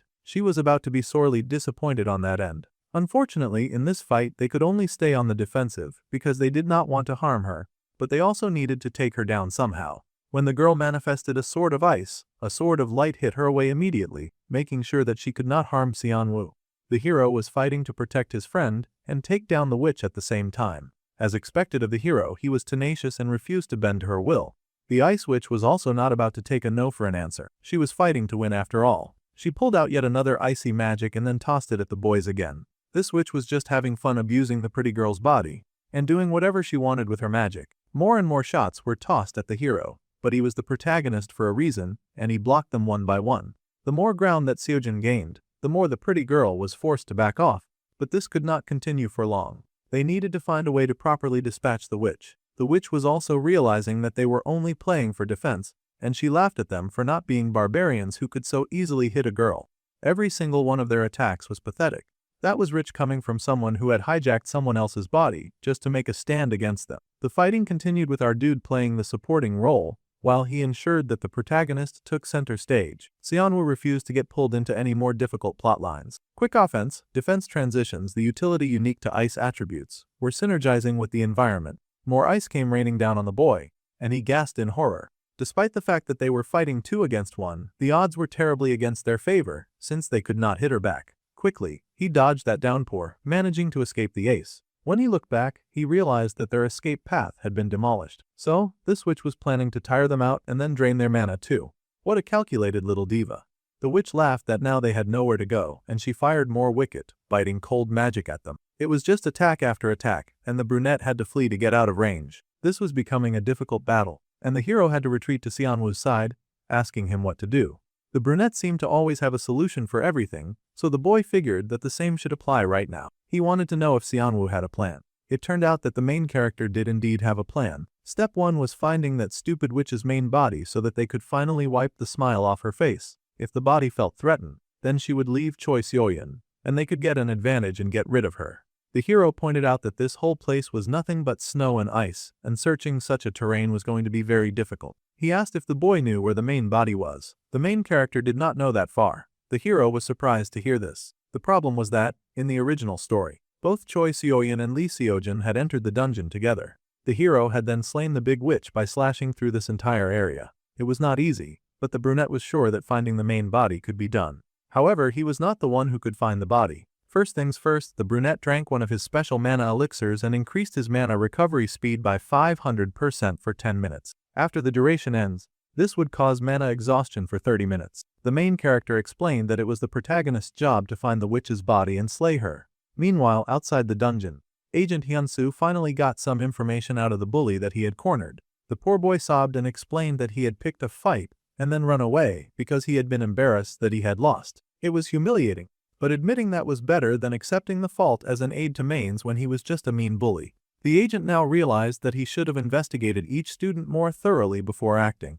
It also turned out that the kids going into an active dungeon had nothing to do with the blonde wither. The boy wondered what sort of mastermind they thought he was in the first place. He was just a mean jerk who was way in over his head. He really did not know anything. The senior agent was furious about how things were going, scolding his junior because they were supposed to guarantee the safety of the students. The junior apologized for his oversight. The hidden stage was an unexpected anomaly. Honestly, no one was expecting that dungeon to open, or for students to be dumb enough to walk inside.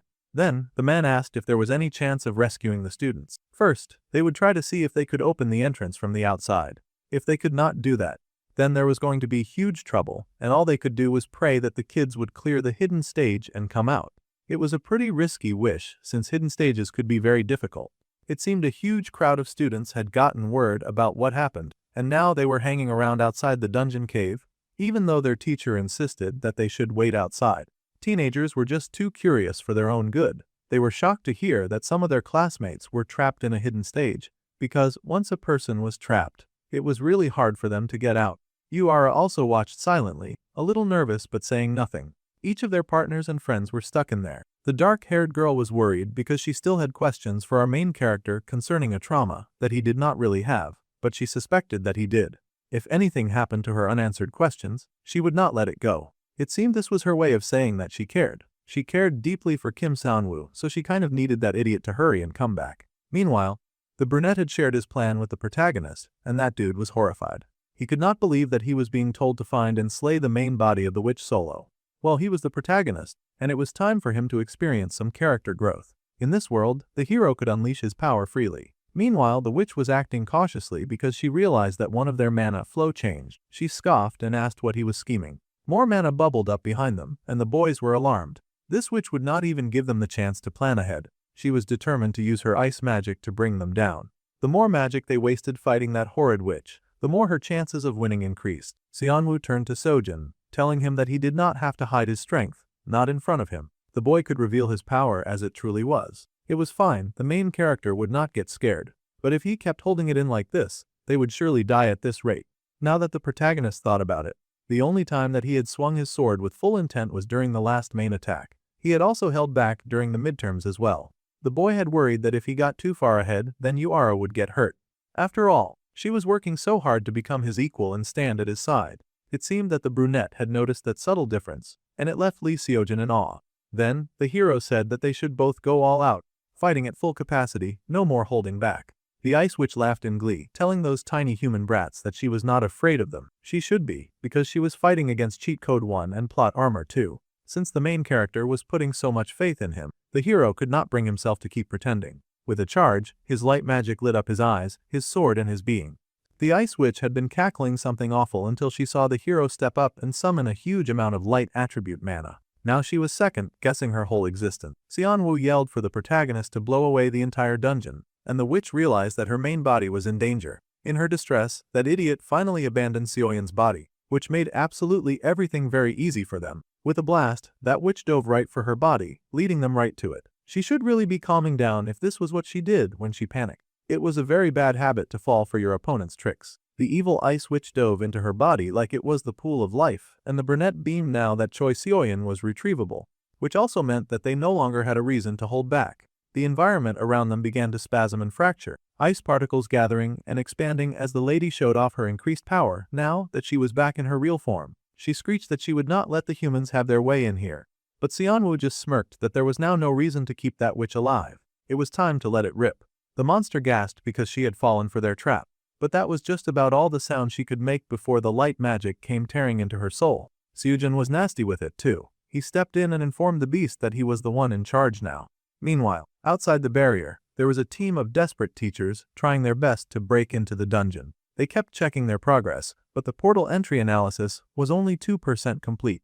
They were moving slower than snails. At this rate, the kids would be dead before they managed to break in. Not even a mosquito could get through such a tiny crack. It was very unfortunate that this was somehow the best that they could do. No matter which support mage they brought in, they would not be able to open this gate any further. Suddenly, the scarred agent got a message on his phone, and he checked it out. He was really worried about the situation. At this point, even if he got reprimanded by the captain, he needed to take responsibility into his own hands. He made a call to someone, informing them that Lee Seojin was one of the students who'd gotten stuck in a hidden stage dungeon of B rank. The agent started to apologize, but the person dismissed his worries, saying that it was fine and that the boy would come out on his own. This shocked the agent very much. Everyone was shocked and wondered what that buffoon meant that students could survive a B stage dungeon and come out on their own. Just then, the area behind them exploded in light. It genuinely exploded.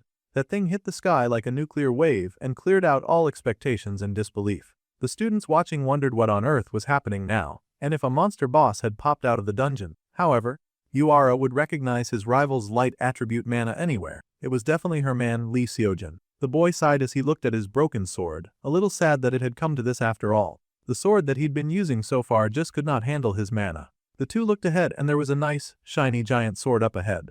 Right on time too. That sword was glistening with power. And they had retrieved their classmate, too. She was passed out behind them. It was the Blue Moon Blade, an S-rank sword imbued with mystical power that contained moonlight. It had weapon enhancement, which increased the blade's destructive power and mana amplification by 50% for 30 minutes, with a 30-minute cooldown. It had a lot of pretty good specs. Our dude sighed with relief and told the hero to claim the sword. It was his to wield after he had gone through the trouble of saving their lives. The hero had contributed the most to catching the ghost witch, and he just happened to need a new sword. Of course, the kind and sweet hero was immediately interested in what the brunette would get in return. After all, they had fought together. The brunette just smiled and said he would take all the other treasures apart from the sword. If that satisfied the hero, then he should hurry and claim his prize. Seonwoo would even watch over Choi Seoyeon while the other boy went over to collect it. Standing tall, the protagonist then stepped forward into his destiny, picking up the sword that was now his. This radiance that came from it definitely meant that it was S rank. He could not believe that his partner would give up a weapon like this so readily. Our dude was only doing that because he kind of needed the hero to survive very long in this story, or the whole thing would crash, and he would be back to square one. Of course, he was handing over the sword. However, the protagonist thought that his partner was a very admirable young man. Now that they had subjugated the hidden stage jointly with Pain character, the causality rate went up by 0.8. The character Lee Seojin's interest in him had increased by 1, and the protagonist's interest in him had risen to level 2.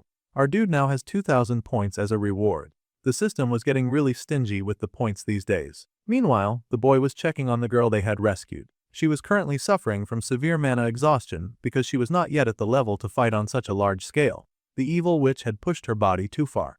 This was the aftermath of having her power forcibly squeezed out while being controlled by the ghost witch. The hero happily came over with his coat full of all the other items that were scattered around. Of course, he was happily giving this to Kim Seonwoo. The boy was grateful for the gifts, but now the hero leaned closer, trying to figure out what the main character was doing. Now that they had finished that very troublesome battle from earlier, the boy was trying to give the girl the extra boost in her health that she needed after experiencing such a difficult fight. The Ice Spirit's Heart is an A-type elixir. It was going to restore mana upon consumption and permanently increase the ice attribute control proficiency. Carefully, he poured that elixir into the girl's mouth to help her heal faster. Slowly, the beautiful damsel opened her eyes, and she found herself staring at the two boys who had saved her life. Seonwoo asked if she was doing okay, and the girl stared at her seniors. Suddenly, she broke into wails and asked why they were staring at her like that. She clutched Seonwoo's coat close to her body and acted like they were predators instead of the heroes who just saved her life. The hero was impressed that the girl was doing well,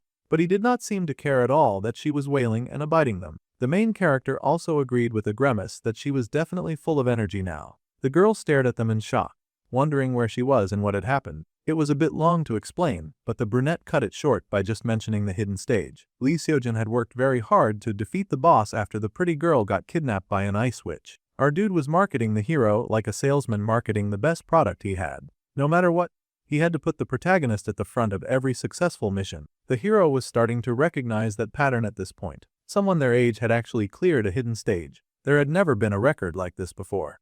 Well, technically, our dude had done it first, but that had caused a bunch of problems for his other self that he did not like to deal with, so he needed the protagonist to take the credit.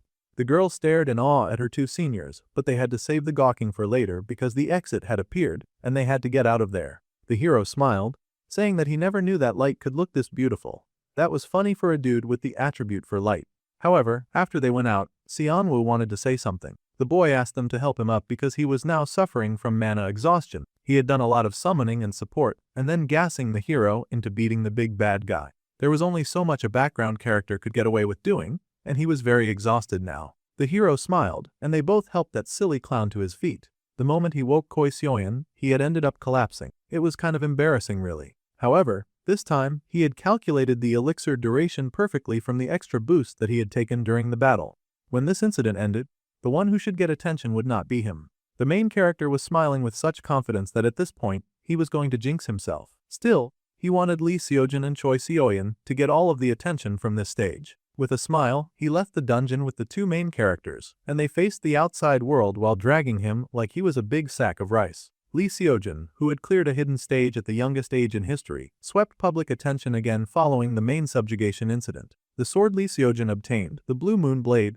was later appraised and revealed to have two of the highest tier options even among S ranks. The boy made the front page of every newspaper. It was incredible. They just printed pages and pages of the young boy holding his magic sword. Lee Seojin's genius exploits were featured, and the world began to take notice of Lee Seojin. After interrogation, poor Park In-won was cleared of the misunderstanding of being a main insider. However, while being investigated for attacking the main character and Choi Seoyeon, his history of bullying other students with his gang was exposed. The poor idiot immediately faced disciplinary action. Life was going pretty rosy for Kim Seon-woo now. From now on, that bully would no longer be oppressing other kids on the campus, and that was for the best. Even though there were complications, the main character was satisfied that he was following the original story well in the end. The fact that the special class activity was a task force operation would remain a secret, and Choi Seoyeon would build a bond with Lee Seojin through this incident. Of course, Hae-young had been absolutely distraught when she heard what had happened, and calming her down was a bit exhausting, but all was well that ended well.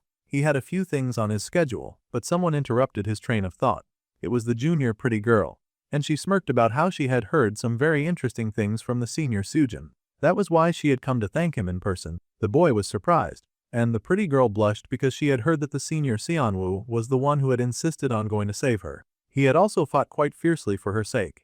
The boy was horrified at the turn of events, insisting that the golden protagonist had been the one to save her. However, Lee Seojin was bad at lying, and he had told the truth and nothing but the truth. The main character insisted that the protagonist had defeated the evil witch, but the pretty girl just smirked. She recalled the look on the boy's face when she had opened her eyes back then, and it had her seeing things in pink. Well, if her senior insisted on denying it, she would not push things. However, she smirked and said that she would be seeing him at the next special class. Choi Seoyeon's interest in him had now unfortunately grown to the level 2, and our dude gained a 1,000-point reward. That was crazy. Now she was on the same lane as the protagonist. At this point, Seonwoo was very concerned. He was determined to do even better in the next incident, no matter what. He refused to take credit for anything they tried to throw on him.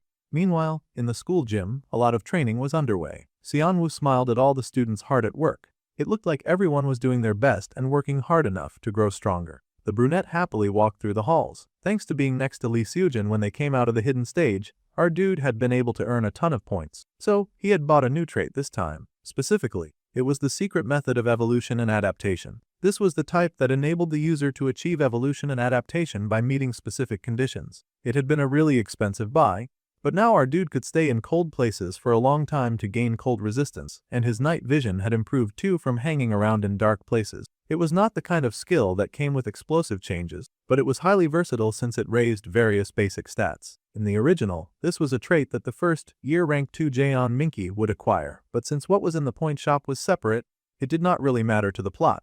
Our dude walked into the gym, and suddenly his fanboys started hooting and hollering with joy, waving him over. Of course it was Seojin and his best friend Youngjun.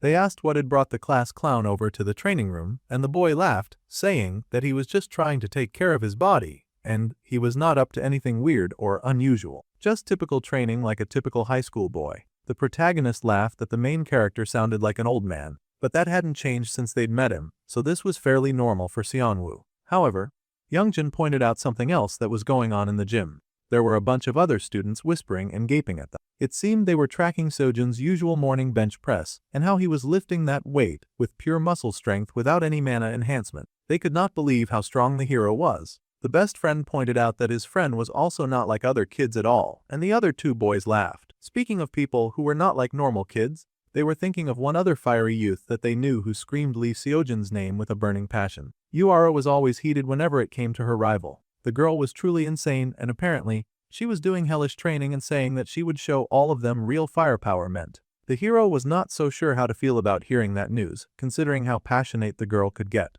However, the brunette was delighted and said that this was good for the young girl. She should keep it so that she could grow even more. Yuara was the type who worked even harder when she had a goal, so this was good stimulation. However, the teacher Jang Ancheol was not here today, and that was surprising. The man was always in the training room when there was no class. That dude pumped out all sorts of quick sets on the weight machine like it was nothing. Apparently, the teacher was currently patrolling the school. This was a secret, but apparently, they had found a body drained of blood near the school. Now that was not a good sign. Seojun guessed that the victim had been killed by a main, but his best friend just chuckled that no one really cared. Even if those monsters attacked again, their genius would protect them.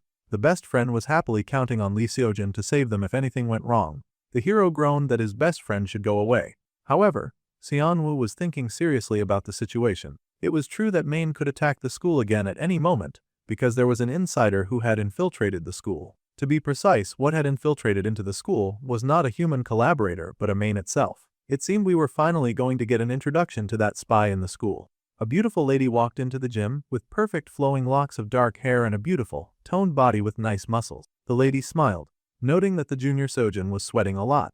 She was the third year rank 4, Park Minai. She happily handed her junior a towel, and of course, Youngjin stood to the side in awe of this cool moment. Our dude was watching the whole exchange too, with a wariness in his eyes. The best friend commented on how beautiful their senior was, and the lady laughed but thanked him all the same. His compliment was so sweet. The hero was also glittering and glowing, and he thanked the senior Park Minai for her kindness and all that. The lady smiled and said that she was always rooting for him. Very sweet of her indeed. The lady Park Minai held the junior Seojin very close to her heart after all. There was every drop of sinister energy in her smile and her words. That bodacious beauty was dangerous, and malicious intent dripped from her words. That night, she had happily drained that poor helpless victim who had cried for salvation but had found none. The wicked monster had moved like a vampire and sucked all of the strength from her victim until the poor thing could barely stumble away. She sat on her bench, rubbing her lips as she considered the taste of her latest meal. The third year 4 rank Park Minai was gorgeous, and she carried herself as someone who understood the power that her beauty held. However, she was also the main, Jang Hana's only daughter. This meant that she was totally the daughter of the first main that our dude had killed. After her meal, the girl had smiled, saying that she had not expected a visitor. A dark presence loomed in the darkness, and she asked that presence if he was planning to attack the school again. The Lord Qianhei had returned, and the man smiled, saying that he had just come to see how the girl was doing. As if the poor victim was not going through enough, the man decided to further disrespect the unfortunate soul by stepping on his head too. Since Jang Han had died and the poor girl was left alone, the Lord came frequently to assess and make sure that the girl was doing alright. He then squashed that poor human into a bloody mess, while sweetly saying that it was his duty to take care of the girl after all. The girl sighed that she was planning to play with the human a little more, but now the Lord had killed her toy. Obviously, she was not pleased about that. The man warned that if she made too much noise on campus, then they would soon catch her tail and find her out. Then, the evil monster asked how her school life was going these days. The girl took the money to think about school and all the fantastic things that had happened. With her status, she could not even approach Jung Hyun-soo, and the Lord Harayong told her not to take revenge on Kim Jinwoo, even though she wanted him dead. Instead, every day she had to see those darn brats who had reported her father and gotten him killed. Obviously, her school days felt like trash, and she had to fight the murderous feeling that surged within her every day, that she had to see Lee Sojin and his friend Youngjin. The man sighed at the girl, saying that among said brat, Lee Seojin had become quite the topic lately. The boy's rise in society had, of course, been noticed by the top dog monster. During the school attack, the boy had also been identified as the prime candidate for possibly being the child of prophecy. The girl was shocked to hear this. During the school attack, the moment the demon's grand barrier disappeared, the boy with the sword had suddenly appeared. All of that was already suspicious, but the girl's report confirmed it. That overwhelming power that had exploded during the special exam could surely be nothing else than a flood of mana, which was the power to destroy mains. The child of prophecy was definitely Lee Seojun, so now they would be targeting him just as the story intended. The girl was so excited because every main had been given the authority to track down and eliminate the child of prophecy, which meant that she would get to kill Lee Seojun with her own hands. No wonder she was just beaming when she saw him at the gym after that night. The Lord Qianhei was no fool, and he asked the girl if this task was something that she could accomplish. They had all seen that boy's power directly, whether they liked it or not.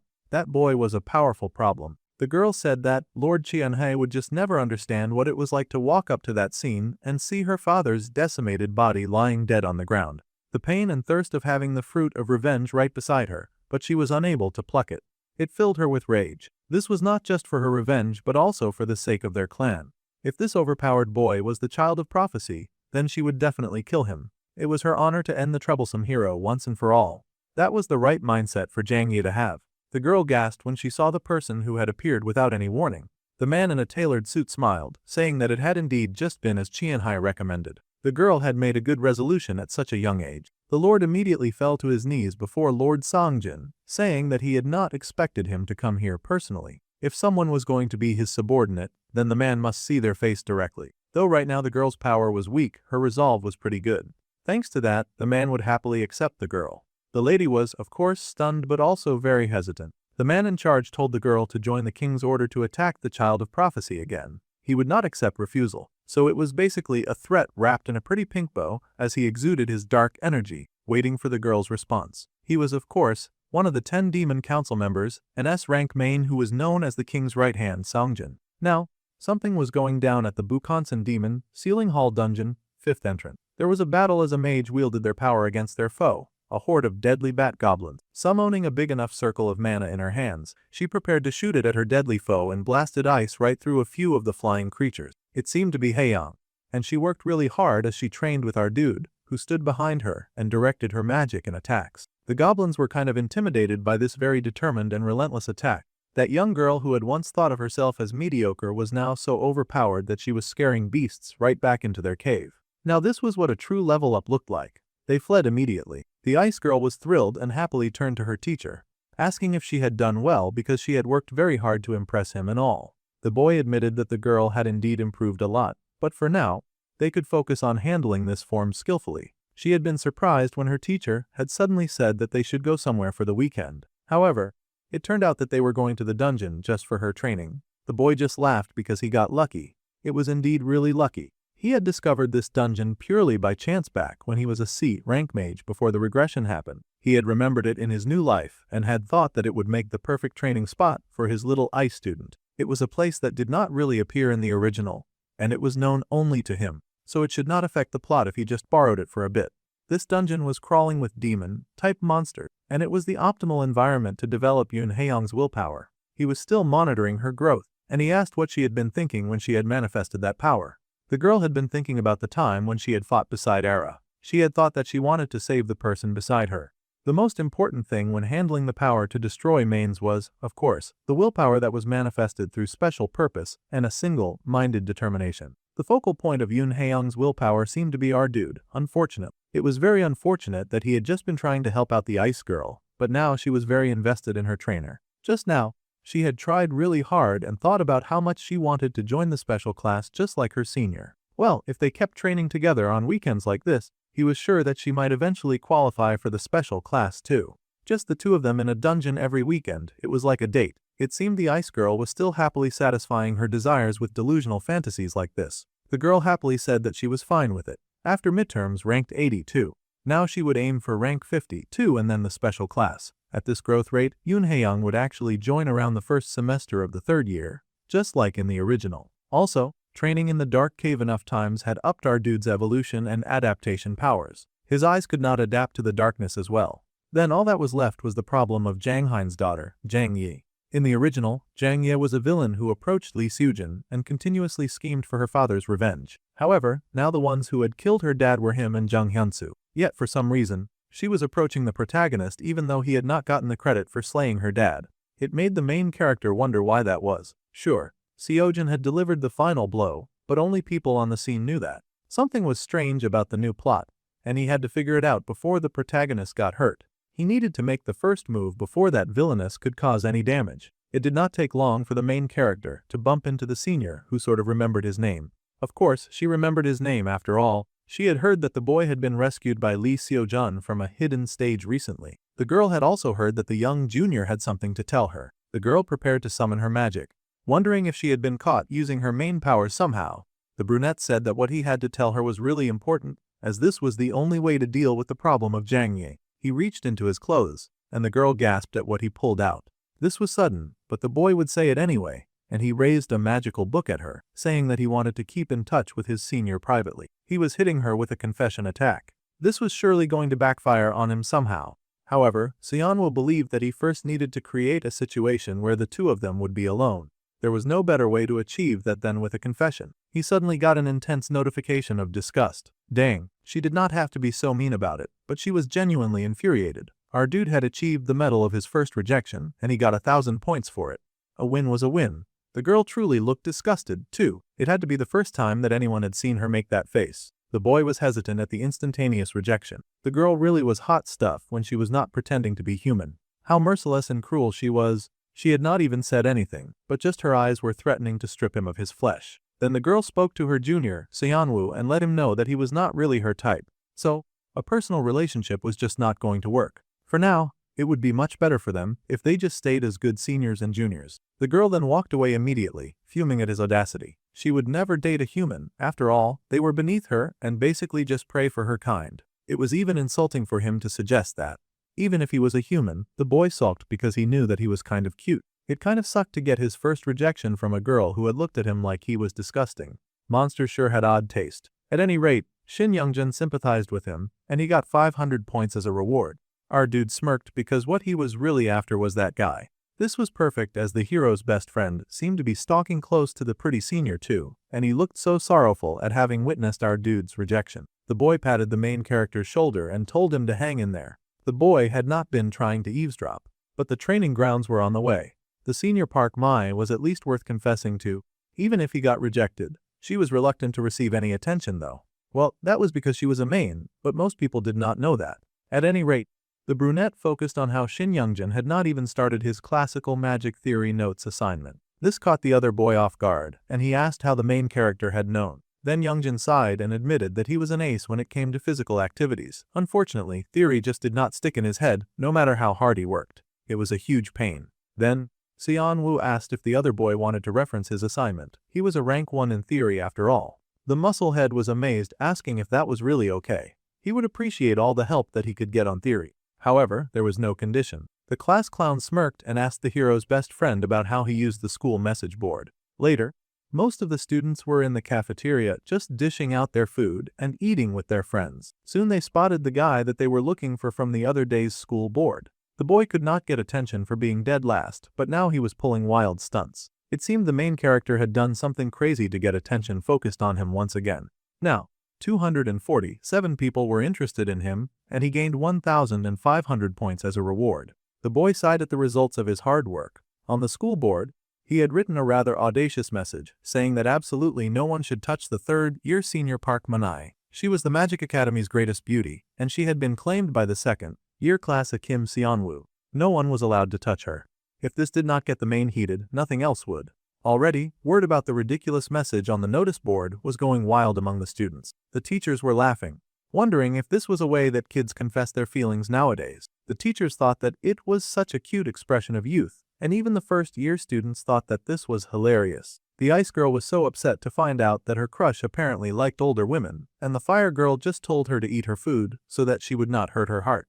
Logically, there was no way that he had posted it himself, so the fire girl guessed that someone must be playing a malicious prank. However, that idiot had indeed gotten someone to post that very stupid and audacious method for him. However, the ice girl was thrilled to hear the fire girl's theory. Now she wondered if Seonwoo was handling things okay since someone was playing such a mean prank. However, the brunette had truly not posted the message this time.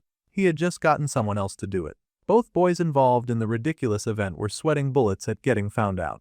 Youngjun whispered that he had done his best to help the kid like he asked, and he had posted it on the board.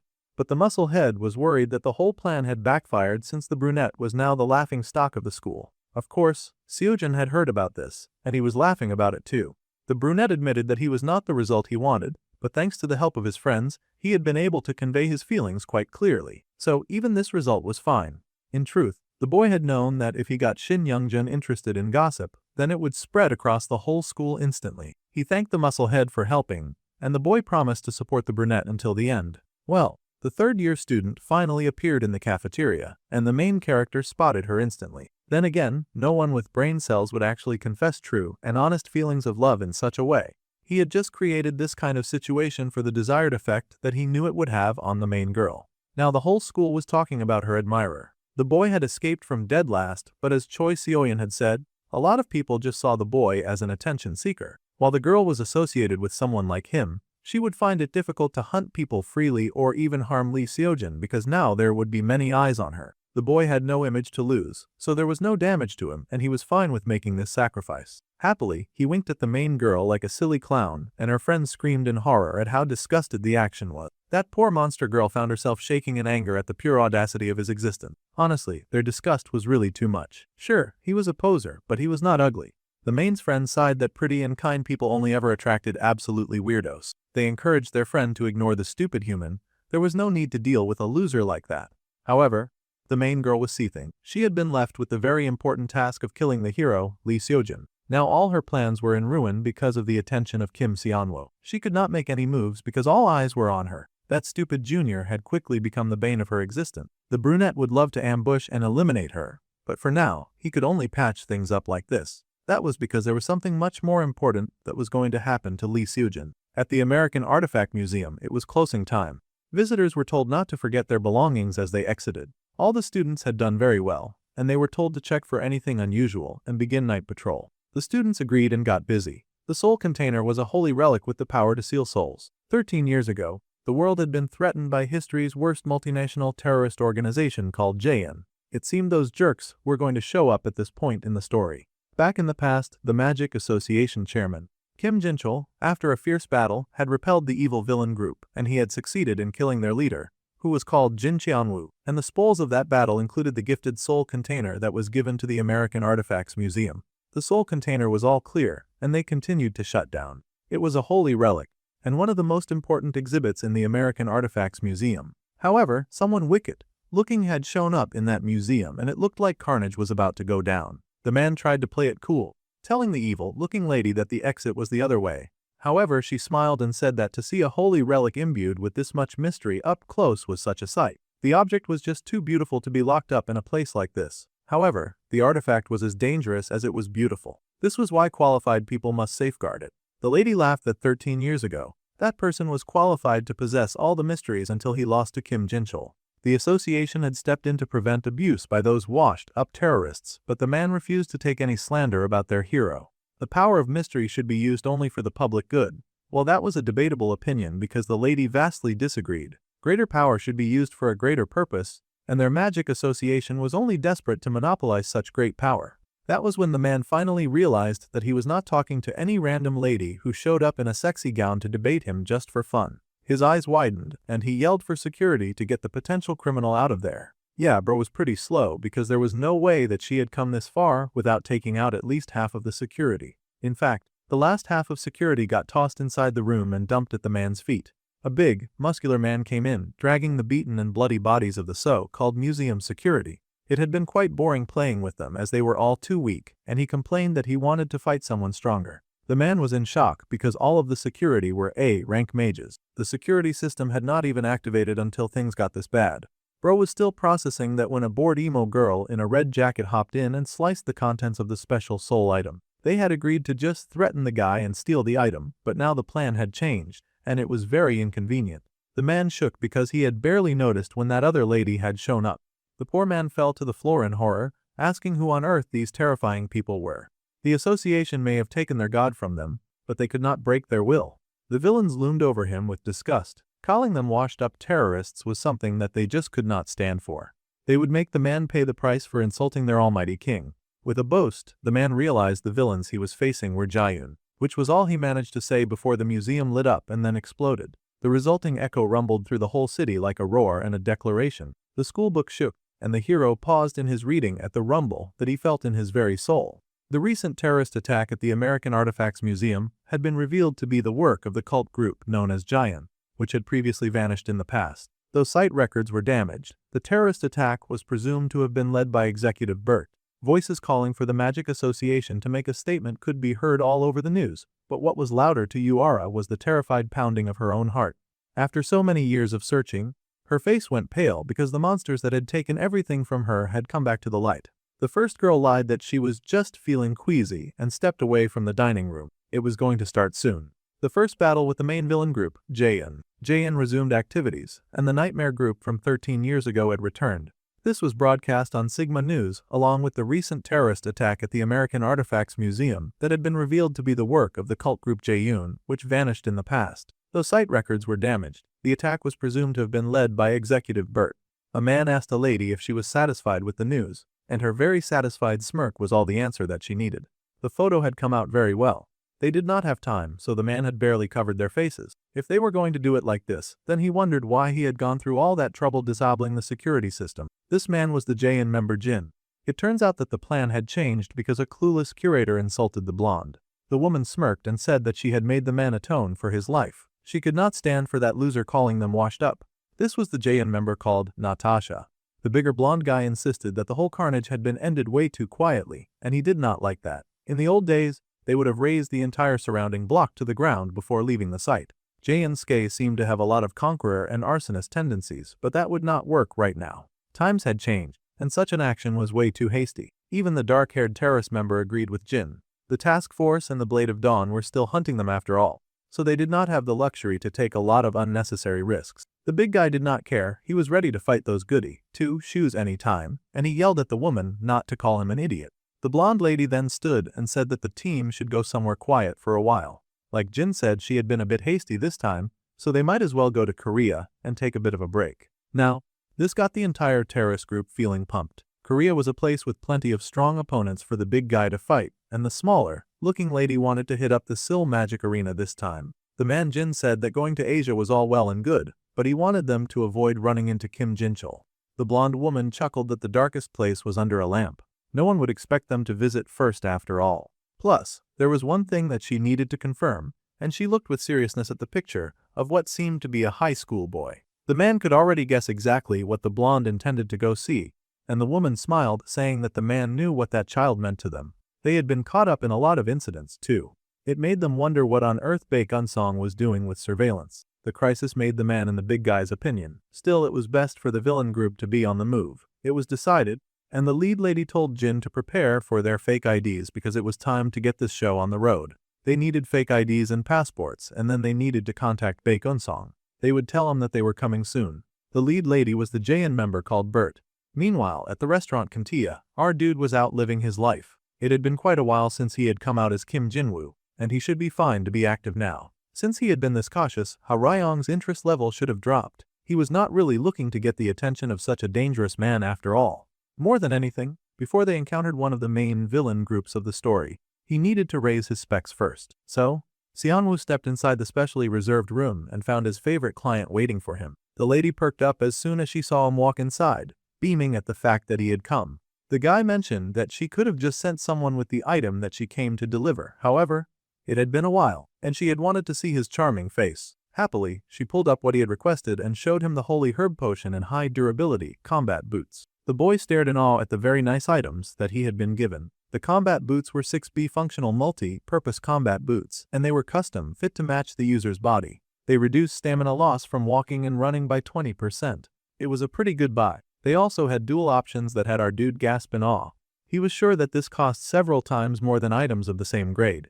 It was a gift from her, and she could not choose the ordinary items that he had asked her to pick out. Their food soon came in, and as expected, it was luxury dining. A gift should never disappoint the recipient. That was her principle. Kentia was the restaurant where Lee Seojun almost fainted after one bite of the food in the original. Our dude had heard that regular people had to wait for months just for a reservation. He wondered if that food was really that good in reality, and went ahead to taste it just to see what all the fuss was about.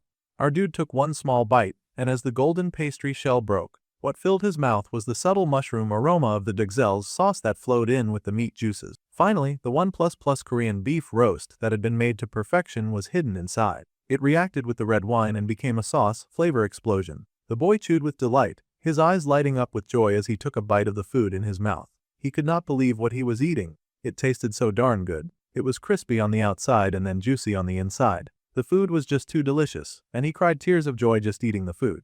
The lady with him laughed at his reaction, made this whole thing so much worth treating him to good food. Happily, Seonwoo cleaned his lips and sighed. After receiving such wonderful hospitality, he could not just sit there shamelessly. The lady laughed that money was not necessary, and they were not the type to care about that.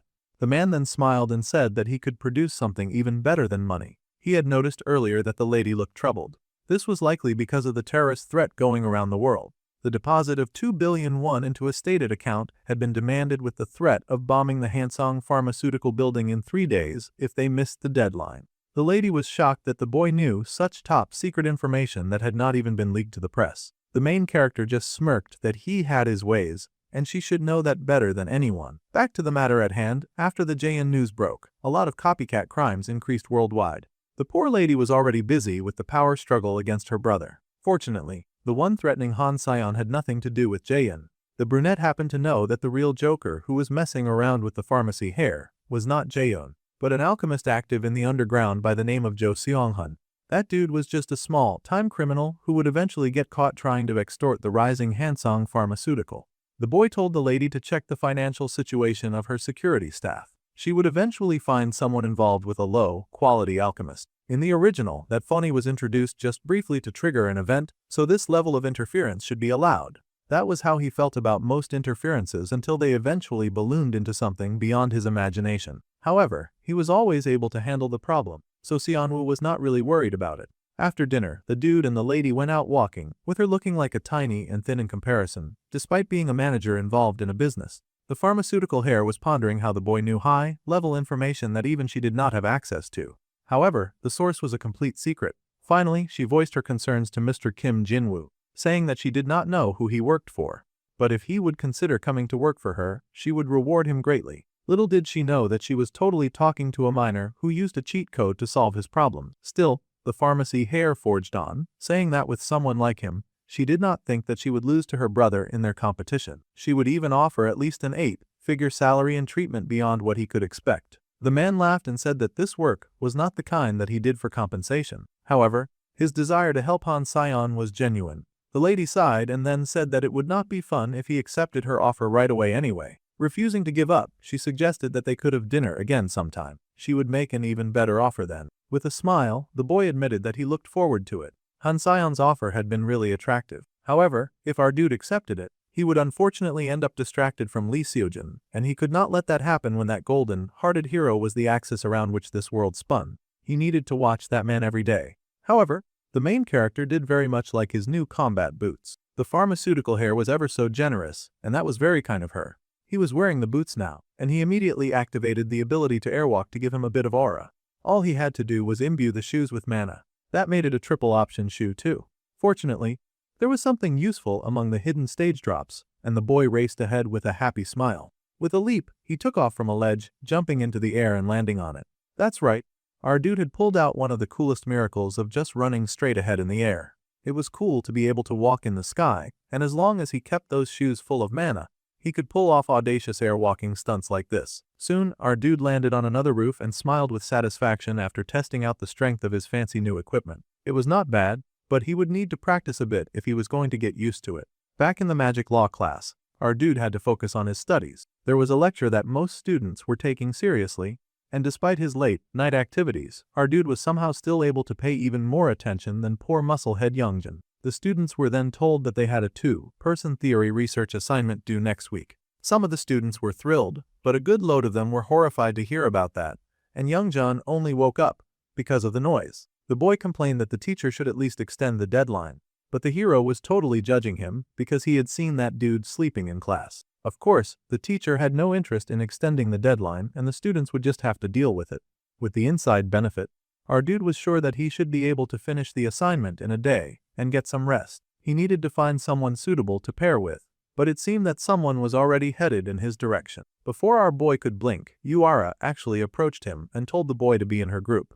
The other students started to complain that Yuara had snatched up the kid who was best known for doing great at theory assignments, and they whined that all the top theory students were going to hog everything. Of course, the girl shamelessly said that it was their right to do just that, with such a dark and oppressive aura that all the boys in class just accepted their fate.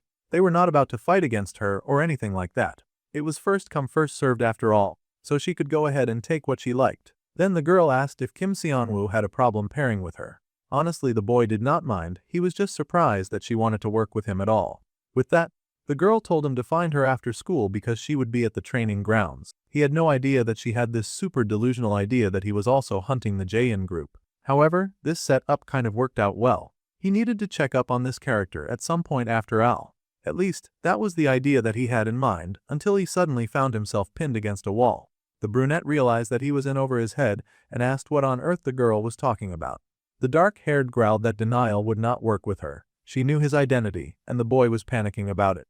The boy said that even if she said that, he was not exactly sure what she meant. Honestly, She could mean anything by insisting on his true identity. He had so many at this point, like the secret of what happened in the hidden stage, the truth behind the main attack incident, the incident that would happen next. The possessed person, bro, had so many secrets that he could not even be scared properly because he did not know which one she was referring to. Yuara then said that on the first day of school. He had casually brought up personal circumstances of hers that he would only know if he had investigated her.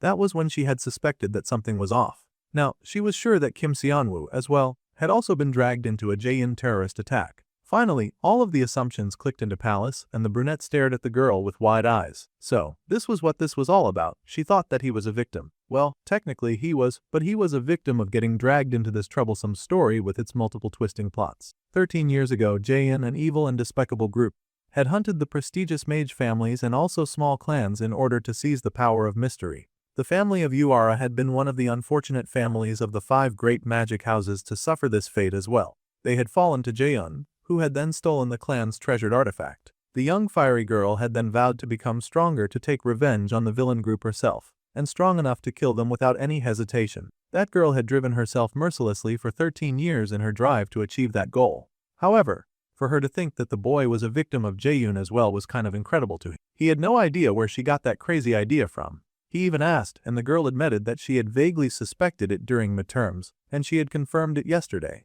When everyone was shocked watching the news, the boy acted differently. He had remained calm when he heard those villains had resurfaced, like he had been waiting for them to return.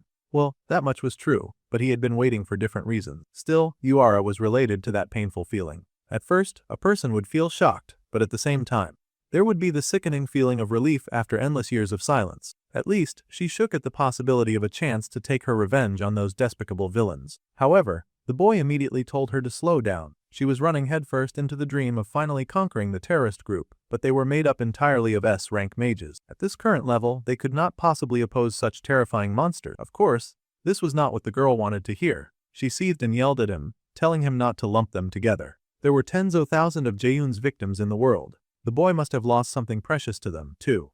No one understood the pain that she had felt that day when everything that she had loved had burned down because of those terrorists. She had been living with that agony for the past 33 years. The dark-haired girl was full of violence just thinking about that group. They had taken everything from her. She paused when she saw the wound on our dude's wrist and the bandages he hid underneath his sleeve. The girl paused, and now the brunette panicked, thinking he had definitely messed up this time. He tried to explain that it was not the type of scar that she was thinking of. Suddenly, the character Yuara felt immense pity for him. It was almost like she suspected that he had tried to off himself just to run away from those terrifying villains. The boy suddenly got a $10,000 reward for the pity, so it was not all that bad. Still, the girl mumbled that she could tell the difference between a wound made by his own hand and a wound made by something else. Slowly, she turned away, apologizing for digging up painful memories for Seonwoo. She had not realized how traumatized the boy was. It was not much of an apology, but she promised to do the assignment on their behalf. Then, she said that she would see him tomorrow and said nothing more. With that, the dark-haired girl walked away, and the brunette was left standing there in shock. Suddenly, the boy told her to forget the assignment. He was not going to let her just walk off like that. Instead, he was going to help. He would not let such an important character slip from his grasp when he needed to protect all of Lee Seojin's allies. He would help her gain revenge no matter what. She had to remember the first day of school.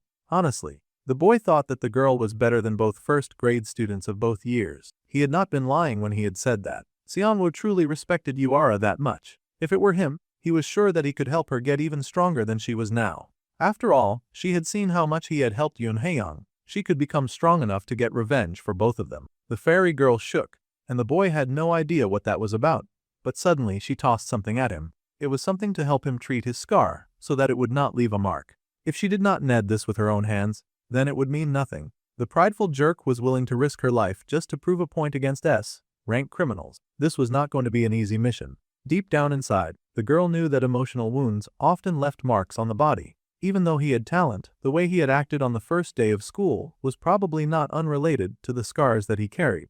It was because he was like that that the girl could not bring herself to drag the boy into her revenge. How sweet she wanted to be kind. When she had been younger, she had told her sister of her plan. Shaking with rage, she declared that when she graduated, she was going to go after that mad group. She would join the task force or her sister's Blade of Dawn unit, and she didn't understand why her older sister was so against it. The girl had taken Yuara's hand, saying that her only desire was for her only remaining family to live happily. The big sister had promised to put an end to Jane with her own hands. Back then, Yuara's big sister had also had a similar scar on her wrist. The fiery girl knew an expression like that all too well.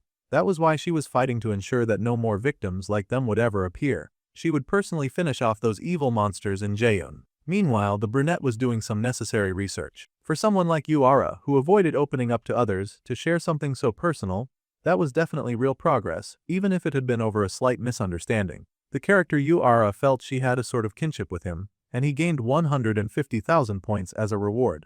However, the boy wondered what on earth he was supposed to do about this misunderstanding. In the hidden stage, our guy had used the special dagger item to gain an adaptive trait. It was a dagger coated with paralytic poison, and stabbing an enemy could paralyze them. This effect varied depending on the target's poison resistance. Using that dagger, the boy had slowly stabbed himself over and over to gain resistance, and he was not sure how to explain that to Yuara, since most people in this world did not have a cheat system that could just gift them special abilities and all that. Still, a win was a win, and his poison resistance had gone up by 50%, with a 70% recovery speed. The boy sighed because times like this were exactly when people trained. Every night, he refined his mana and thought through how to support the upcoming developments. Jaeun was an enemy they would have to fight someday, and helping out Yuara to get her revenge was also helping out Lee Seojun. So that was a genuine win-win situation. Now the brunette had to set the stage for that. The blessing of great nature had risen to rank 3, and our dude had gained additional mana with a mana recovery speed of 65% and now a cooldown of 23 hours.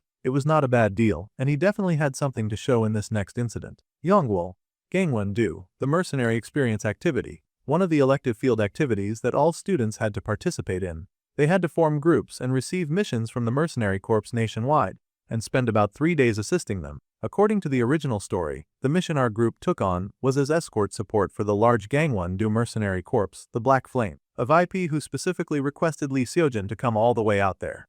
Of course, the usuals were already in the group: the hero, his muscle, head best friend, his fiery rival, and our dude was here too. Jang Ye was also involved, so it was kind of a dicey situation, and he had to keep his eyes on her. The main would not attack Seojun, surrounded by veteran mercenaries. Even in the original, nothing happened at this point. However, just in case, until they arrived, Seonwoo was going to keep her from getting near the hero. Way too much had changed in the story for him to take anything for granted these days. The boy smiled and asked his senior if she would like something to drink. Obviously, to keep her heated and agitated, he was not about to let the rumors of his crush fade away so easily. No. This whole thing was going to be torture for the both of them. The girl immediately rejected the water, politely saying that just the thought was enough. The boy was relentless and then asked if she would like a towel to wipe her sweat.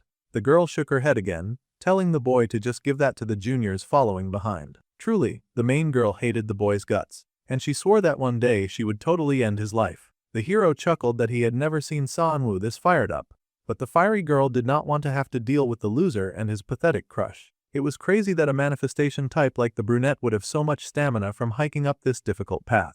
The muscle head, of course, was having the time of his life, and he chuckled that maybe his efforts for those two were finally bearing fruit.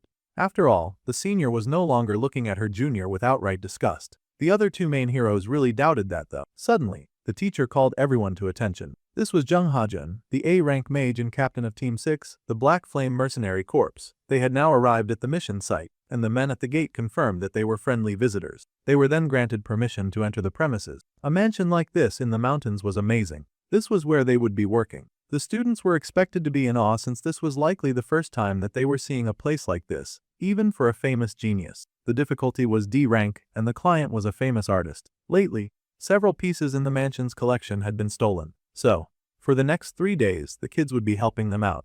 The Black Flame Mercenary Corps was going to guard this mansion from petty thieves. The man had gone through all the trouble to explain the job, but it looked like the students were not even listening. They were just going around admiring all of the beautiful paintings. Seonwoo even explained to the other students that the artist used intense colors, but the background did not overwhelm the subject, and everything was in harmony. This reflected the artist's unique view of their work. His classmates were impressed with such a sharp analysis. They asked how he even knew stuff like that, and the boy beamed, saying that he knew a lot of things. He should know about this, especially. Down came their client, and she sighed that she was so grateful that the students thought so highly of it. They could even call her Charlotte. This was the client who had designated Lee Seojun for this mission. She would be in their care for the next 3 days, and she was looking forward to seeing what the students of the Magic Academy could do. She was also especially eager to see Lee Seojun. As expected, it was Bert of the villain clan. the villain of the incident that was about to go down in this mansion. The blonde lady happily graced the students with her presence, telling them that they could call her Charlotte. She was going to be in their care for the next 3 days. She was so excited to be taken care of by the students of the Magic Academy and, of course, Lee Seojin. That person was no ordinary rich client, of course. She was a famous artist who designated the hero for this escort duty. But she also happened to be the main villain of this incident. The beautiful client was the artist Charlotte, but in reality, she was the JN member named Bert. Meanwhile, the other team members of the villain group immediately checked in with an informant of theirs. They seemed to be hiding out in a nearby safe house, and they needed to make sure that the person had not done anything wrong. The poor man insisted that he was totally dedicated to his job. He was the JN member called Bae Kun-song. As the surveillant, he confessed that he had never taken his eyes off Lee Seojin, and he had always watched the boy from nearby as best as he could. He had also checked on his grades, relationships, and health status and received regular reports without fail. This dude was either an A-grade stalker or some kind of parental figure. However, the dark-haired woman was not satisfied with the results, wondering why the precious hero had then gotten caught up in so many annoying incidents. The boy had nearly died multiple times. The big guy, Ska, just laughed at their worry, saying that they just had to watch them fight to see how they had grown. Instead of arguing, they should just eat. Natasha yelled that they could eat nothing when Ska was busy eating everything. It was almost like the villain group Jaein was acting as some sort of parental surveillance for the protagonist of this story.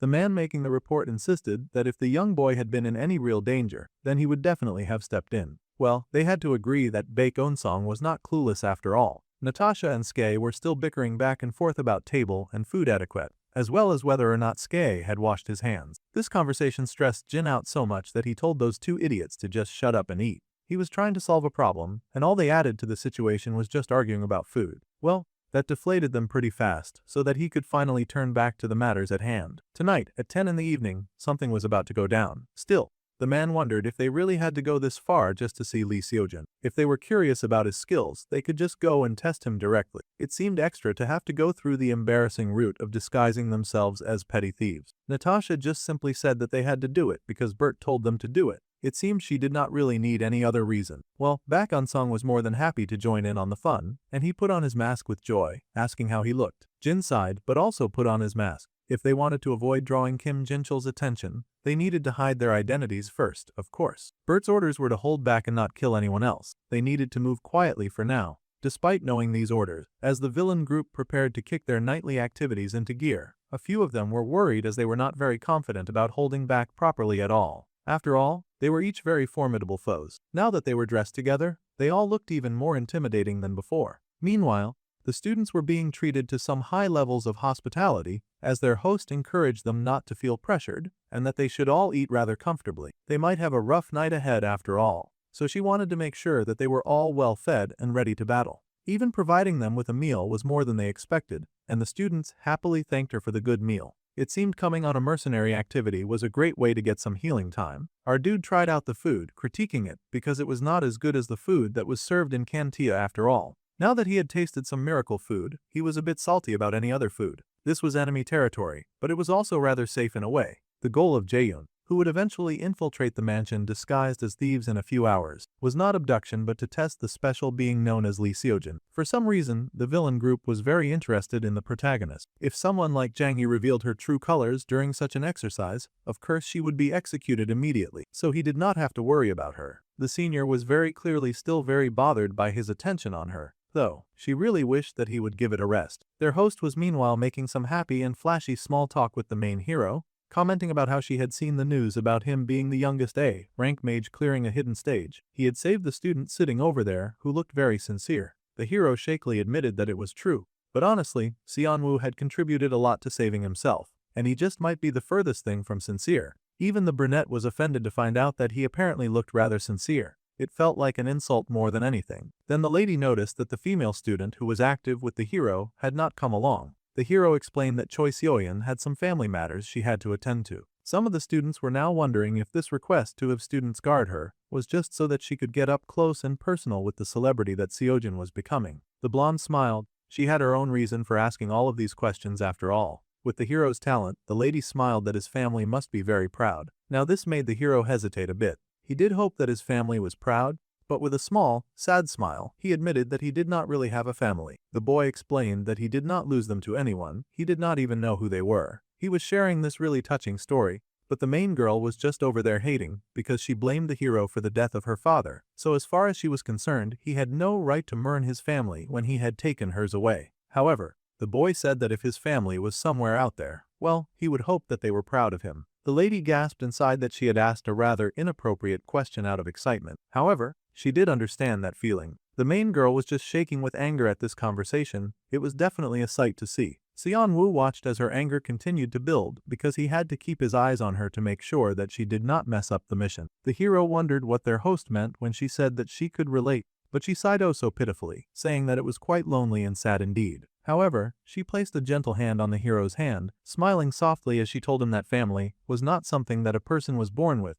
but it was something that could be created. At this point, it looked like the evil organization was trying to recruit the hero. She told the boy that they would both do their best together, and the boy smiled and thanked her. Seojin had such a sweet and pure heart, he would never suspect that the lady he was talking to was a total villain who did all sorts of horrible things to other people. After the food, they all thanked their host for feeding them, and it was soon time to return to their rooms. Some of the others agreed that what Charlotte had said was so touching, and others commented on the good food. According to the mercenary activity briefing that they had received earlier, they were going to patrol inside on schedule. Everyone understood this much, but the main girl immediately tried to make a move. That murderous little witch was done wasting time, especially after hearing that tear-jerking story that seemed to set her on fire. In fact, she was trying to steal a little moment with the ever-so passionate hero. Of course, before she could get very far, someone told Lee Seojin that they had just thought of a way to reinforce the patrol route. Seon-woo told the hero to come with him right away, stealing his attention and saving his life, much to the dismay and hatred of the main girl. That stupid brunette would never stop getting in her way. She shook with rage, wishing there was something she could do to get rid of the main character once and for all. Since Lee Seojin left, Youngjin noticed that their senior's expression had turned deadly. Now he was going to start jumping to all the wrong sort of assumptions, and he gasped, thinking that he was witnessing some kind of love triangle. Excitedly, he turned to ask Yuara if she had seen all of the chemistry building up too.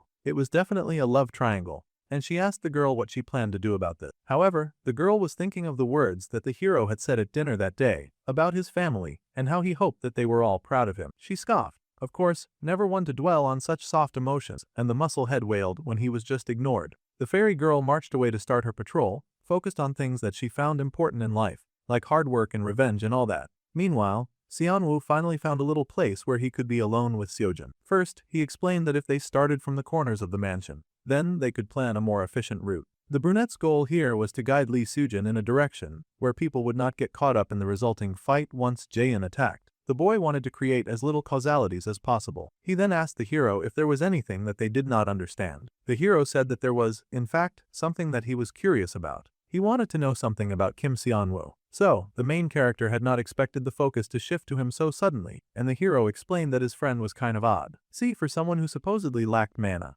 the boy could fire off magic like he had an infinite store back in the hidden stage battle. Plus, our dude had a fighting style that spammed magic from the front while aiming for the opponent's weak point. There was only one person he knew who fought like that, and the hero was now getting very suspicious about a lot of things, from the boy's appearance to his combat style. Everything about Kim Seon-woo greatly resembled that of the one mage that he had encountered in the wild, the infamous Kim Jin-woo. Okay, so the main character had not expected the table to get turned on him so fast like that. The protagonist was not surprisingly acting just like Yuara. However, the brunette pointed out that it made no sense. A minor could not possibly be the mage Kim Jin-woo. The hero admitted that. The mage Kim Jin-woo was a hero who conquered the tower's hidden floor and caught a main alone. It was likely that the dude was several times stronger than his odd and suspicious classmate. Seon-woo could not figure out if that was some kind of compliment or an insult. However, it did mean that his secret identity was safe, so he would take it. However, the hero was curious about who the dude had learned his fighting style from and why he hid his own power from most people, especially after the brunette had told the hero not to hide his own powers. Alright, so Seojin was making a lot of really important and really logical arguments on that front. The boy was sweating, wondering what excuse he could make for a situation like this. However, they suddenly heard a voice, someone saying that they were not hiding their power. They just had no choice. Both boys turned in surprise to see Yuara walk in on the scene. That was exactly the girl that Seon-woo would prefer to avoid in a moment like this, but she was pretty hard to get rid of. The girl said that she was just taking a walk because she had stuff to think about. She was allowed to do that much after all. Sure, her walk was allowed, but the hero wanted her to explain what she meant by Kim Seonwoo having no choice. The girl sighed and said that there were cases where psychological factors make the magic discharge unstable. The gap between the amount and discharge could become large. She was speaking as someone who truly believed that the boy suffered from a traumatic encounter with the group Jaein. It just so happened that her weird little theory did match Seonwoo's initial display during that very first test, where he had become dead last in the class. In other words, the current brunette that could see before them was not developing his skills, but he was slowly rehabilitating back to his original level. Oh, the girl was scarily smart, so smart that it was almost terrifying. She was wrong on some accounts, but her last statement had been entirely correct. Now the character Lee Seojin was impressed by our dude, and he gained 500 points as a reward. Still, the brunette found the whole idea ridiculous. Sure, he'd had more power in his previous life, but in this life, he was truly starting from zero and growing. However, now this theory was making sense to the hero, and he suspected that it explained the strange medicine that his classmate had taken during the hidden stage. Well, our dude could not come up with a better theory as to why he was acting the way that he was, so he went along with it and sighed dramatically like they had found out his almighty secret. He sighed that he didn't want sympathy, so he had kept it a secret from everyone. The hero was horrified and apologetic for prying so much. He promised to definitely keep it a secret from others. Alright, now that his secret had come to light, the brunette pretended to be weepy and said that he was going to head back now. Lee Seojin should just start his patrol from the corners of the mansion, following the route that he planned. He was going away to collect himself. The hero wished the brunette some good rest, and the boy sped off, leaving the hero alone with Yuara.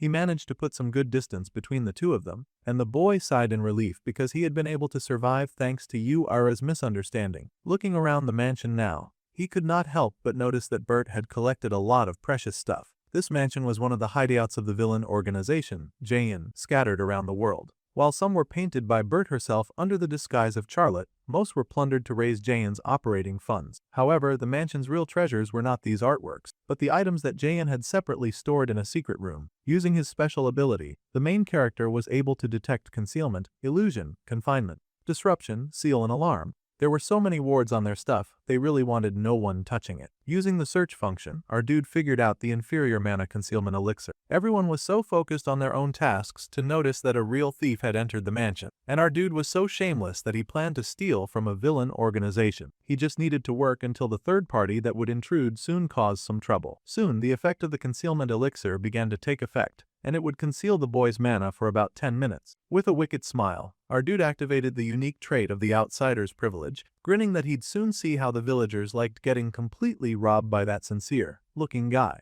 Now, the two main heroes of the second year class were alone. The fiery girl then said that if Kim Seonwoo ever used his full strength, she wondered what rank the boy would be. Thinking about it, the hero guessed that the boy could be ranked 15. Yuara thought that was such a low number. She thought that at least the hero would recognize what the brunette was really capable of. It was clear to the fiery girl that their classmate ranked much higher. Well, the situation did not matter. Yuara would swap with the hero when it was time for her patrol shift, so she told the boy not to bother coming to wake her up. The top-ranked student waved and also added that he had shared the route to her student ID, so all she had to do was check that out. The moon was bright in the sky, and clouds drifted in the sky. Meanwhile, Seonwoo was hard at work. The boy understood that just having a large mana pool did not make an excellent mage. It really depends on how precisely that magic could be executed. In that case, when the hero had guessed that Seonwoo would be the 15th, that was not the highest level that the boy could achieve, not in his opinion anyway. 15 was just his starting point. If the power that he had displayed in the hidden arena at the time was truly the youth's true level,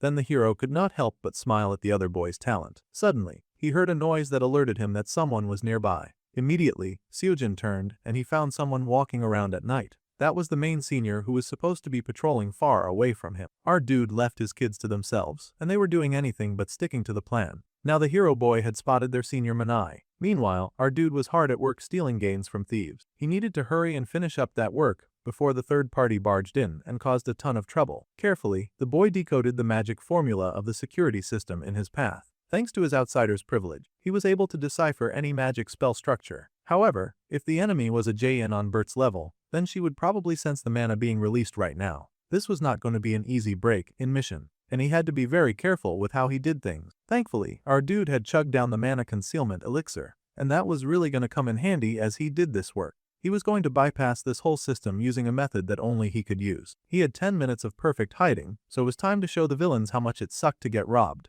Immediately, he activated his unique trait of the outsider's privilege. If he fully disabled the barrier, the alarm would go off, and that would be way too troublesome. This was clearly the work of Jin from JN. If he just tweaked the spell so that only one person could pass, then perhaps that would work. It seemed that was a bingo, and soon a door opened up for our dude to step inside. He found himself inside a secret passage that led to Jaehyun's secret room. He found that the same security magic was cast on the display area as well. Well, he still had 10 minutes to finish his work. And that was more than enough time thanks to his space pocket that made stealing so much easier. He was going to rob the villains blind. Meanwhile, the security that stood outside the mansion was getting bored. They had heard that the thieves had apparently attacked the place regularly, but it was getting late, and they had seen no sign of anyone like that. One of the security men informed their captain that something seemed off. The Black Flame Mercenary Corps Team 6 captain was the A-rank mage Jung Hajin, and he asked what the problem was, taking the time to heed the warning of his subordinate. The other man pointed out that they were currently in the Gangwon province. If they stepped off the road a bit, it would lead to a monster field with high-level monsters rampaging around. No matter how tempting the art was,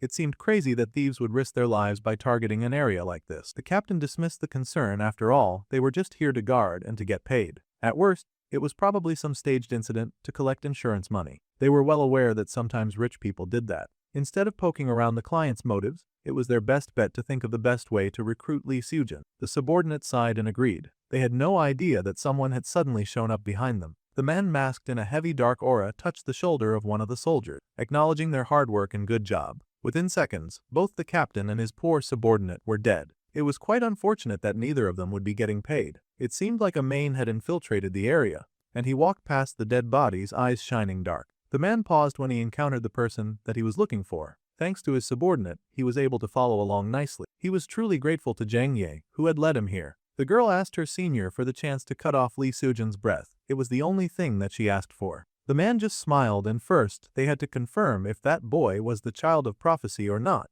There was no use killing a random human if they did not even know that they got the right one. The man was just saying that the girl should guide the hero into their trap when Seojin showed up, boldly leaping into said trap with all of his might. He yelled for his senior Miney to watch out as he pulled out his sword, determined to protect her from the Mayan that had suddenly shown up. With a bright light, the hero launched himself at the monster, trying to cut him down. The force of his power was so intense that the girl got knocked off her feet and closed her eyes. Within seconds, he had grabbed the girl and dragged her away from such a dangerous creature. The boy was powerful, but he was not stupid, and he recognized a monster way out of his league. They needed to run inside immediately, and his priority was saving the life of his senior. The foolish boy had no idea that he was so tightly clinging to the hand of his enemy. He had wondered why the senior Manai was outside. But now he realized that an external intruder had killed the Black Flame mercenaries and broken in. This was terrible news, and even worse, the thief turned out to be a main. His breath caught and his bones ached. Without even fighting, from the overwhelming pressure alone, the hero was certain that the monster was old and powerful as heck. He was no normal main, he was an S-rank monster. That terrifying beast had the kind of aura that could dominate a battlefield, and just the feel of it encapsulated them. There was nowhere to run. Seojin just knew with a certainty that if they stopped to fight, they would be dead for sure. The old monster was rather impressed by the hero's ability to judge the enemy's strength. However, the power that had hit them just now was not the power to destroy Maine. It seemed that they had targeted the wrong child after all. Such a pity. One of the monster's soldiers appeared behind him, and the old monster asked if everything had been dealt with. Even more Maine soldiers showed up, and they grinned wickedly, saying the mercenaries standing guard around the mansion had all been dangerously wiped out, with not a single one left. The plot was already churning and changing, and things were getting very dangerous. At this point, the boss then commanded that the monsters kill every student within the building except Lee Seojin. This was the order from the king. Once they heard it, all the mains took off to obey. No variable would be tolerated. Somehow, the protagonist was able to make it back in time to inform everyone that an S-rank main had suddenly shown up. The Black Flame mercenaries had been annihilated, and other mains had surrounded the mansion. Senior Mani had, of course, seen it too. The girl panted and admitted that if it was not for Junior Seojin, they would have been in real danger. Anyone in that position would have done the same. That was how the hero felt. The girl just smiled, and Youngjin was watching the whole exchange very closely, since he still had that manic love triangle theory going on. Now most of Xianwu's plans had scattered, and he was not even aware because he was busy stealing. Still, Youngjin was crying for the sake of such a painful love triangle. Right now, the students need to focus on how to survive, and the hero suggested calling for outside help. They needed to contact Charlotte, but she had conveniently left hours ago to go buy art supplies. The situation was getting worse and worse. Meanwhile, all the main girl could think of was the fact that she had her target so close by, and right where she wanted him. Of course, she wanted to take the opportunity to take revenge right this second, but that meant that she would have to fight Yuara and Youngjin head-on at the same time. It would be suicide. Plus, she could not disobey Lord Songji's command to not engage until they had gotten a confirmation about Seojin's powers. They were stuck in the mountains, so their phones did not work, and the hero immediately asked Kim Sanwoo what he thought, just to realize that the boy was not there. Now that was odd. The brunette was supposed to be in the house since he had retired first. It was just 5 students left defenseless in this situation, and they had to make sure that they were all accounted for. They had all gone to the brunette's room, but the boy was not shifting from his bed,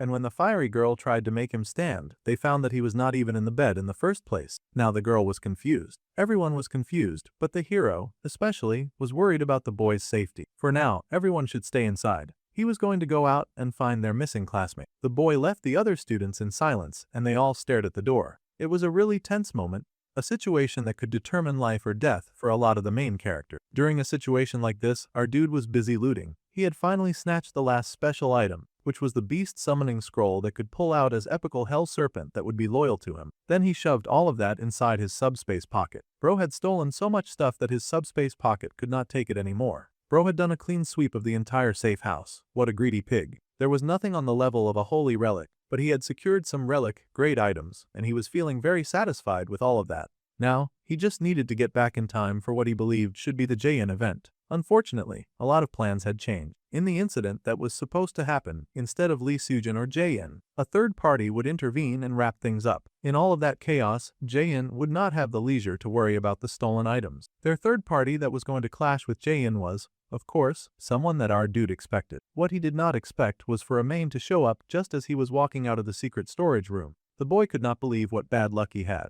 Meanwhile, the main was absolutely elated that he had found a student to kill. He somehow managed to dodge that first attack, but the big monster was not bothered. After all, it had all night to get things right, and most of the students stuck in this unfortunate mansion were like cornered rats. The brunette had no idea why on earth a man of all things was at the scene, and he wondered where the plot had gone wrong this time. Quickly, he raced ahead, knowing that he did not have time to analyze or figure out why there was a monster after him. Right now, he had to somehow survive it, so he whipped out his trusty scroll. It was a monster summoning scroll, the kind that would summon a powerful hell serpent that would be loyal to him. Barely 2 seconds after stealing, and he was already trying to launch an attack using stolen artifacts. Fortunately, the snake scroll worked, and the monster leapt out of the pages, targeting the burly main, who had not expected a student of all things to care about a dangerous snake. The brunette smirked because he had brought the creature just to serve as a distraction, but he had not expected such a powerful serpent to appear. That creature was gigantic and hungry, as it immediately got to work threatening the monster man with its fangs. Now that the main was restrained, Seonwoo moved close to study the situation.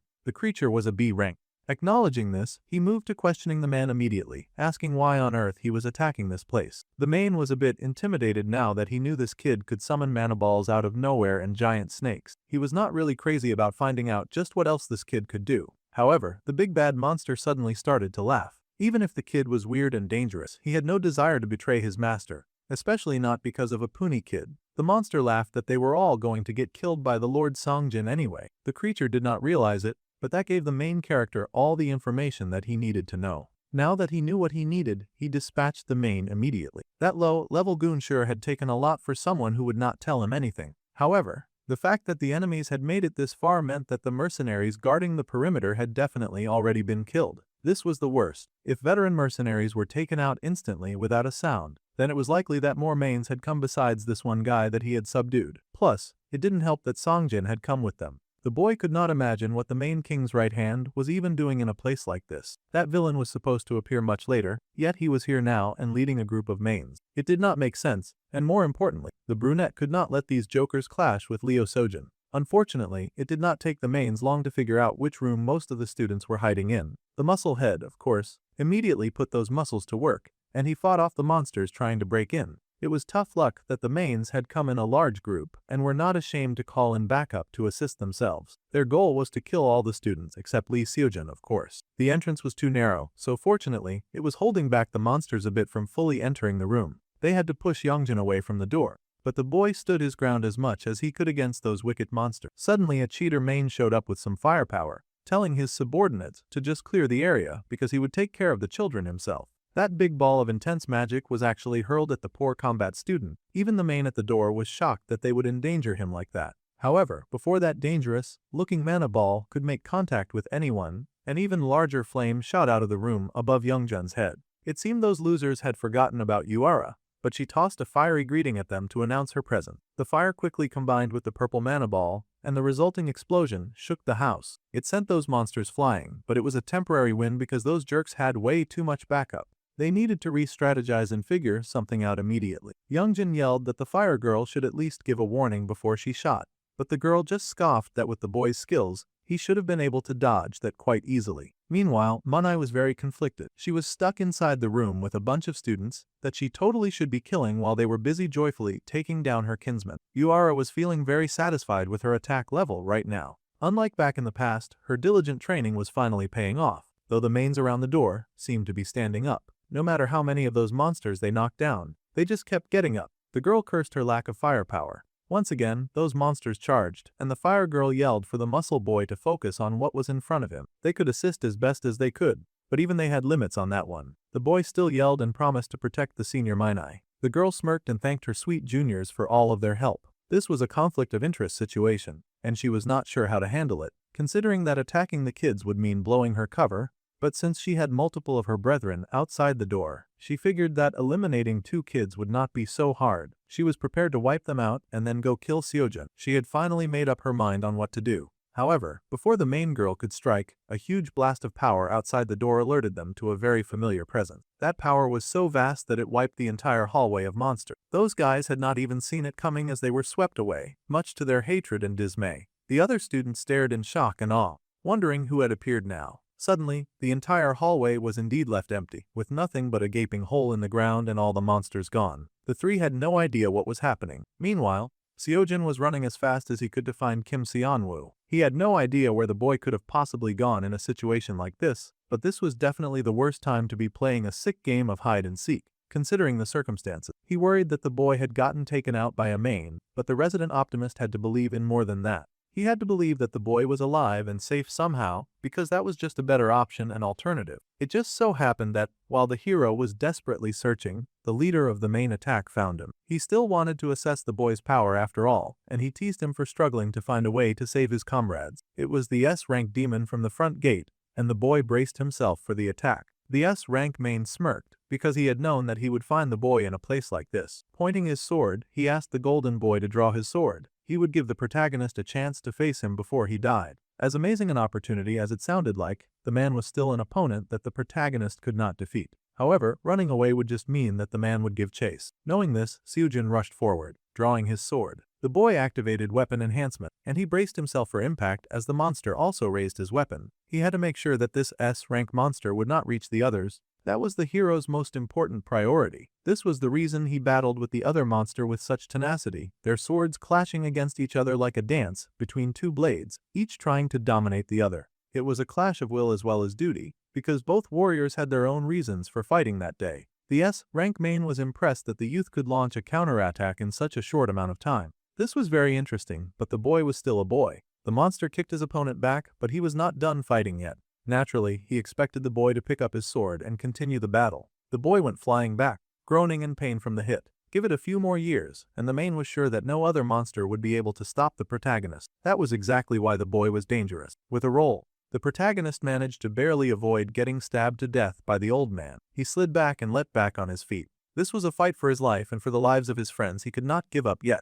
However, the main could not find the one thing he was searching for. It seemed that the hero was not the child of prophecy. Even if he was strong, he just happened to have a light attribute. Then again, the monster also suspected that the boy was holding back because he didn't believe that the S-rank main was a worthy opponent. The hero, of course, did not understand what the monster was talking about at all. He yelled that he had no idea what that was and raced at the man, determined to kill him. The monster was now starting to make some very quick mental calculations. However, he still thought that kid was playing dumb, and he naturally took offense to that, swinging his sword with a violence that was met with another branch of violence. There was an explosion when their swords connected, and it took all of the protagonist's strength to stay standing against such a terrible monster. The main was still aggravated, saying that he had come to this remote land with orders to kill the child of prophecy. If his kind said that the boy was the child of prophecy, then all he had to do was shut up and prove it. Seojin had no idea what this guy was talking about. To make things worse, his sword could only take so much abuse. This battle was a strain on his abilities because he had not yet reached the level to face off against a villain like this. The main pushed for a confession, wondering why the boy would dare try to toy with him with such weak lies. However, Seojin was truthful the entire time. Whether it was the power of ruin or the child of prophecy, he did not know anything about it. However, with a slash of his hands, he managed to deflect the blow directed at him. Even if he knew, he would not tell that beast, that was a fact. The S-rank main cocked his head and then decided that the hero was useless, and if that was the case, then it was time to kill him. The boy was barely staying upright as he leaned on his sword, and the monster brought his sword down, intending to slay the boy once and for all. It looked like, for all intents and purposes, that Seojin was cooked, until a familiar blast of blue light entered the room, of course. The main froze, but he had not shifted enough when that mana blast came in and tore right through his shoulder. A sniper of all things had shown up, shocking the protagonist and shocking the main. So much was happening, but they both wondered who on earth had come. Well, there was one now, and he happened to see the dude retreating. If Seonwoo wanted to dodge accountability, he should really try running away faster. The main Seongjin was not pleased about the situation at all, and he growled about who the heck would dare to interfere with his battle. Of course, the main character was not dumb enough to reveal himself. Honestly, that monstrous jerk somehow being able to dodge his fatal shot had not been part of the plan. So, the villain had indeed dodged, he just had not dodged all of it. Our dude had, of course, used his trust-amplified mana elixir Rick to increase his recovery speed and take up his mana levels by 500%. Of course, now he was in the mana exhaustion period, but thankfully, the concealment elixir made sure that he could actually hide after taking so many reckless actions. The poor boy had drunk a potion on top of the heart of great nature, and he had poured in all of his power into that stupid attack. Rank mains were seriously no joke, those guys just refused to die. Still, to think that they had somehow mistaken Seojin Lee for the child of prophecy. He knew that the first main attack would bring a lot of attention to the hero, but this was the wrong type of attention. The most unfortunate part was that now, Seongjin was pissed. He didn't even care about killing Seojin anymore. He wanted to find the rude rat that had hurled a death blast in his face. If that rude rat was not going to show himself, then he was going to go out of his way just to find him, and he would slice through the whole building just to do it. Dang, the monster was willing to cause a lot of damage to someone else's property. Jae-in was not going to like this. The man prepped up his power as the protagonist pushed shakily to his feet. The hero happened to know that the man was targeting the brunette that he had come all this way to save, and he needed to stop the monster from killing his friend. He was such a good person that he was still trying to fight someone way out of his league. Even the main character knew that he was done. The clownery was fun, but the plot had ballooned to levels that even he couldn't predict, and there was nothing that he could do to contain the madness either. Now, there was only one thing that could save them.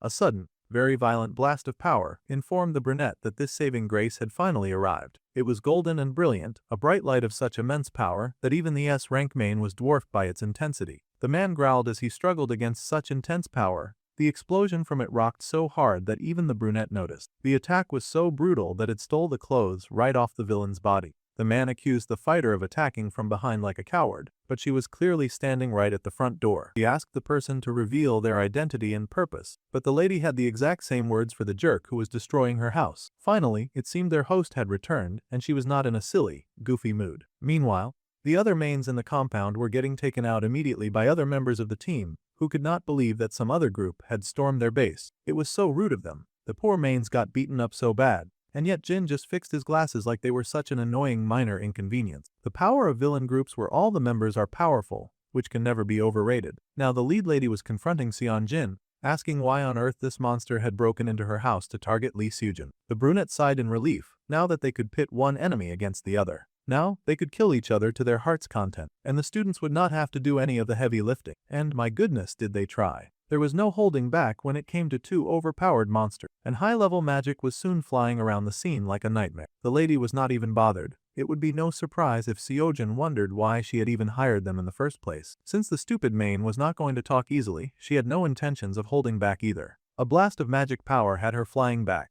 and the S-rank main growled that those who dared to interfere with the king's orders would die for sure. Alright, so both of the main villains had blasted themselves out of the house to continue fighting outside, which meant for now that anyone inside was safe. The hero could not believe the amount of firepower that Miss Charlotte was packing. With that much heat, thieves should have been the least of her problem. That aside, it seemed the other students had finally found him. Youngjin raced out to ask him if he was okay. The whole arena was a total mess, and Yura wondered what on earth was going on. The hero admitted that he had almost died fighting an S-rank demon, but somehow Miss Charlotte had shown up and saved him. This did not make sense to his muscle head friend. After all, Miss Charlotte was supposed to be a civilian. He wanted them to go help her, but Xianwu had other ideas. They needed to get the heck out of this scenario immediately before they got caught up in this nasty fight. All the others were relieved that he was safe, the fire girl snarling and asking where the heck he was when all of this was going down. The boy admitted that he had been hiding in the corner, but that did not matter. They needed to leave right away. Of course, Yuara did not feel good about running away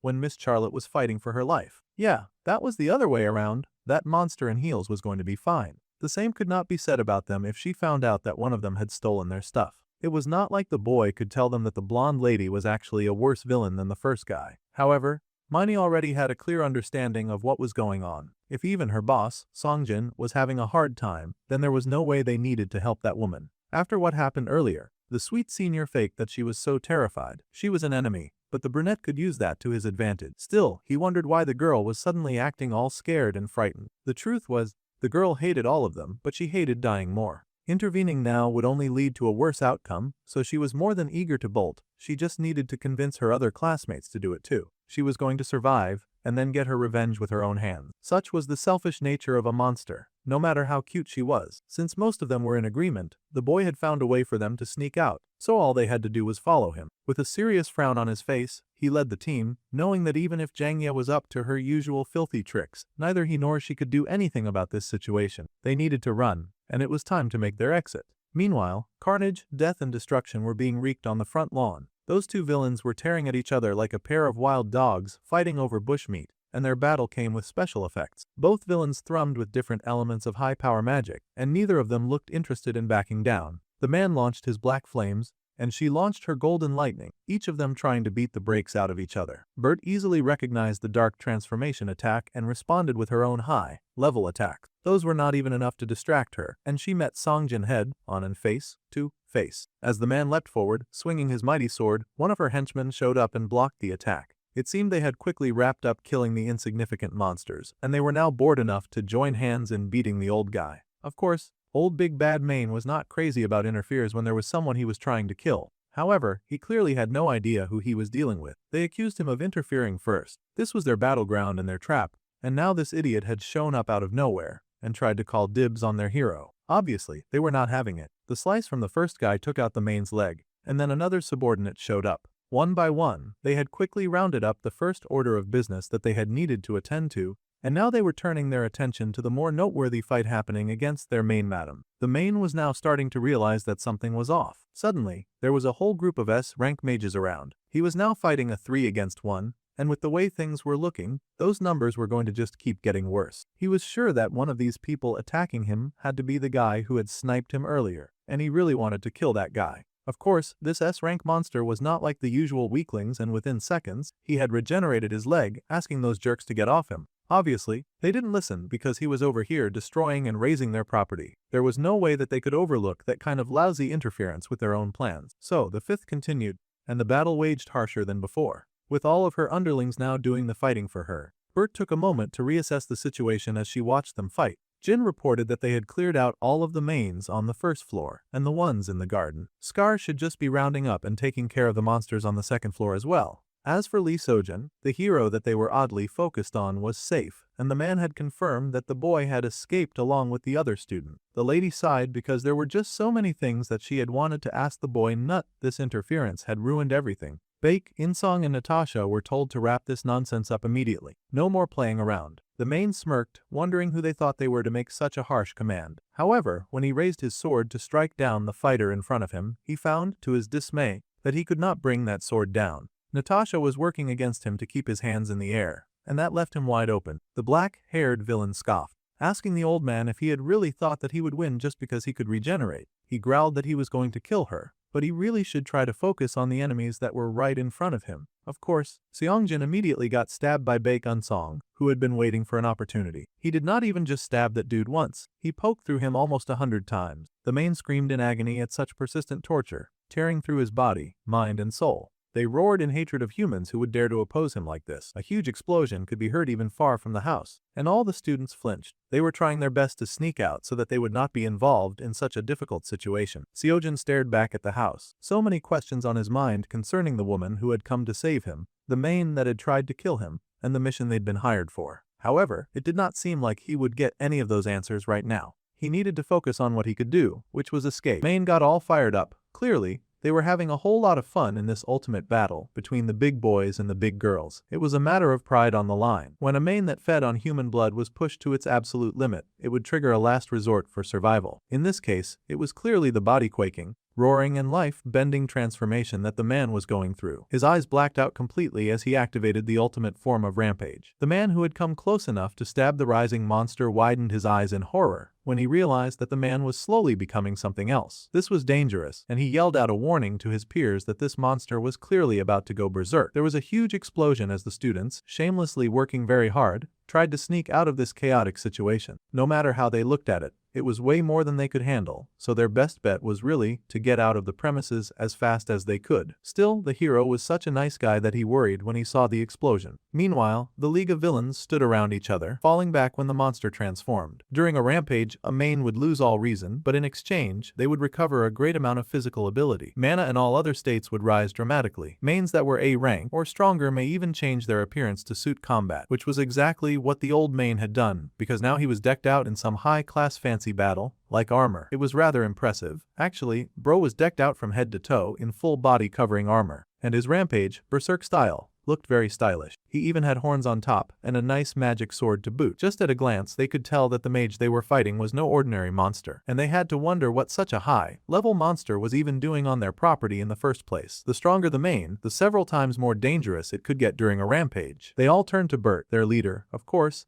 and asked for some direction concerning their next course of action. Well, the fact remained that the monster was here, trashing their home uninvited, but they did have to take note of the fact that a dangerous nemesis had appeared. They wondered if there was anyone willing to risk their lives fighting such a terrible-looking beast. Of course, there happened to be one member of the villain league who was very excited about it, and he leapt in with joy, excited to see this dangerous enemy. With a grin, Ska declared that he would handle destroying this monster once and for all. He dove in, throwing a few hits that, of course, didn't land. It was way too early to defeat a monster that powerful after all, especially now that he was wearing his fancy new fit. Having dodged the first attack, the main happily retaliated by swinging and hitting the villain so hard that he was blown to the other side of the compound. That was kind of rude of him, but the berserker main happily flexed its muscles, like it was daring them to challenge it. Skei got to his feet, figuring that it was not such a bad greeting at all. Bert watched the fight carefully while Jin assessed their environment. Before returning to the fight, Ska asked to be sure that Bert and Jin were okay. Jin was furious, telling the idiot not to say their names. They were supposed to sneak in and out of this environment undiscovered. Then again, anyone who would recognize them was mostly dead. It was just them and the beast right now. The beast was also not waiting around for any introductions, and it charged forward, breaking the concrete under its feet with every step that it took. Following orders, the big blonde reported that he had killed only mains and did not touch the kids. Then he asked if they were over there having fun and engaging in combat without him. Bert just sighed that they were just warming up, and she set her hand on fire as she prepared to face the bast in front of her. The monster also braced for combat and then leapt right at them. Currently, all the villains were standing together, so it only had to focus its attention on one place. The blonde lady instructed her group that from here on, as that dark and evil mass approached them, they would fight as Jaein. There would be no more holding back, especially since the kids were gone anyway. Meanwhile, as the kids continued their trek to safety, lightning and thunder danced in the sky from all of the fighting going on nearby. The hot-tempered, intense fire girl of the class felt a shiver run through the air. Those thunderclaps seemed almost familiar for some reason. There was also the situation of the mana scorching the air, which made her hand go numb with every breath. Even the sky looked just like a distant memory, one that she had tried very hard to forget. The day that her parents had been murdered by those creatures in human skin, but she could not accept them as human. The boys noticed the girl looking back, of course, and only the main character knew that it would be difficult if she realized what was truly going on back there. In fact, they could feel the energy just sparking within the distance. It was definitely the power of an S rank. It was the right that they would have to bear from now on, especially once main plot points started kicking off. Currently, Jaein was fighting with a rampaging main, and they didn't need to involve themselves in that, but they did need to get stronger. An enemy with an overwhelming gap in power so vast that it could not even be measured was in battle. They utilized magic circles and even more magical chains to restrain their enemy. Magical chains hold the rampaging main in place while magical attacks hit its weak spots. Jaein attacking as well, coordinated group, each of them striking fast and hard. The main bled from multiple points while actively battling against the chains that held it down, the biggest weakness in its current attack being the fact that it chose to fight alone. Then the yellow lighting came down, scorching the sky and painting the clouds. It roasted the enemy before them, striking sharp and unforgiving, and the old man screamed in agony as his body was lit up in pain and sparks. What the main character had truly wanted to show you Error and Lee Seojin was never a landscape this hopeless. What was currently going on down there was frankly a battle that they could not win, and just as quickly as it started, it had ended. Jaein sighed as the main fell to his knees, noting the end of that difficult fight. It was rare for a rampaging main to come back from it. That was quite a sight. Despite all that they had done to the old monster, it seemed to still be whole and in control of some of its senses. The more the creature regenerated, the more Skye got to hit it, and that worked for the fight maniac very much. He even tried to get Baek Unsong to agree, but the other fighter just sighed. Those names, now the main remembered where he had heard those names before, and he looked up in surprise at the remnants of Jaeyoon. The losers who had been wiped out by Kim Jinchul were still crawling around. Naturally, Bert did not take kindly at all to being called a loser, and that was rich considering the one calling them, that was the idiot that they had just wiped the floor with while he had been in his rampage state. Skye giggled that they were so popular that other villains were always able to recognize them, no matter what. The girl yelled that the man had outed them with his own stupid mouth by calling all of their names. It was so annoying. At any rate, they needed to deal with the fact that a stranger had raided their territory, and they wanted to know why. He had no right to call them a loser, and the dark-haired lady said so. However, curiously, the main just mumbled a command to kill. However, the blonde had completely forgotten the other plan. The lady in charge informed the man that he was not going to die. Not yet anyway. He had to tell them first why he had come all this way to kill Lee Seojin. If he told them that, then he would be allowed to die on his own terms. That was their deal anyway. The man, however, just chuckled and said that they would all die regardless of his will. Not just him, but every single person in that house is there. Now that was not just a threat, it also sounded like a warning of some sinister plan. Looking up, they saw something bright and pink in the sky coming down. Jaein just could not rest as they kept suffering trouble back from various invaders in their house. It seemed that little rat had some more allies left after all, which was very inconvenient. However, the blonde looked up and recognized that annoying mana. It did not belong to a main. The old man seemed to smile his agreement as a big swirling pool that looked like a falling star came down on them. The blonde sighed because she'd had enough of this nonsense, but it seemed that a new guest had arrived at the mansion. It seemed the person that our dude had been waiting for had finally arrived. The brunette's eyes widened as the third force finally appeared on that fateful night, and all the students stared with wonder at the falling ball of red giant rock. The muscle head pointed in alarm, but the other students managed to maintain their cool. Honestly, that dude had finally arrived right on schedule. The beautiful sight that the main character wanted to show his friends. The power of S-rank villains was really overwhelming, so overwhelming that a normal hero could not even begin to grasp how to defeat such might and terror. However, the boy did not want the protagonists of this story to be crushed under a villain's power and fear, or to carry that scar that would taint their minds and haunt their dreams. What he wanted to show them was the figure that suddenly appeared in the air, carrying that big ball of red light. This was because no matter how powerful the villain, there would always be an even stronger ally who could overpower them. With a wave of their hands, the new hero dropped the rock on the villains, and it split into a dozen pieces, falling like fiery rain. One day, the main character wanted the heroes to believe that they would grow beyond these inspiring ground-shaking heroes, and that hope would shine through at their darkest moment. The Witch of Flames had arrived, and the young Yuara stared in awe at the appearance of her big sister, the perfect person to chase away her nightmare. The master of the Jaein Victims Guild, the Blade of Dawn. Blade of Dawn was a guild that consisted primarily of the victims of Jaein. The master leading this small elite force, composed entirely of A to S rank mages, was none other than the almighty and powerful Witch of Fire, also known as Yuan, who wielded the primordial of flame, attribute manifestation in the world. It seemed something had attracted her to this area, and she had finally found the enemies that she had been searching for, the scum known as Jaein. This time for sure, she swore to wipe them off the face of the earth. Meanwhile, Bert sighed as she greeted yet another very troublesome guest. This seemed to be a time for people just breaking and entering into her home. She had not even invited them either. It was very rude of them. The dark-haired Jaein member immediately suggested that they bail.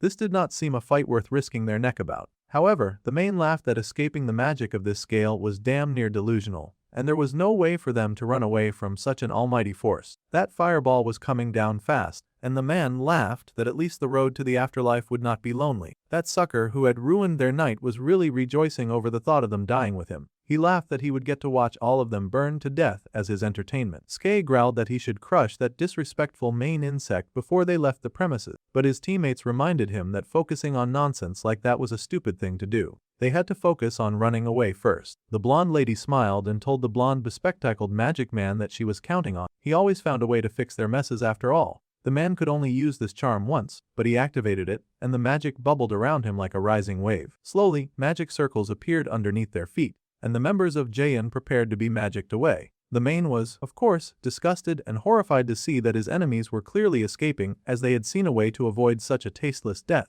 They teased that they would love to take that guy along as well, but there was a limit on how many people he could carry. That was clearly a i.e., because he then told the monster to rot in hell alone, before the entire organization disappeared before the main's eyes. The poor murderer main would then have to die alone, and he sat in fear at the burning rock coming down on him. In his last moments, he passed a message to his king, and praying in the usual fanatical worship that his dark king would reign forever. Then that burning rock came down and consumed him entirely, as well as the whole house. The resulting explosion was massive. That was the power of an S-rank hero. Flame rose into the air like a gigantic blooming flower, tinted in the colors of orange and yellow. The kids saw the explosion from afar, of course, and it was so great that they actually had to lift their arms to cover their eyes as it came in. They were amazed to realize that the identity of their client, Miss Charlotte, was actually that of a member of the worst terrorist organization. A man from the guild landed before the kids and put up a shield to protect the students from the resulting blast. He warned the kids behind him to keep this encounter a secret. If information leaked that they had met up with Jaeyoon, it would interfere with their pursuit of them after all. Their defender was the Blade of Dawn,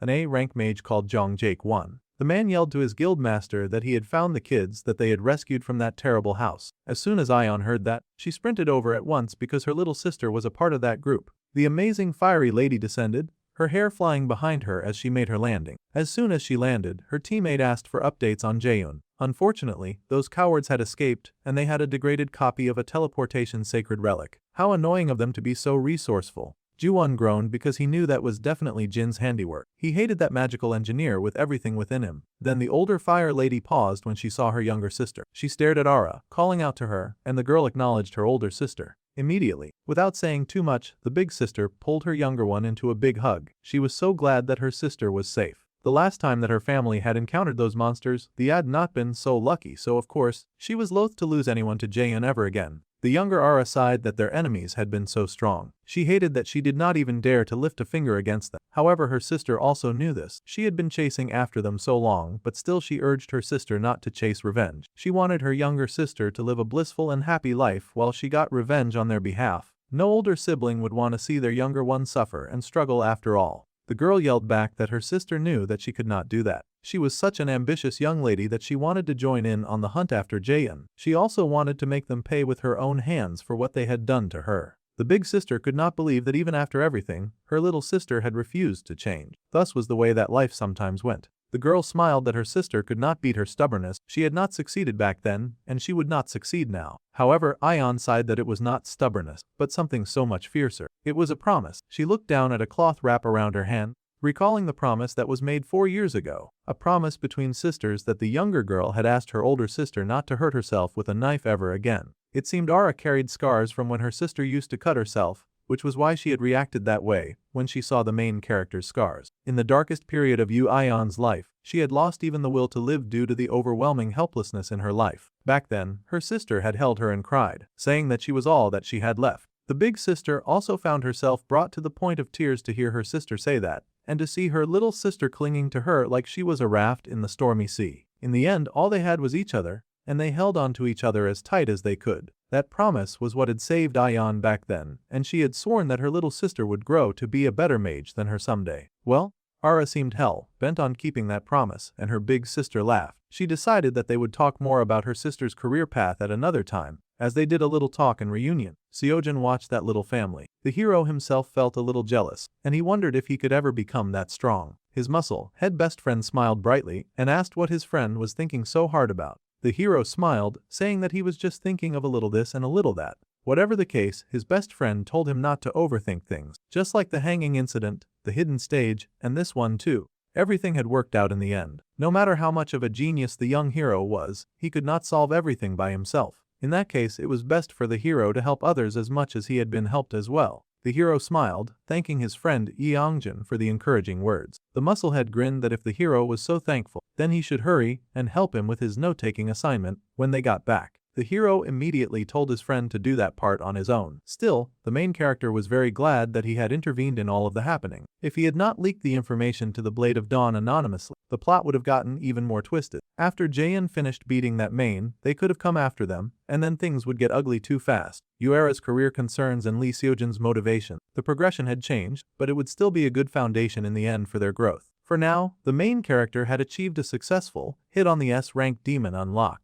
and he had earned 5,000 points. He also indirectly defeated an S-rank demon, which earned another 5,000 points. These rewards were getting more and more random by the second. He had made a minor contribution to the subduel of the S-rank villain Songjin, which was a major change in the story, and the efficiency had been increased by 1.2. While the progression had changed form before, it looked like nothing had directly affected Lee Seojin like this until now. The main brunt turned to glance at the fire girl, watching her hair blow in the wind. Yuara had a brief encounter with Jaehyun. She had seen them from closer than she'd been since the day they had ruined her life, and her drive to destroy them still burned strong. For now, the brunette had to start preparing for variables that would arise in the future. They soon headed back to the Blade of Dawn Korea headquarters, and as expected, the specific details of the incident had remained undisclosed, and the news just reported that a huge forest fire had broken out on the outskirts of Gangwon province, with multiple Black Flame mercenaries dead. Mage Association Chairman Kim Jincheol had pulled some strings to ensure that the hidden connection between Lee Seojin and Jaehyun would not become a subject of gossip. In the ruins of the mansion that served as Jaehyun's hideout, they had not been able to discover anything special, really, but they guessed that the villain organization probably kept the important items stored elsewhere. Unfortunately, our dude had already wiped that area clean,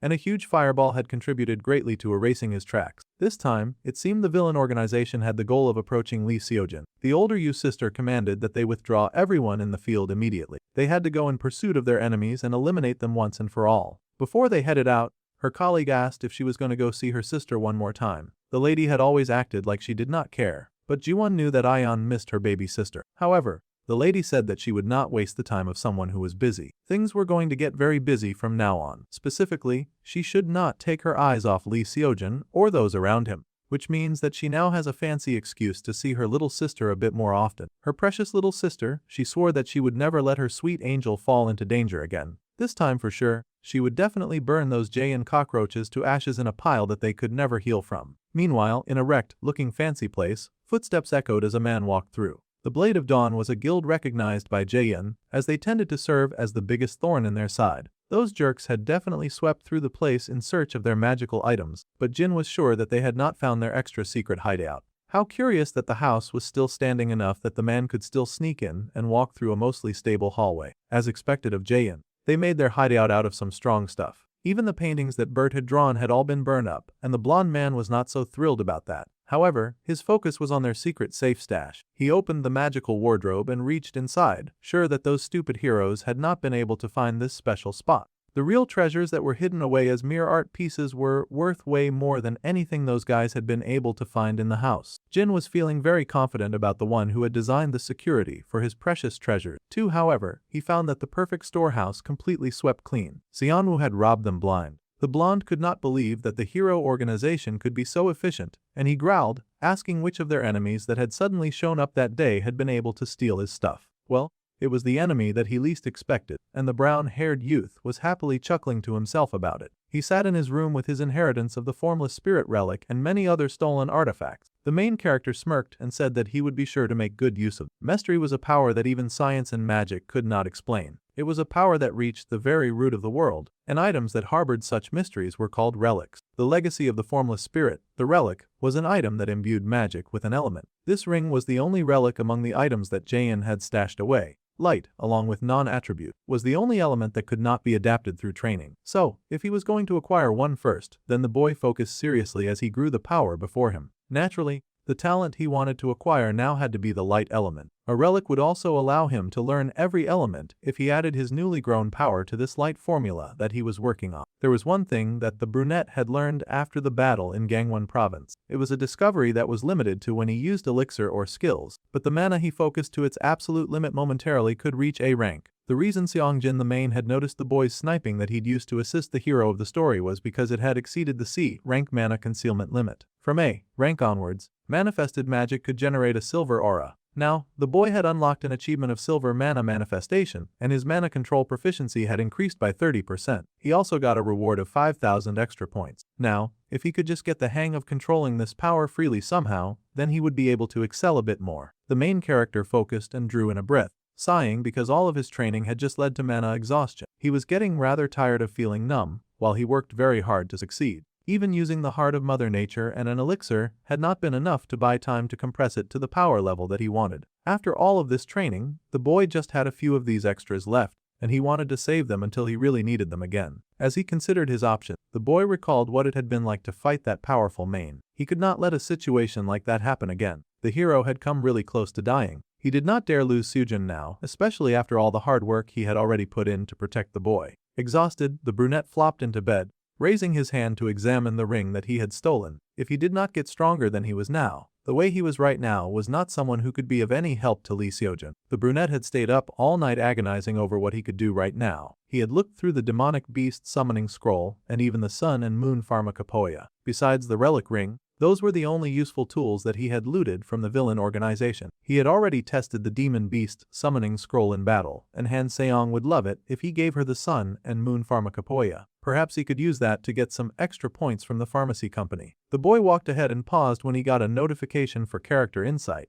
Last of all, he had used the points that he had earned this time to buy a trait that would come in handy. Uera and his sweet student were waiting for him, and they happily waved for the boy to join them. The main character apologized for being late and decided to test out the character insight skill. It told him a bunch of stuff he already knew. The two girls before him were Yoon Haeyoung and Uera, both age 18. The Ice Girl had Joyful Mana, while the Fire Girl had Calm Mana. Ice Girl was C rank and the Fire Girl was B. Era's interest in him was still on level 1, but his little student had risen to level 2. The Ice Girl happily said that she had saved a seat for her senior. The Fire Girl, prissy as ever, just asked why he was so late. This was as much information as he could get from the character insight, and he just laughed that he did not sleep well last night. The Ice Girl was surprised, asking if he was sick. The Fire Girl even suggested meditating before bed. So she did have a heart after all. Right now, the boy was working very hard to mobilize every possible method available to him. In the morning, they had the second-year Class A Manifestation Department class. They asked what they would be learning in today's manifestation class, and it would be mana shape transformation. First, they were to form a mana sphere over their hand.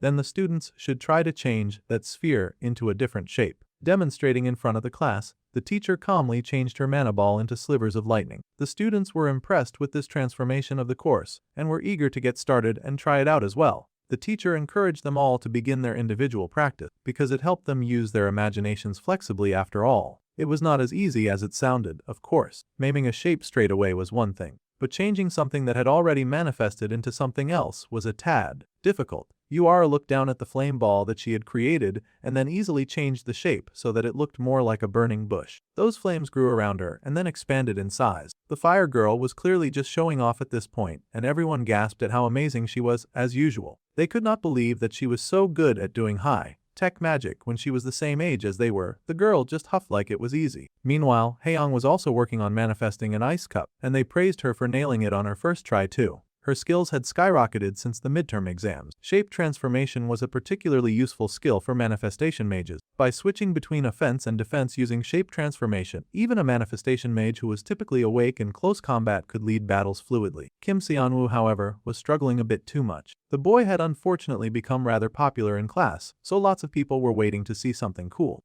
The poor boy knew that transformation was a much higher level skill than manifestation. Only those who were naturally gifted could do it well from the start. He was trying really hard, and he wished his classmates would focus on something else. Suddenly, he felt a familiar itch and looked up to see that the Fire Girl was watching him like a cat watches a mouse. He asked if this was hard, the first time seeing someone who could not do a shape transformation. It wasn't. She just thought that it was a bit unexpected. She had sort of gotten used to seeing him excel at random things at random times. She knew that he had his circumstances, but she did not understand why he could not do a shape transformation when he could even use compression manifestation. The boy scoffed that those two were in completely different realms. Compression manifestation was an issue of control. It was something that a person learned through repetitive training. On the other hand, shape transformation was the power to handle the flow of your own mana. It was a purely innate ability based on a person's imagination, and our dude happened to struggle with that a tad. So, he was saying that compression manifestation was the realm of hard work, while shape transformation was the realm of talent. That was exactly what he was saying, so he needed to tell the two girls to lay off. Talent and hard work were two different things. However, the fire mage was still surprised. She had been so sure that Xianwu was a young man just bursting with talent. Meanwhile, the brunette decided to check up on his student and ask her if she was still keeping up with her practice. The girl beamed that she was,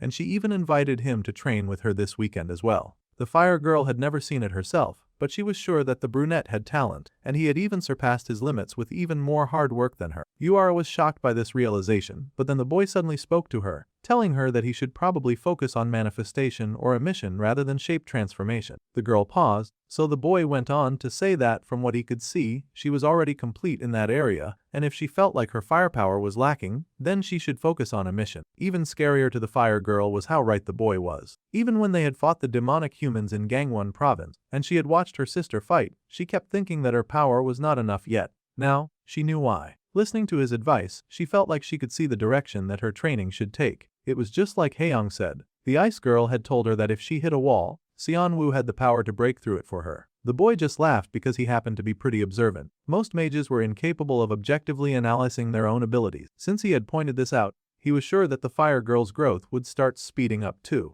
It was his job to make sure that all of the heroes would continue to grow. Suddenly, Yura mentioned that she was curious about something, and she asked the boy if he had ever hit a wall anywhere. It was funny that she should mention that because he was currently struggling with a very serious wall. The boy looked up surprised at the question. The girl had hit the nail on the head with that inquiry. The main character had indeed hit a wall, and he knew all too well what was holding him back. His lack of mana capacity was making it hard for him to grow. To make up for the fact that he had been using elixirs and the heart of Mother Nature to explosively boost his mana regeneration while fighting. However, enemies stronger than Songjin would start showing up and causing trouble, and he needed to be ready for that. He could not afford to spend several minutes compressing his mana every time that he fought. In that case, he needed to seek help. So, he went to a teacher to ask how to increase his magic compression speed. It was an odd request, one that he felt that the manifestation department teacher would be able to help him with. The boy was just trying to figure out a way to improve his compression manifestation. The faster he could compress, the more he could fire. He had thought that the teacher might know some kind of trick. Miss Lee was surprised that the boy who was always helping other students would struggle with something like this. However, she explained that there was no trick to it.